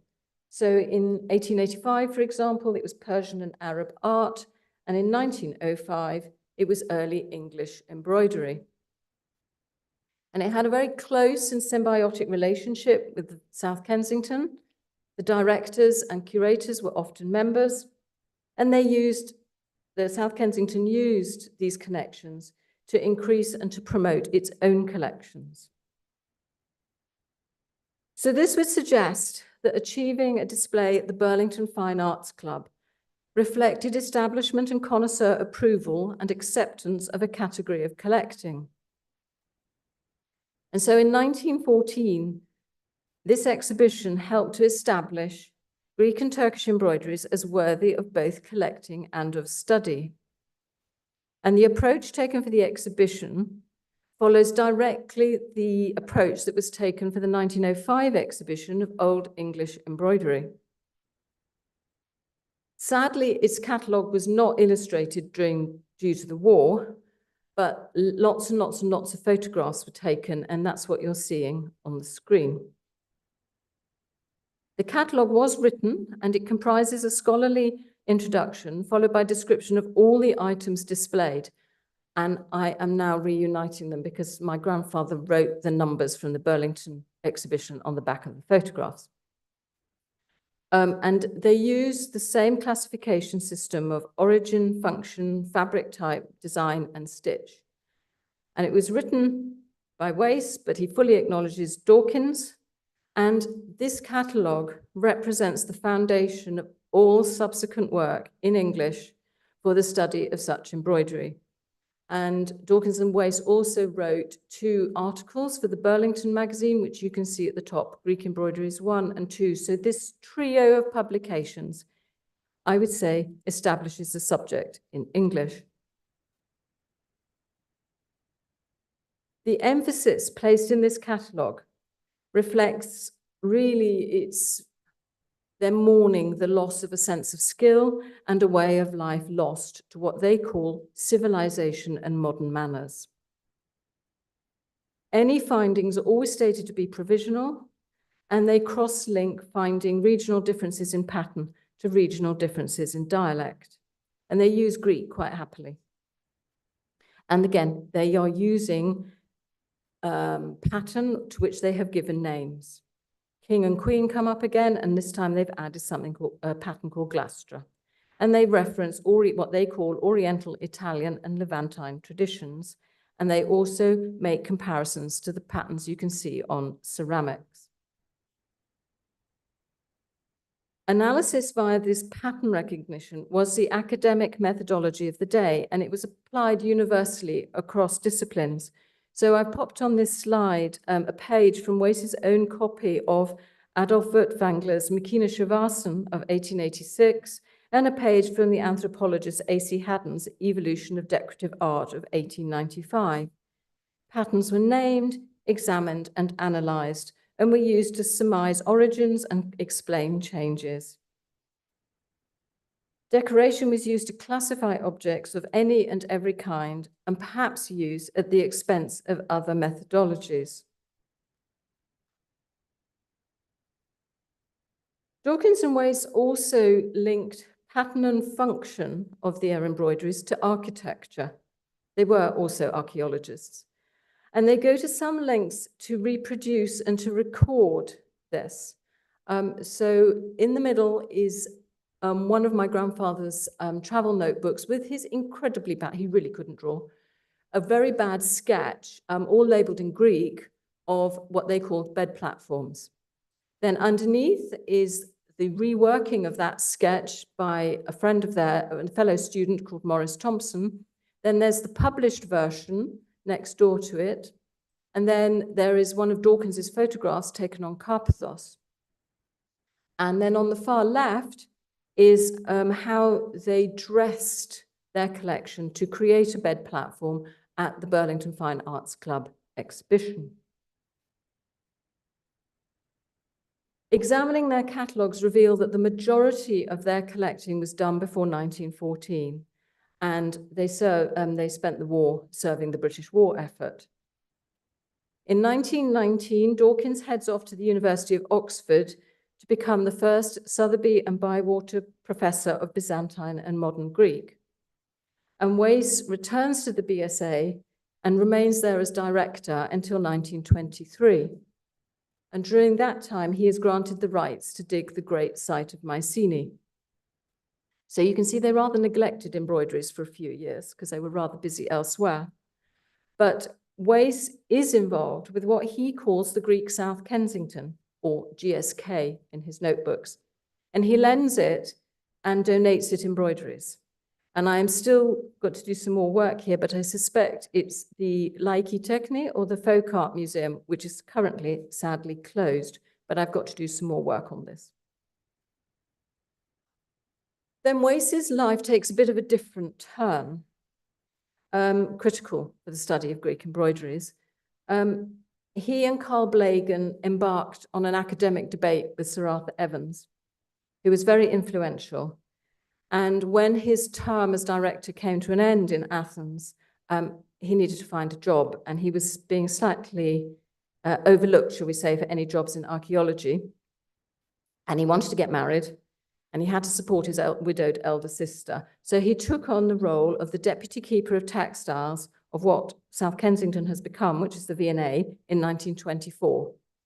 And he stayed there for 10 years. His academic hobby had become the means of earning a living. It's a hugely influential role, and he takes it very seriously, really bringing an academic rigor to the V&A's textile collection. There is correspondence with peers, collectors, dealers, UK and foreign institutions. He influences acquisitions at the V&A and beyond. He curates exhibitions, he carries out research and publishes on subjects ranging from Algerian embroideries, English 17th century embroideries, Sheldon tapestries, and Turkish velvets. And he trains up the next generation of V&A textile curators. Two particular correspondents that I want to highlight are the correspondence he had with George Myers, who was the founder of the Textile Museum, Washington, D.C., to whom Wace sold part of his collection to create a fund for his elder sister. And also Anthony Bernanke, who founded the Bernanke Museum in Athens. And their many letters provide a huge insight into the support that Wace was giving to the subject matter beyond the V&A. South Kensington practice on case-making, framing, and moth-proofing are shared with Bernanke. And also he highlights to Bernanke various Greek embroideries that are available for sale in London and Paris. And Myers asks for and gets cataloguing advice. And also my grandmother was American, so they made frequent trips to the States. He also gave many lectures at the Textile Museum.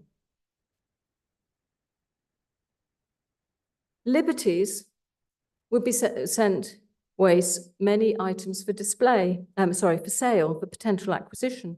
And on the back of these photographs on the left, it says sold, but they're not in the V&A. Two are now in the Bernanke. And on the top right, this dress is definitely in the Bernanke. And I have written an account of how it went from Mrs. Theodore Bent's collection to the Bernanke for the forthcoming Bernanke review, and is all rooted in this correspondence between Wace and Anthony Bernanke. It took about 10 years to get there. During this decade at the V&A, Wace and Dawkins were also refining a manuscript which is now contained in this yellow folder on their collections, and are making huge use of it, but they never published it. The drafts are in Liverpool. But the ultimate and final publication that people think of with regard to Greek embroidery is what my grandfather called the cookery book, which was his catalogue of the Cook collection, which had incredibly lavish production values and included colour plates. And it was published in 1935, but his approach is still the same to that of the Burlington exhibition, except that the measurements have gone imperial. And he does reference in this book the more recent work that had been carried out in Greece by Maria Montisanto and Angeliki Hadjimichali. And then from then on, from the 1935 onwards, they really don't continue any active work in the field until they come to dispose of their collections in the 1950s. Dawkins's collection is now in the V&A. Wace's collection is partly in the V&A, mostly in Liverpool, and partly in the Textile Washington, D.C., the Metropolitan Museum of Art, and the Cleveland Museum of Art. So, having outlined what they did, what they collected, and how they interpreted it, I really am now starting to evaluate what they achieved and how this influence panned out. First, what did they actually do? This is the positive side.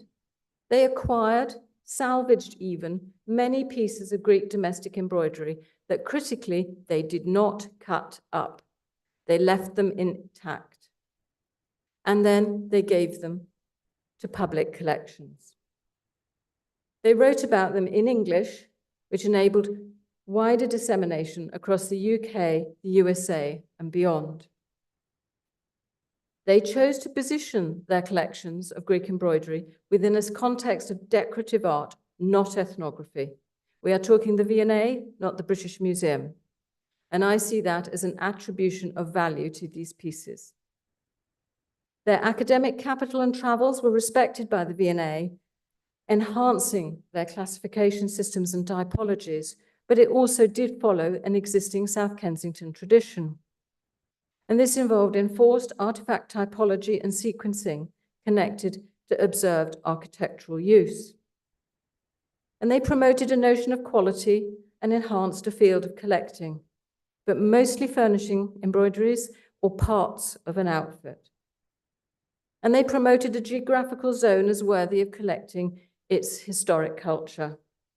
The value and profile of similar pieces from the Balkans or Eastern Europe, for example, did not receive the same attention. On the other hand, what did they not do or not emphasize?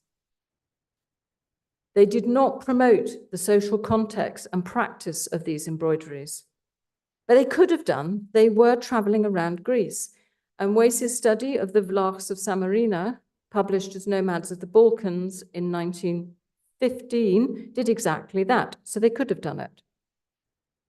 They also acquired a much wider range of material, which they did not connect to their embroideries. So example, in the center here is some amulets that my grandfather acquired in Rome. These are very similar to patterns found on Cretan embroidery. Also, Dawkins acquired Greek dialects. He's best known for his book, Modern Greek in Asia Minor, and his books of collections of modern Greek folk tales. And my grandfather also had an interest in propaganda, and on the top right, you see one of the propaganda posters, of which he collected about 40, which are now in Birmingham University Special Collections. And then lastly, we don't know whether they did or talked to the women whose family was selling these pieces. And why were the embroideries commodified for sale? They don't say, they don't mention it. Also, they did not promote or publish the considerable collections they'd made of what's called white work. And yet they collected it. Here are some examples in Liverpool. And nor did they collect outfits of dress. They collected sleeves, hems, and some tunics, but it's not the majority of their collection. Their majority of their collection is furnishing textiles. They did not collect weave, despite the existence of looms in many Greek village houses. And they did not travel to northern Greece. It was still part of the Ottoman Empire until 1918, or to the Ionian Islands to collect. So there are two large areas that they did not get to.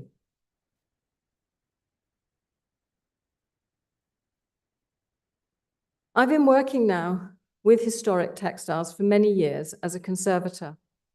And for the past 20 or so, I've been working on a collection at the Whitworth, collections at the Whitworth formed on the same basis as Dawkins and Roces, which are careful typological collections documented with varying degrees of care, all representing a place, a design, a technique to inspire design and manufacture. And what Dawkins and Roces' approach to collecting was a perfect fit to this, and their work was more meticulous than most. But the question I now pose is, how do we, who in our various ways work on interpreting this kind of material in our collections? And I speak here for the UK, but how do we make use of such material now? Would we even acquire or display fragments such as the one I've got on the slide? And I've talked to various UK-based curators, and I'm not alone in realizing the difficulties of how to interpret these kinds of collections in a new way. We've got the interpretations that some of the collectors gave them. And they're constructed and interpreted following a series of assumptions, but assumptions inevitably change. And all the curators I've spoken to now wish to create a human narrative and context underlying a display. But it's very hard to do that with typological collections.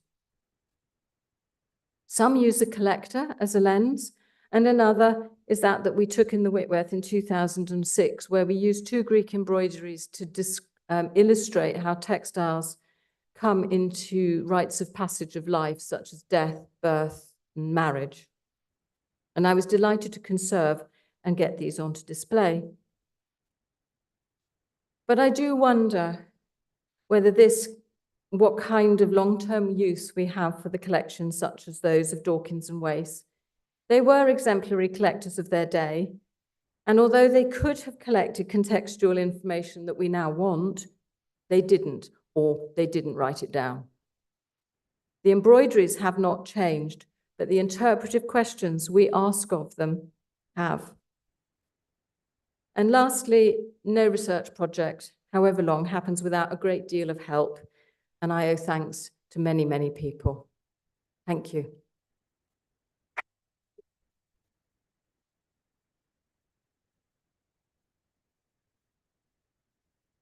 Thank you, Anne, for a paper which I think was particularly appropriate that you gave it here at the Society, because so much of the history of the Society, I think, is also the history of collecting. And I was particularly struck that those notebooks you showed are very similar to our historical minute books with the numbers and the drawings. Historically, at the Society, the ordinary meetings of fellows would be fellows bringing in objects that they had collected, sometimes slightly randomly. Tam, would you like to join and we can ask some questions? Anouska, do you want to start with some of the questions that we saw pop up online?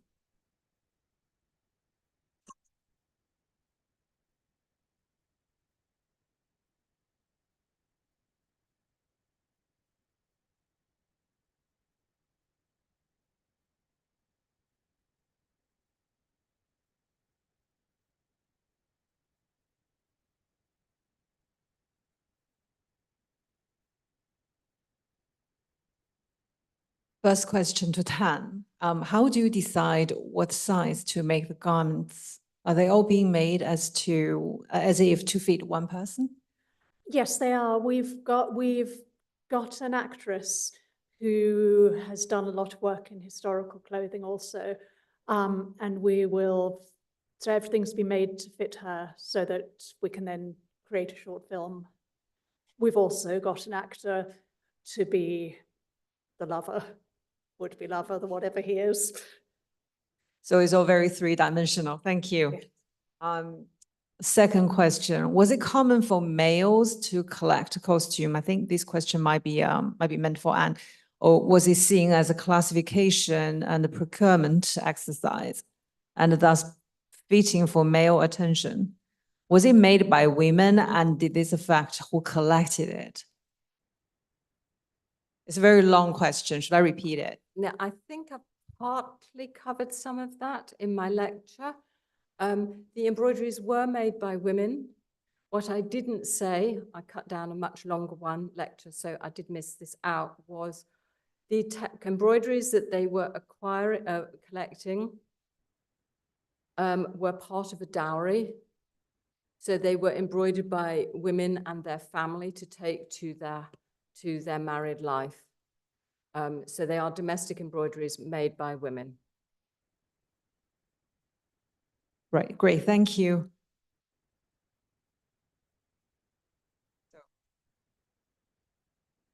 Any questions here in the room? Right. I mean, absolutely fascinating, both of them. I just wondered, did your grandfather and his colleague, did they keep diaries or any other journals that would give you an idea of how they were going about collecting, to give that sort of, social context? I haven't found to date any diaries. I'm always I'd be very happy to hear of them. I don't think they did. One thing I will just say about the archival research I've been doing over the years is they both had the most appalling handwriting. I have just about mastered my grandfather's. I have not in places mastered Dawkins's. It is appalling. So I've done my best with his notebooks.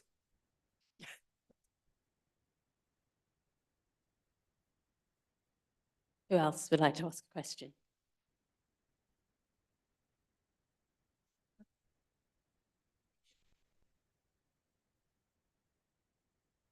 Hello, a question for Tamsin. Thank you. I really enjoyed that paper. And I didn't realise that the song went on for so long and was describing so many material articles, as Meg was saying. But I mean, obviously, you're kind of reading it quite kind of descriptively in order to kind of get at kind of items of clothing. But is there anything else going on there that perhaps a literary scholar might get into? Are there any double entendres or jokes or anything like that?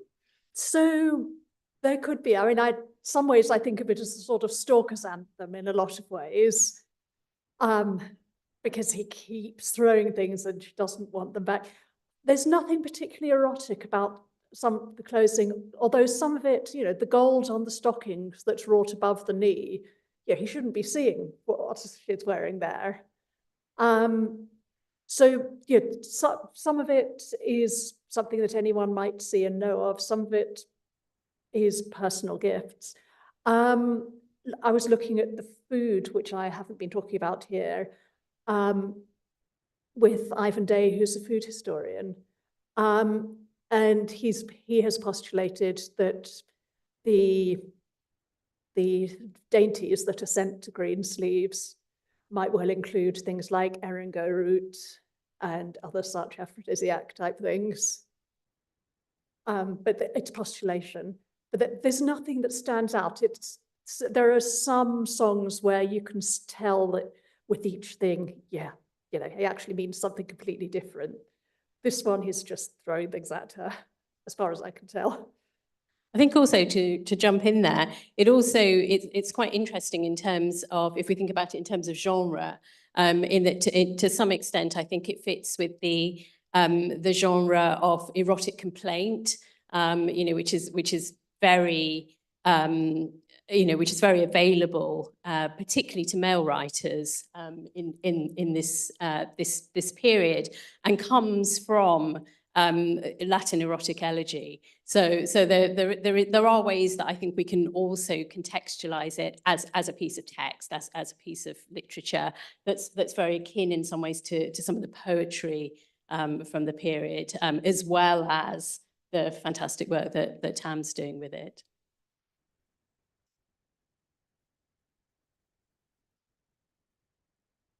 Just for Tamsin, as a comment, actually, you said that your embroiderer was, I thought, struggling to get the gold onto the stockings.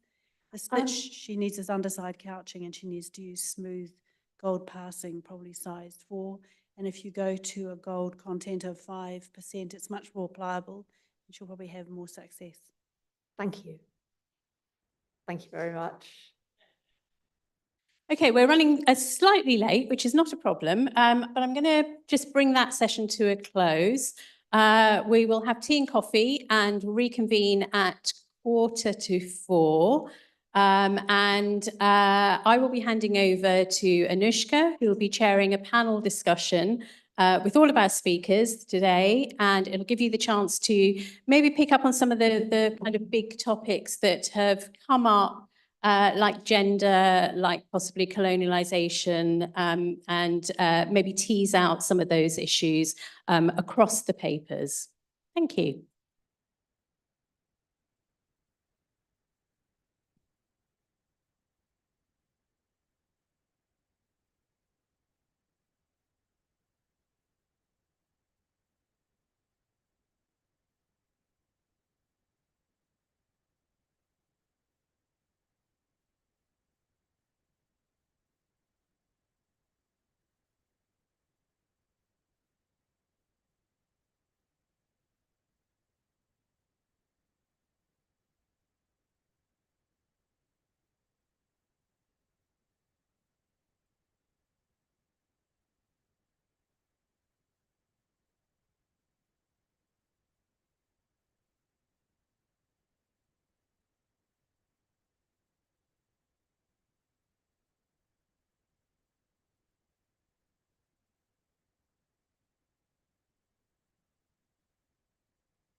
Who would actually guard this microphone?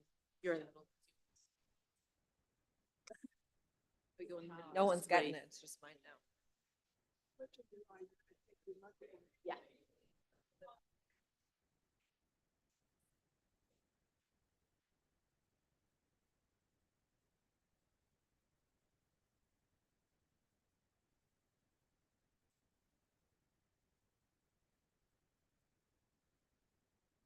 Okay, can everyone hear me and see me? We're going to make a start again. So this is our final session of the day. And really, this is a chance for us to bring all of our speakers together and respond to some of the topics that have come up. Unfortunately, Mina, being in a different time zone, is unable to join us, but I think we should all be aware of the amazing work that Mina and collaborators are doing as we're having this discussion.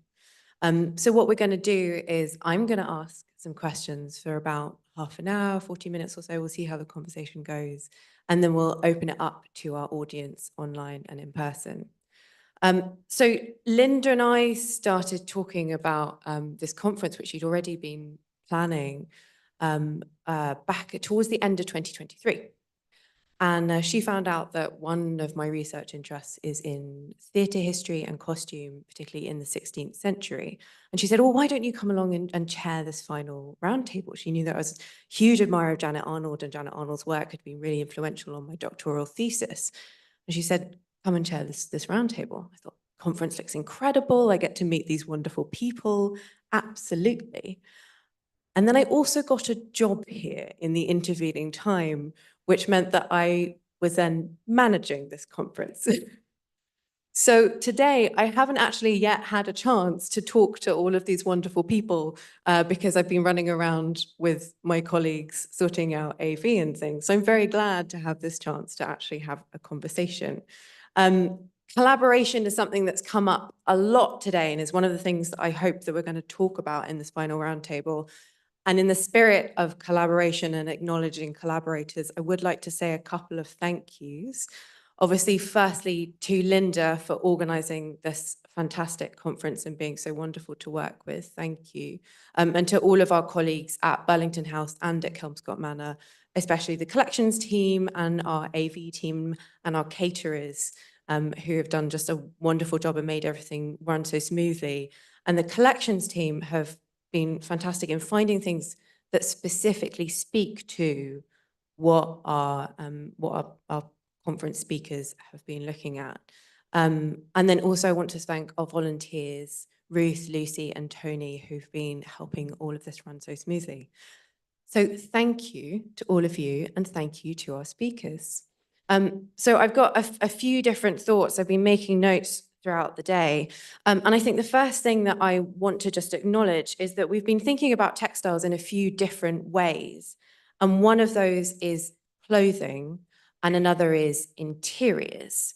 And I feel like, Anne, your paper sort of began to bring those things together.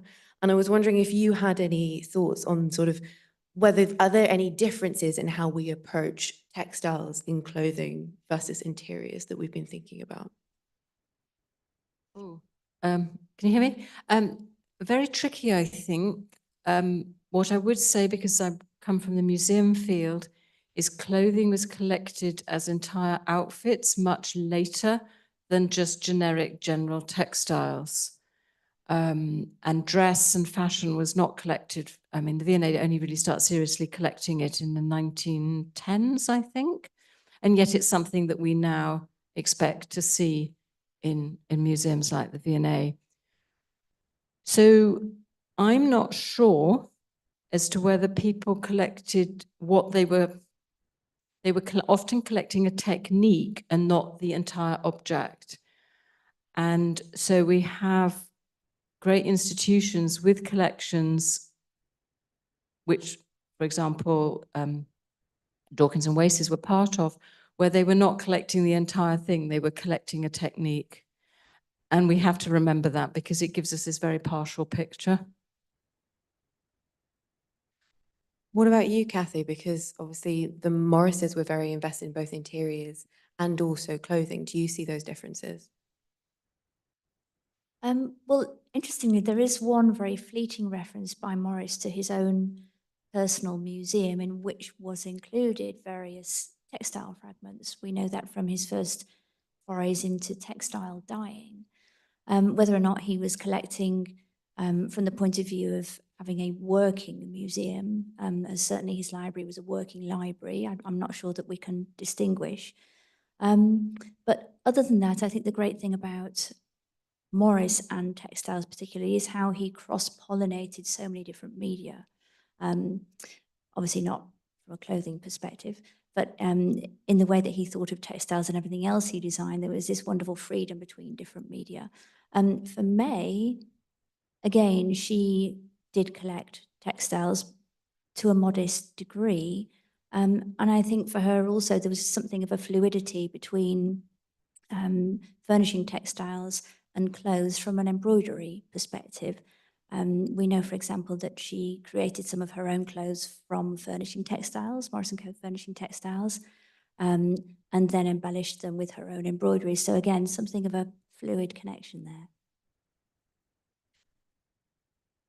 Is that something anyone else has noticed in terms of, yeah, Meg? This is really interesting. So in the 18th century, I haven't seen this, but in the 19th century, people either used leftover, like remnants of interior furnishings or out of style furnishings to create their fancy dress. And this was something that we found in like 2 of the different dresses we were looking at the Fashion Museum in Bath. And the curator was the one who noticed this because my material literacy is not as good as hers. And we were saying this pattern, like that's just on the fabric, doesn't look like it's fashionable or that it would have been for a regular dress. And we were like, it kind of looks like a couch or a curtain. And that was actually very much the case because then you have this extra fabric and it's a way of reusing, recycling bits that either you don't want hanging in your house anymore or extra bits because the measurements were off. So there is very much like a crossover in the 19th century between fancy dress and interior furnishings.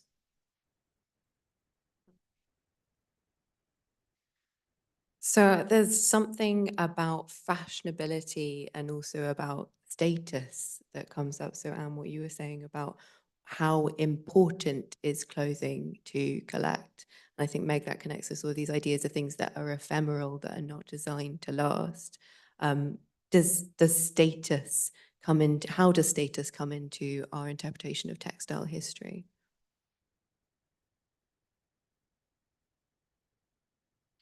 Okay, I'll take this one. I think with fancy dress, at least, because there is a difference from court dress to masquerade dress, and masquerade and fancy dress are different from each other as well, because I know I've been sort of swinging them together.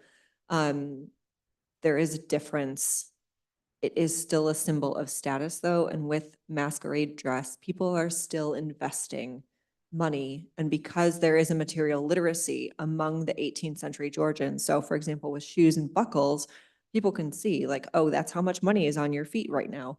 In your dress, it's that, right? It's like wearing a pair of Christian Louboutins today. Like people, there's brand awareness, but it's material literacy. So it's a knowledge of the fabrics that are on the dress and the making mechanisms that are going into it. And so while it might not be intended to last very long, you still also can't dress shabby, because if you do, you show up in like the Duchess of Northumberland's diaries and the newspaper columns because it's very public. So even though you have to pay this a ridiculous fee to get into a masquerade, if you show up dressed in a really cheap looking costume, the newspaper is going to call you out. Not unlike what happens today when we see like the Met Gala or Fashion Week. And so even though it is ephemeral, it has a legacy in identifying status and keeping people up at the top. So yeah, I mean, your sort of point about sort of material literacy got me thinking, because yeah, you're right. I think people in the 18th century were very good at sort of reading the quality of things and what that meant about the person who was wearing it. I mean, the 18th century is a time when they're moving away from, if you like, traditional markers of rank. So, you know, your birth, your landed property and things like that, and more about your kind of appearance and how you deport yourself and how you dress. And that in turn leads to quite a lot of anxiety that people could be passing themselves off as being of a higher rank than they actually are. So yeah, I think it's interesting because I've had to sort of replicate that a bit in my research process, because when I sort of examine a shoe, which generally doesn't come with any useful curator, you know, it might have some curator's comments, but it doesn't come with a provenance. You know, you have to sort of infer the date of it and that kind of thing. But you can tell from the workmanship, you can tell from the quality of the materials, the status of the person who owned it. It's really quite striking. Well, I'm just going to make the incredibly practical observation is that textiles are organic objects, and an awful lot of them just aren't with us because they deteriorate physically and chemically. And so it tends to be the high value quality objects that survive because somebody has given them that attribution of value. And once it has an attribution of value, people look after it. I suspect, you know, the same is just not true if you come from a working class household to do that with your clothing. Tamsin, I want to especially talk to you about this. Tamsin and I work in a similar time period. So in the 16th century, you're looking at very strict sumptuary laws, which tell you what you are and aren't allowed to wear.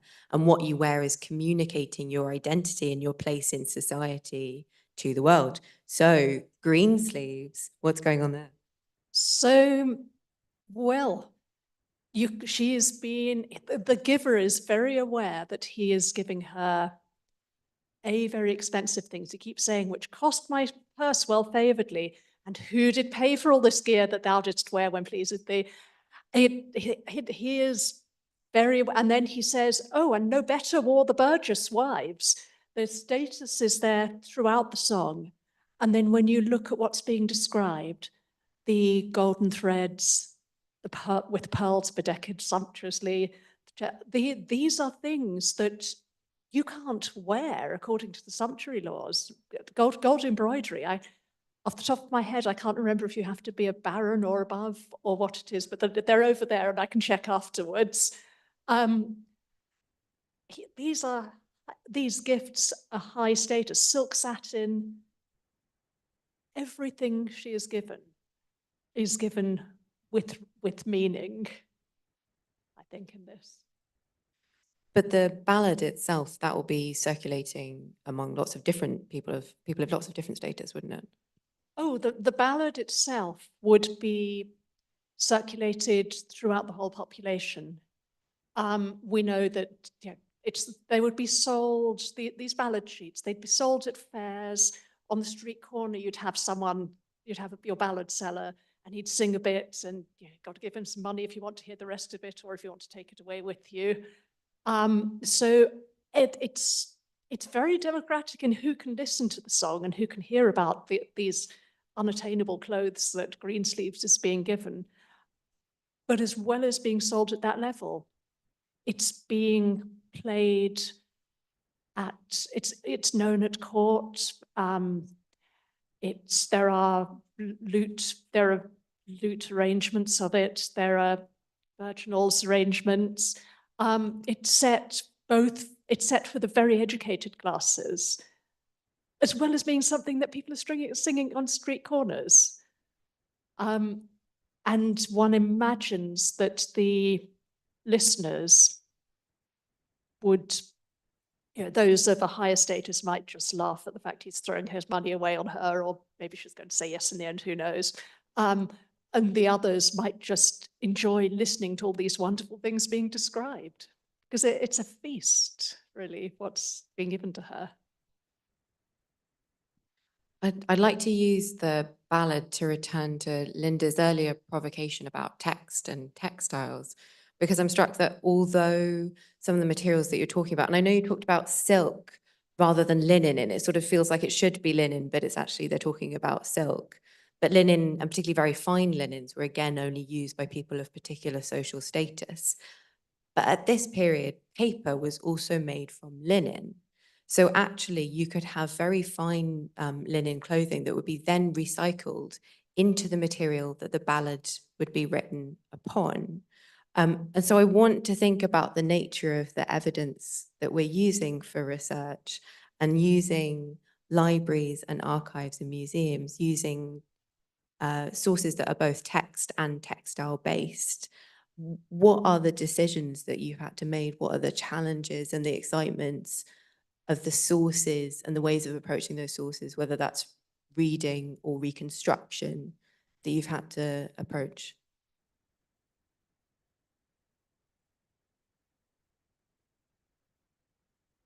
I mean, I know the discussion today has been about textiles, but I tend to work on leather rather than, does that count? Is that kind of? I think it counts. Okay, they're good. I'm glad. And actually, you know, people wrote on leather as well. I mean, vellum is a kind of is a leather material too. So much of what I deal with is skin. It has its origins in animal skin. I mean, the shoe leather was mostly a byproduct of the meat industry.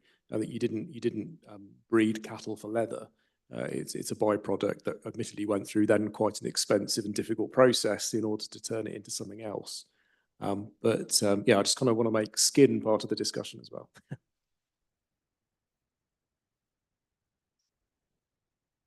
So one of the key items that we had to replicate in our recent project at the Manor was the upholstery on the bed that William Morris was born in, which is clearly an object with a very involved narrative. And so what I had to think about was not only how we could replicate the fabric so that it would appear the same, but how then, once it was attached to the bed, we can ensure that it has as long a life as possible. So one of the decisions that we took after having painstakingly worked from the original fend and taken out some of the imperfections digitally in the reproduction of that original fend for the bed hangings, was to make the very difficult decision that rather than producing it on a fine wool, that we would actually produce it on linen, simply because obviously in a historic house, pests are a constant issue and challenge. So that was one of the pragmatic decisions that we did have to take with the iconic object that is William Morris's bed.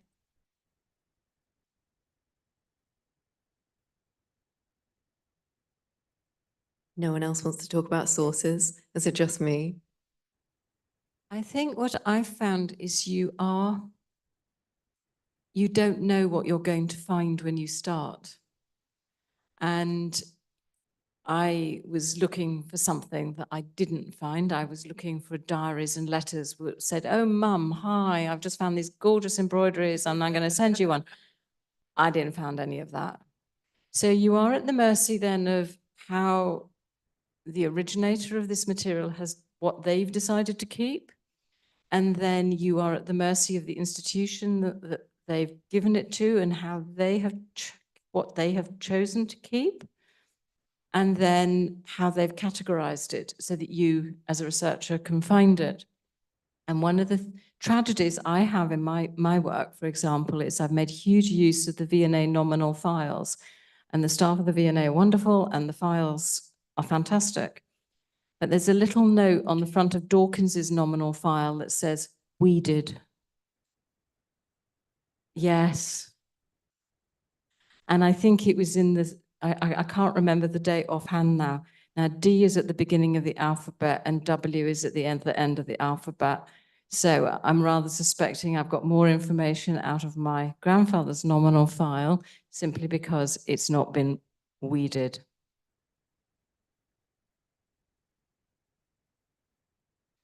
So I mean, one of the reasons that I'm particularly interested in sources is because of exactly what you're saying about what doesn't survive.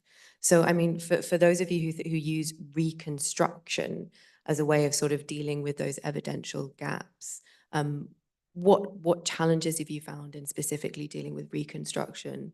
or are there more opportunities than challenges? I mean, you get this a lot musically. You have pieces, that little snatch of New Fashions that I played, the bit of Greensleeves, that's actually a 5-part piece and only 4 parts survive. So you have to try and put together the 5th part to make it work. The recording you were listening to, they'd written bits to make a 5th part.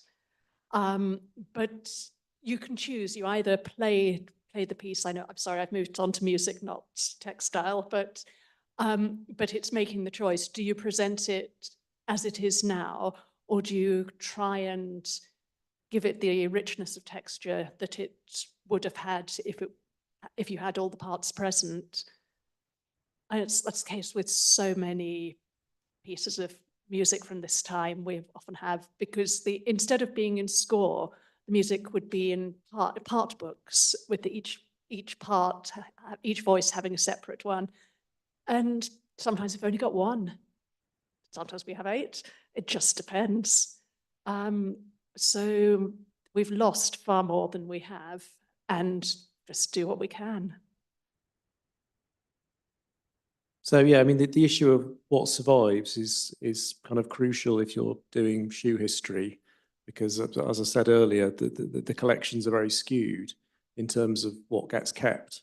So it tends to be the things that are colourful and fancy and interesting that get kept. Men's shoes are increasingly plain and utilitarian, and working people's shoes in particular, they wear them until they can't be repaired any longer, and then they're repurposed or thrown away or whatever.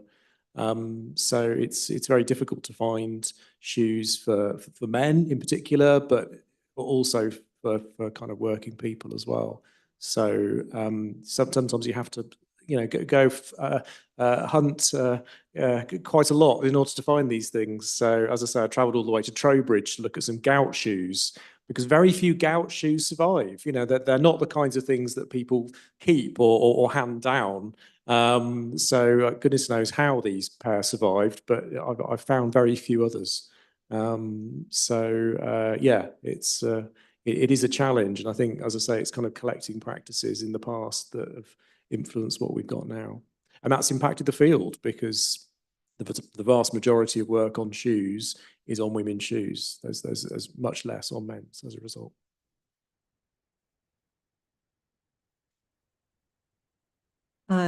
So I think it's interesting what words we use here, and I know words are going to come up later.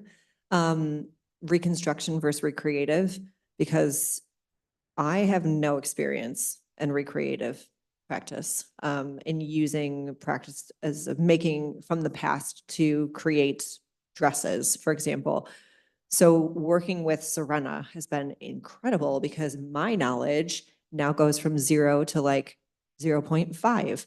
So I'm still like nowhere near her level, but understanding the way that she chooses the fabrics that we think are most closely what will represent what's in the portrait. And then there's the whole question of portrait versus text, because the portrait is one thing, right? It's like an Instagram photo today with like filters and everything looks great. And then the actual dress, which might look totally different and have some pieces missing from it. So that's been really interesting and insightful for me. And also, I didn't realize this, shows you that I'm like not into dressmaking, that the stomacher is literally pinned to the stays. Like, I'm terrified of pins, and wearing 18th century dress, now I am terrified, because I'm like, oh my God, I'm going to be a human pin cushion. So just again, like this haptic experience of having things pinned to you and the inability to put it on yourself. Like, you could, but it would be very, very awkward. So that was a great learning experience for me from recreative practice through Serena. But then this concept of reconstruction, and with recreative practice, is the question of authenticity. And that was something that we struggled with and wanted to make very clear at the outset of the event. So not so much the exhibition, because the event was a fancy ball. I didn't say it was a Georgian fancy ball. We just said it was a fancy ball. And the first half was Georgian reminiscent, because we cannot reproduce the past exactly. Like you can't.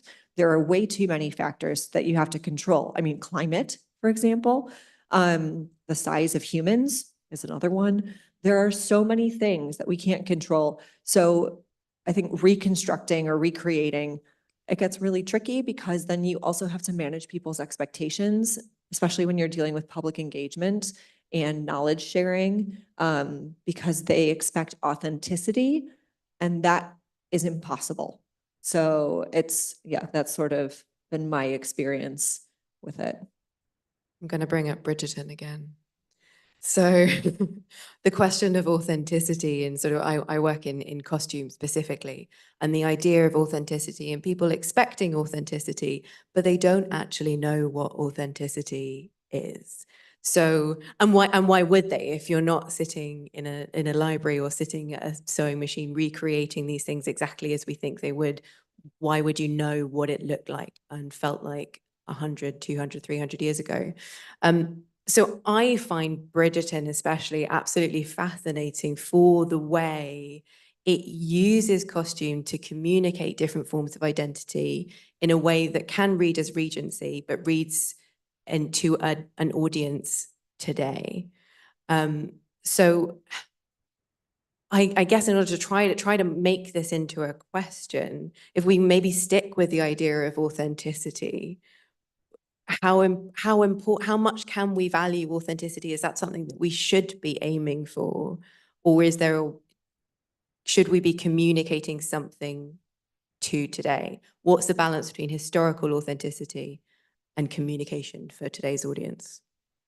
So really quick, Ginny and I had a discussion about this earlier, and it was really good because there is a gray area. There's a fog, at least for me, and from what Ginny said, she agrees, between the past and the present. And I feel like in order to understand the past, you cannot escape the present. And our expectations of authenticity are based in our present experiences. So to me, the concept of authenticity, unless you're looking at an 18th century garment from the 18th century, made by 18th century hands, worn in 18th century spaces, that's as close as we're going to get. But the bodies are still different, and the makeup is still different, and the hair is still different, and the way that we're taught to look is still different. Right. So that's what I mean. Like, you can't ever be 100% authentic. And I wish more people realize that, because then like we could chill on Bridgerton and Pride and Prejudice and see that the past is a space for everyone instead of just the dominant colonial narrative that we have had. And that was part of what we were trying to do with the exhibit and with the ball, is to bring in questions about that. Who is in what spaces, who isn't able to engage in what sorts of activities, because it should be for everyone, just because like most people who engage in fancy dress tend to be white. That has been my experience. I might be totally wrong. That's my lived experience of fancy dress and historic dress. That doesn't mean there isn't a place for non-white people, for people of color to be part of that. And it doesn't mean you have to stick to your historical role, because most of the people at the ball were dressed as elite women. And historically, they would not have been elite women. We would have all been like working class women, working rank, right? So if it doesn't have to be authentic for you, why does it have to be authentic for someone else? And again, that ties back to authenticity versus imagination, and the way the 19th century takes an 18th century dress, which is authentic-ish, and changes it to make it more authentic according to their standards. So, there's so much wiggly gray stuff there. I'm going to leave it at that and let someone else come into the abyss. Authenticity, anyone? Matthew? Yeah, I mean, I tend to be fairly relaxed about authenticity when it comes to sort of historical fiction or historical drama. For me, it's important, first of all, that it kind of evokes the spirit of the period, and also that they've kind of made an effort. So there's I think there's a Twitter account called the Bill and Ted Test. I don't know. Some of you may have seen this.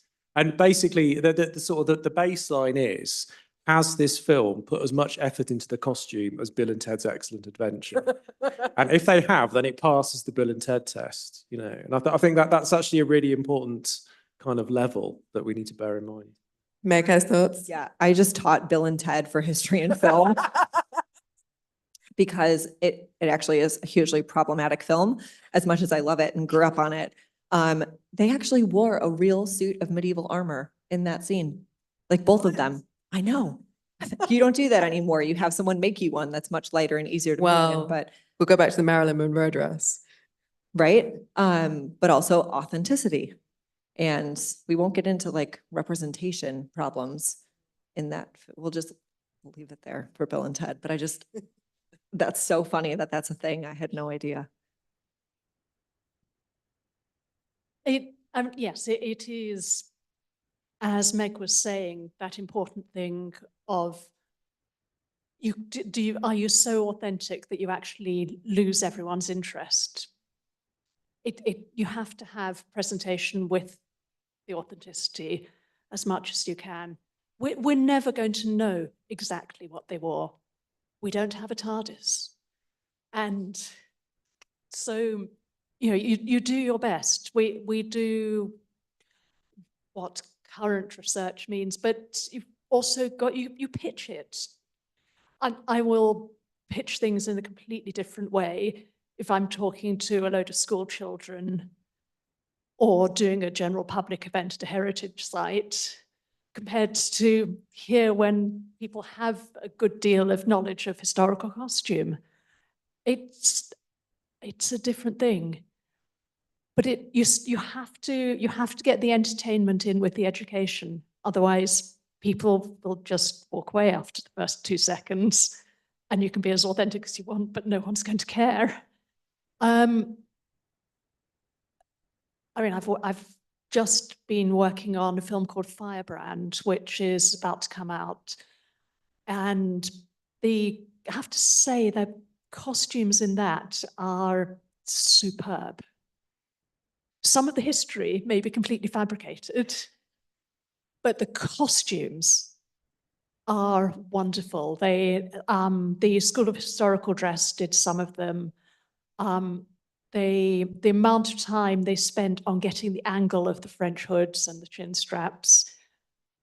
And I don't think I've done quite a few films, but I don't think I've done one where it's ever been quite at that level.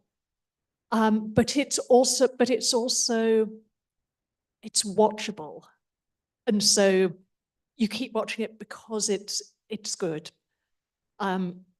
Yes, as an obsessive early music person, I did all the historical music and I obsessively made sure that everything existed in 1547. But even so, you don't just do that. You then have to go, well, are they going to want to listen to it if it's like this? How do you make it interesting while still being played by men, because it has to be done by men if it's professional musicians, or, you know, whatever. You have to give the contrast text, but you still have to make it interesting.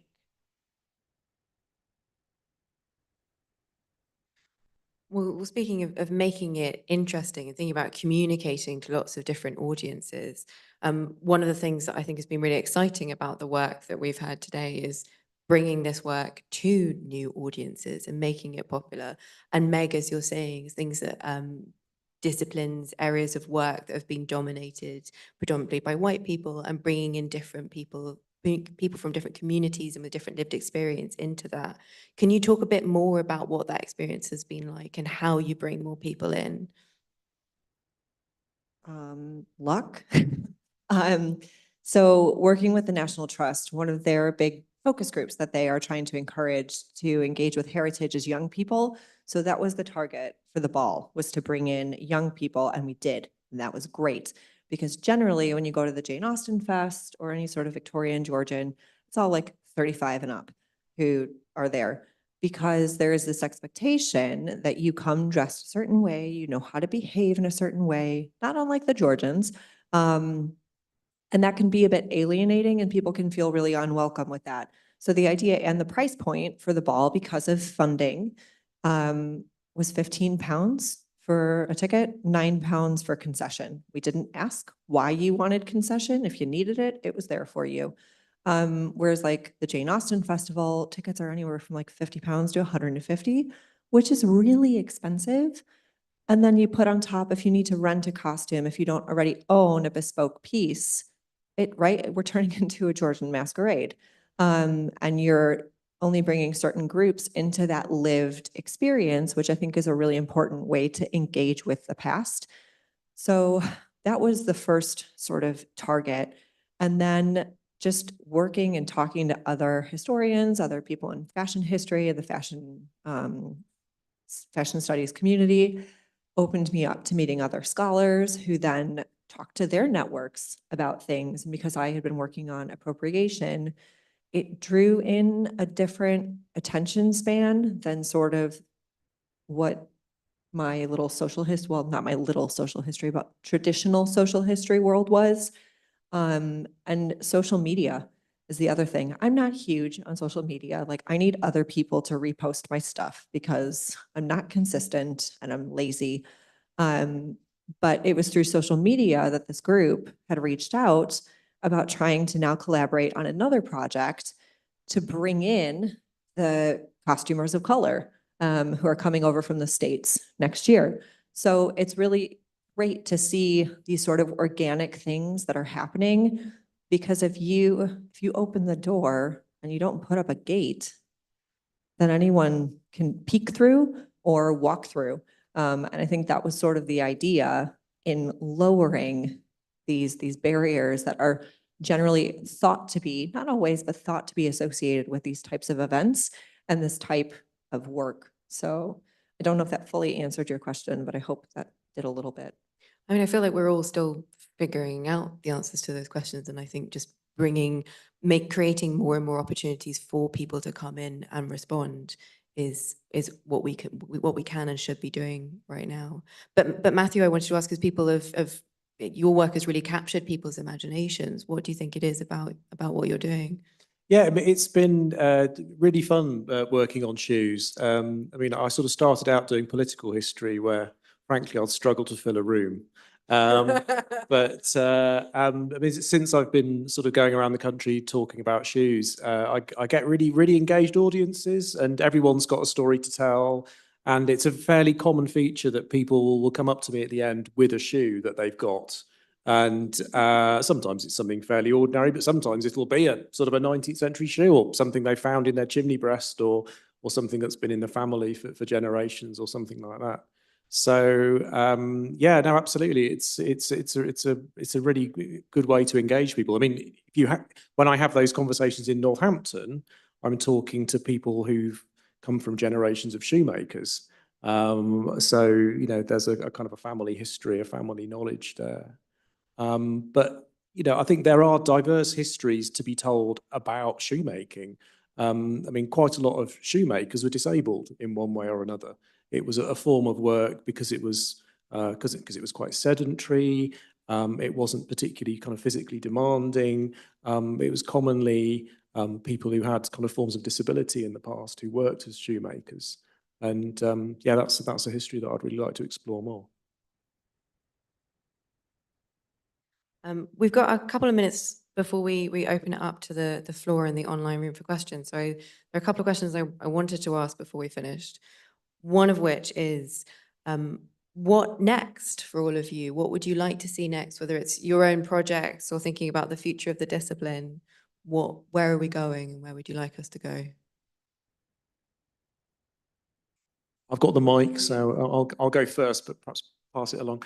Yeah, I mean, my work's been on shoes themselves, and I've done a bit of work on shoemakers as part of that, but I'd like to do more work on shoemakers and think about shoemaking as a working practice, because it's quite a difficult thing to study as a historian, if you're a historian that works on written texts, because it's not something that's written down very much. It's learned through apprenticeship, it's learned on the job, it's passed down from person to person. There are some sources like Garceau, but they're often quite elite and quite problematic in various ways. So what I'd like to do is talk to shoemakers. So Northampton's got no shortage of shoemakers, and actually the kinds of techniques that they use now, in factories like, you know, Trickers and John Lobb and Crockett and Jones aren't a world away from the kind of ways you'd have made a welted shoe in 1850. So I'd like to kind of start up those conversations with shoemakers, because I think that's probably how I'm going to learn about how shoes were made in the 18th century, rather than by trying to get that through sort of conventional historical sources. I don't know. There are lots of things in my brain that sort of fight for priority. I know that feeling. Yeah. I think one of the things I'd really like to do is follow through on this budding relationship with the costumers of color. The British Academy is also interested in holding something with them there next year, which would be fantastic. And I've talked to people here about that in different forms of collaboration. If anyone else is interested, come find me. So I think that would be great, just to sort of give this life that seems to be interesting to people other than like myself. So that's one. The other thing I'm really interested in is, I know it's easy to fall into sort of like niche traps in academia, and I don't like doing that. So I get really scatterbrained, which is why I have lots of ideas. But to continue working with the National Trust, but instead of working in Bath, which is really not easy to get to from Newcastle, work in Newcastle. There are 3 National Trust properties there that all have colonial legacies that haven't been as pried apart as they probably should be. And initially that's what I wanted to do, but that sort of like fell to the wayside when things started moving with Bath.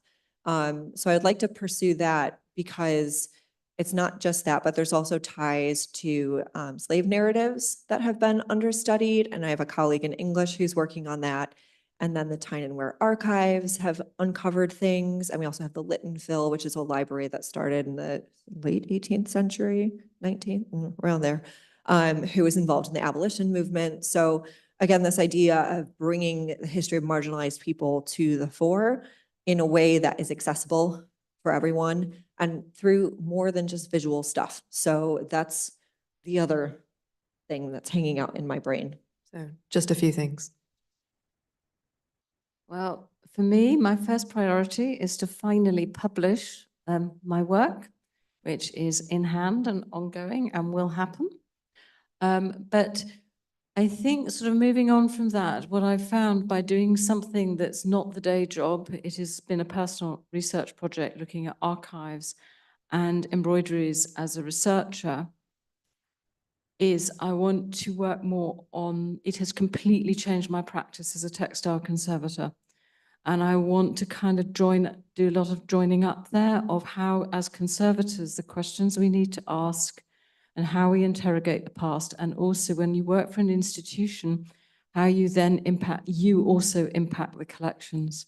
And it's trying to find a way of weaving those strands together, but I need to do my book first. Well, I'm still working on Greensleeves, which will take a while, and it's grown.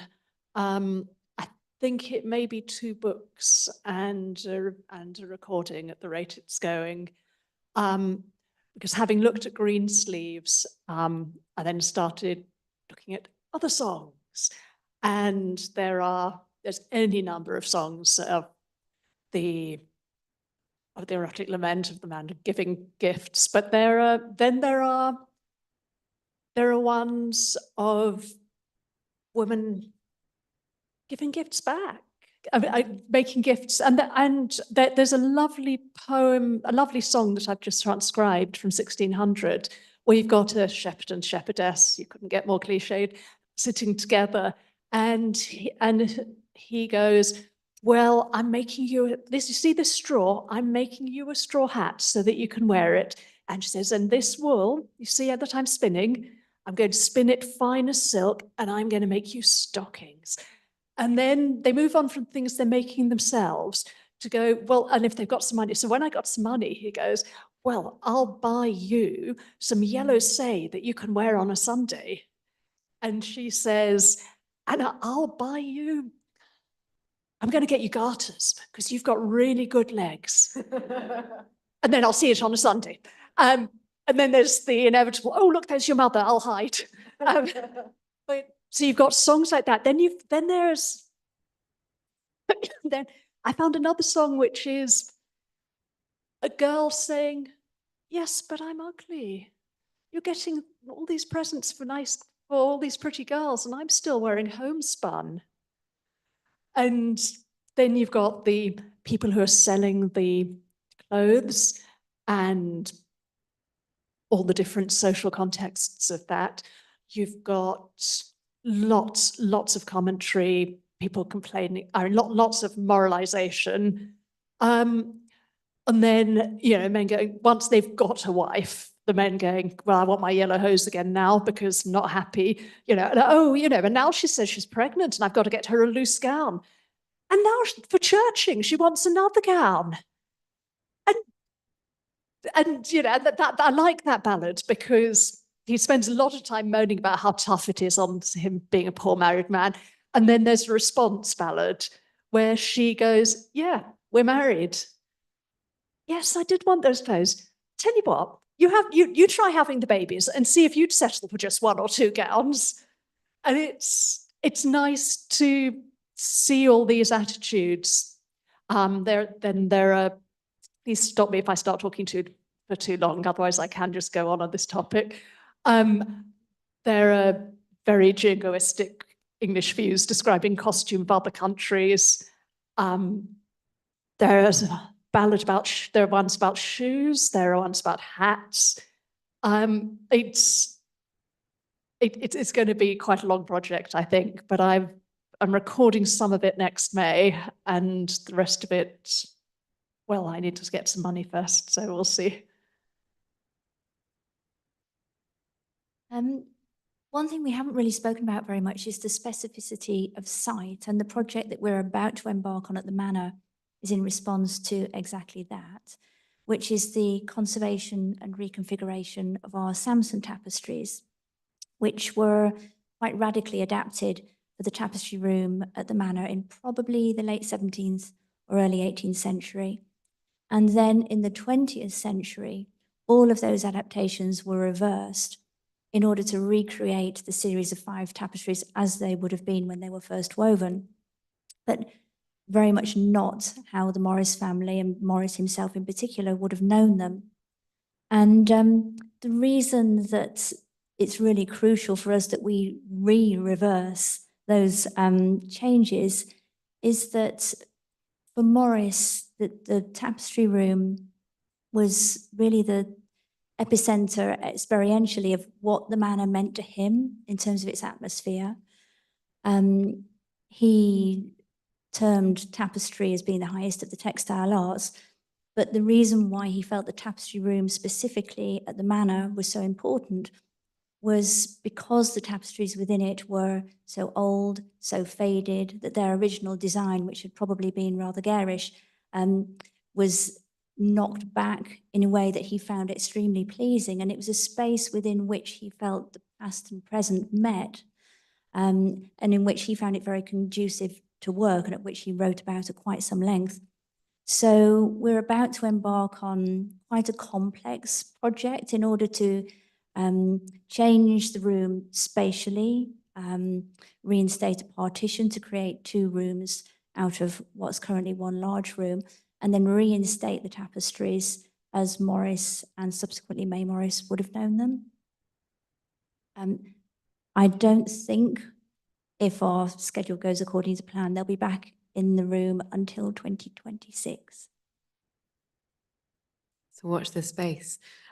Thank you all so much. I'd love to open this up to the room and to online for the questions that I'm sure that you have.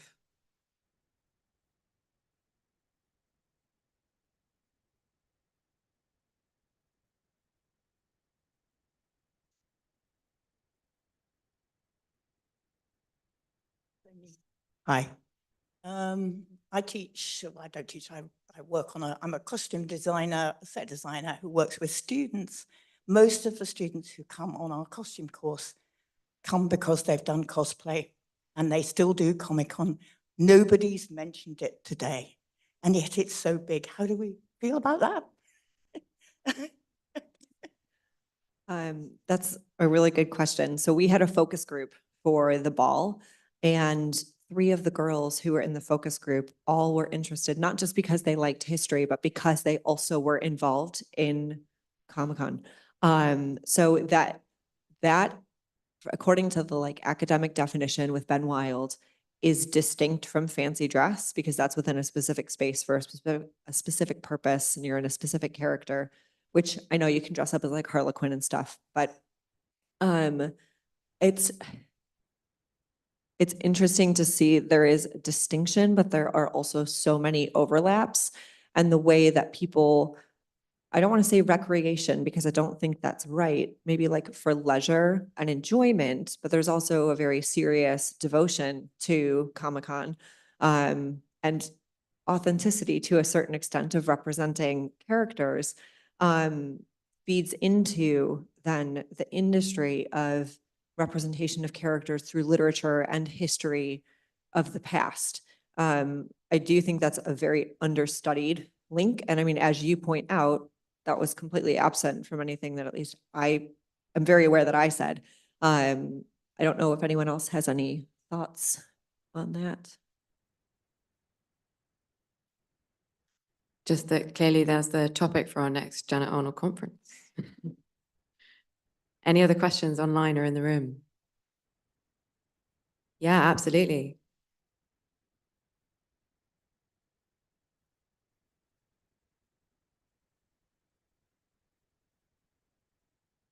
I think you've partially covered it, but I think that those questions about empire, about colonialism, about gender, class, all of those things that I think underpin everything. And I just wonder whether anybody would like to say anything more about those big issues and decolonization. I mean, I know with the National Trust, obviously there's this whole project of decolonizing the National Trust, which has been conflictual, but hopefully not now under the new government. But anyway, it's just, yeah, just whether anybody else had any sort of reflections on any of that.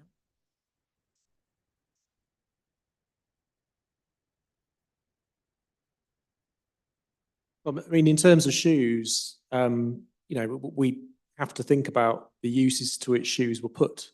So, I mean, Northampton made various grades of shoes in the 19th century, in the 18th and 19th centuries. The lowest grade were shipped to America to be worn by enslaved people. And that's a story that hasn't been told very much.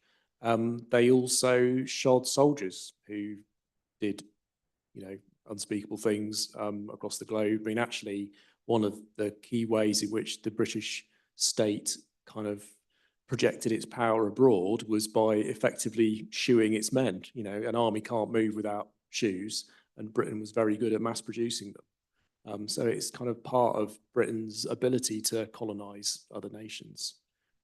So yeah, there are kind of perhaps more complex stories to be told there.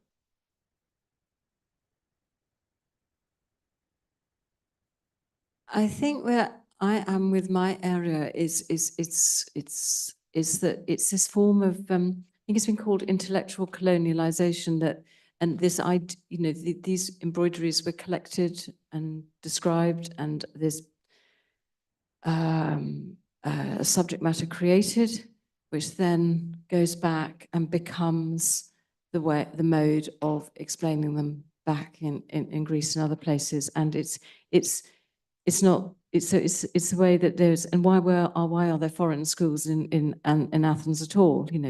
British, French, American. This idea that your own heritage is being dug up by, other countries. So it's this. That's where my interests lie. Is this imposition of thought systems as well as other forms of exploitation. One thing briefly, I remember with the quilt, seeing all I know it's not called a quilt, but that's how I framed it in my head. All the animals that are on there and the various geographic locations that they're from made me think of what you're talking about. Briefly, there's an article that will eventually come out at some point in the world about the way that the masquerade allowed certain people to dress certain ways and certain people to not dress certain ways. It's whose bodies, whose costume, because white people could dress as whatever they want. They could wear blackface, they could wear brown face. People of color could not do that. It was not a thing. You could dress horizontally, and that was it. You couldn't go up or down the scale. And we see that happening not just in Britain, but in other sites of empire as well. And the other thing is fancy dress, from what I have found so far, is a colonial practice in South Asia. I have a colleague, we've had chats about this. They don't have fancy dress.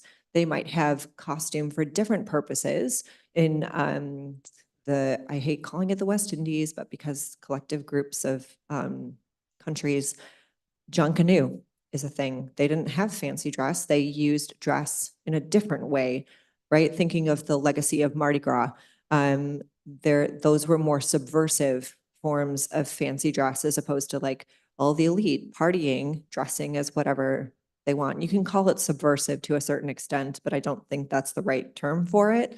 So to see the way that Sweden had masquerades, France had masquerades, Spain had masquerades, Denmark had masquerades, Hanover had masquerades, Britain had masquerades, and they were all for the elites. And then in the colonized territories, they have their own forms of engaging with dress that are very distinct from masquerade, and then eventually fancy dress. So I think there are lots and lots and lots of things to unpick here, but that's briefly what I would say.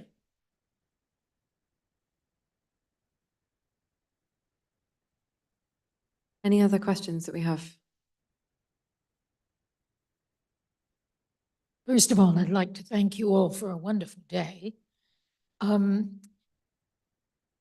What I deal with is dance, early dance from the 15th century on up into the 20th even, but mostly the 19th. It does seem to me that we owe a debt to all of you for the careful work you do to establish a body of knowledge. And we're talking about authenticity. Without that, there wouldn't be any chance of even glimpsing what authenticity might be.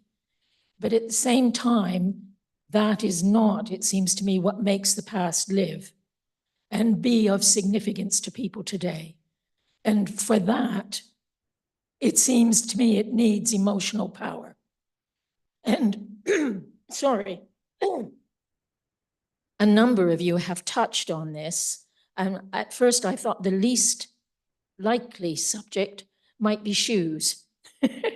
But in fact, that wasn't true, because thinking about the imprint of the human foot inside the shoe was, for me, really, in a way, quite moving. It made it a real human document. And I think people can engage with that. Obviously, one of the most vivid examples we've had is the ironic song on gender roles, almost vivifying the way people might still today relate to one another in a slightly askew relationship.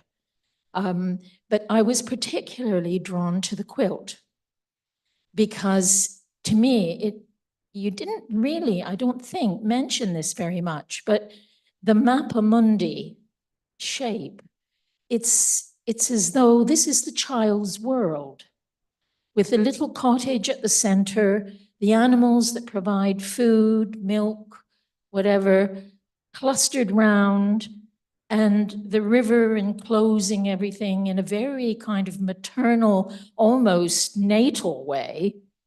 And then outside, the animals, for me, didn't recall realistic colonialism and faraway lands so much as the kind of books one reads to children when they're tiny. And that I found just really very interesting, very interesting. I wondered if you had any more to say about that aspect of it. I think in a way you've just précised it really well. I think all I can say really is that research is ongoing. As far as the sources that we've identified so far, they were all available in her father's library. So how far she strayed beyond that, we still need to establish really. I mean, the references to likely objects which weren't in printed form, like the stump work. Presumably, she would have known the stump work in the V&A extremely well because she knew their early textiles so well. And that oblique reference to the forest tapestry seemed pretty straightforward, but there are so many other possibilities that we just don't know yet. I didn't say anything about the embroidery. Is there? I'm sorry. Perhaps that is part of some of the depictions. I noticed there were couples in some of them. The patterns? That's not, I'm afraid that's where I'm not an expert on the embroideries themselves. I see. I've been looking at how they were acquired rather than them. Thanks.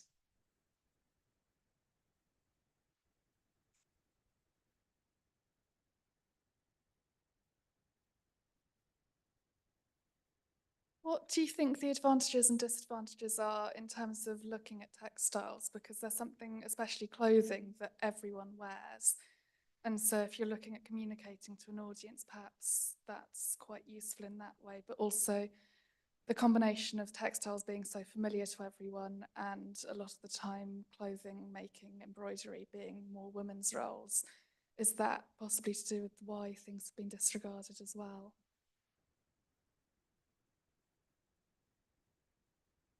Well, I'm just going to be as practical again, but they are perceived to be a bit of a problem. And dress is particularly a problem because of getting a mannequin to fit the dress and not the dress to fit the mannequin. And that is incredibly time-consuming and skillful. And a lot of people don't want to fund it. Yeah, I mean, I think you're right. And I think history as a field, I mean, for a long time, perhaps didn't take dress very seriously. Dress history was perhaps a subset of art history. It was a way of kind of dating paintings and things like that. It wasn't something that really came into its own until the sort of the later 20th century. And I think for a long time, history as a discipline, tended to be preoccupied with good kind of masculine things like politics and war and things that were, supposedly kind of serious topics. It was difficult to conceive of a kind of a dress history within that, I think. So I think it tells you quite a bit about the sort of the gendering of the discipline, really, and the way that cultural history has had a bit of an uphill struggle to establish itself. One thing, there are two things I want to pick up on. You said clothing being so familiar to everyone. Yes, it is. But also, how many of us can tell me or whoever where the fibers in your clothes come from, or what I'm wearing, what this material is based on looking at it? So we actually are not as familiar with clothing as we think we are. It's sort of, and I'm stealing this from Serena, she made the comparison in the 18th century, people would know where their linen is from and what fibers it was constructed from. Silk, same thing. They knew the roots of the fabrics and the textiles in the same way that today, we know hamburgers generally come from cows. But if you go to New York and you talk to kids who are inner city kids who don't have exposure to this knowledge, they can't tell you, they can eat a McDonald's hamburger, but they can't tell you it's made from a cow. I mean, McDonald's dubious, but still, it's this sense of knowledge about, right? Like our bodies are familiar with clothes, but our minds are not. And that's a sustainability thing as well. So I think that's where clothing can come in and the way that the past engaged with their clothing and used their clothing. We talked about reuse and recycling as a learning point to consider how our own relationship with clothing and with purchasing and reusing. But the other thing was with the history, whoever went to the Sargent exhibit, how many makers were listed in that exhibit? Other than Mr. Worth, what about the women who were making those dresses and embroidering those dresses, right? So whose histories are being told? And in the past, in the 17th century, dresses were generally made by men. And then that shifts to mantua makers and women in the 18th century. And then it shifts back towards men as the fashion designers and the labels that are being put onto high-end products. So to see how that comes in peaks and troughs is really interesting. And again, clothing and textiles open that door to that conversation, which I think is important. And like with shoes, it's going the other way around. It's opening conversations about masculinity and men, as opposed to the women's shoes, which have been dominant, and men makers as cobblers and shoemakers. So.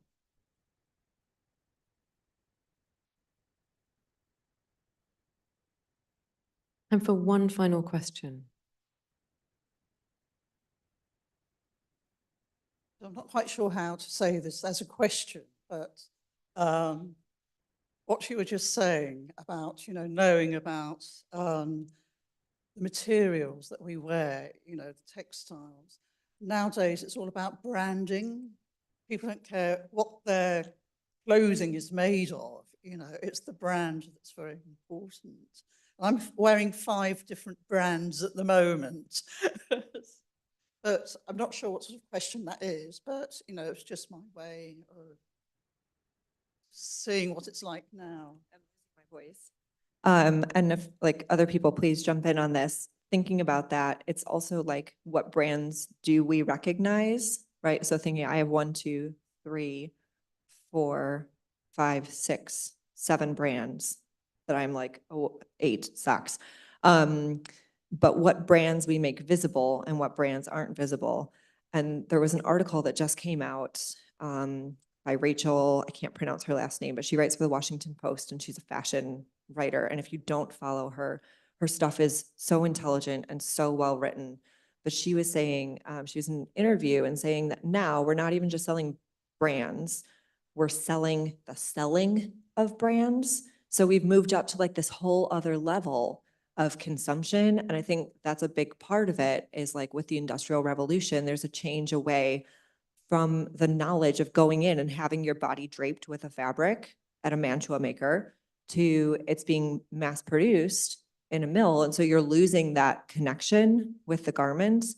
And then you get like mass production, which means there's higher turnover. And so I feel like that's part of where brand comes in, but it's also an elite thing. So there's different dressmakers who will usually have the tags on the inside, but that's where material literacy comes in as well. So yeah, I don't know if I answered your kind of question with a kind of answer, or if other people have anything that they have noticed in their own work.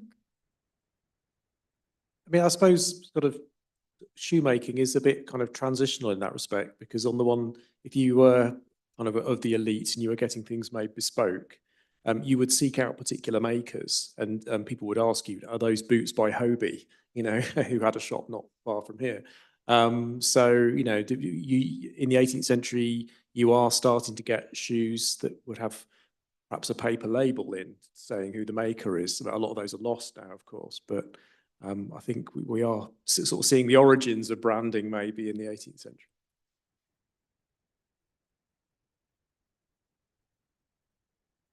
So I think it's time that we wrap up, but I'm really hoping that these conversations will continue. In person, we have our reception. Online, please get in touch, use social media. Let's keep having these conversations.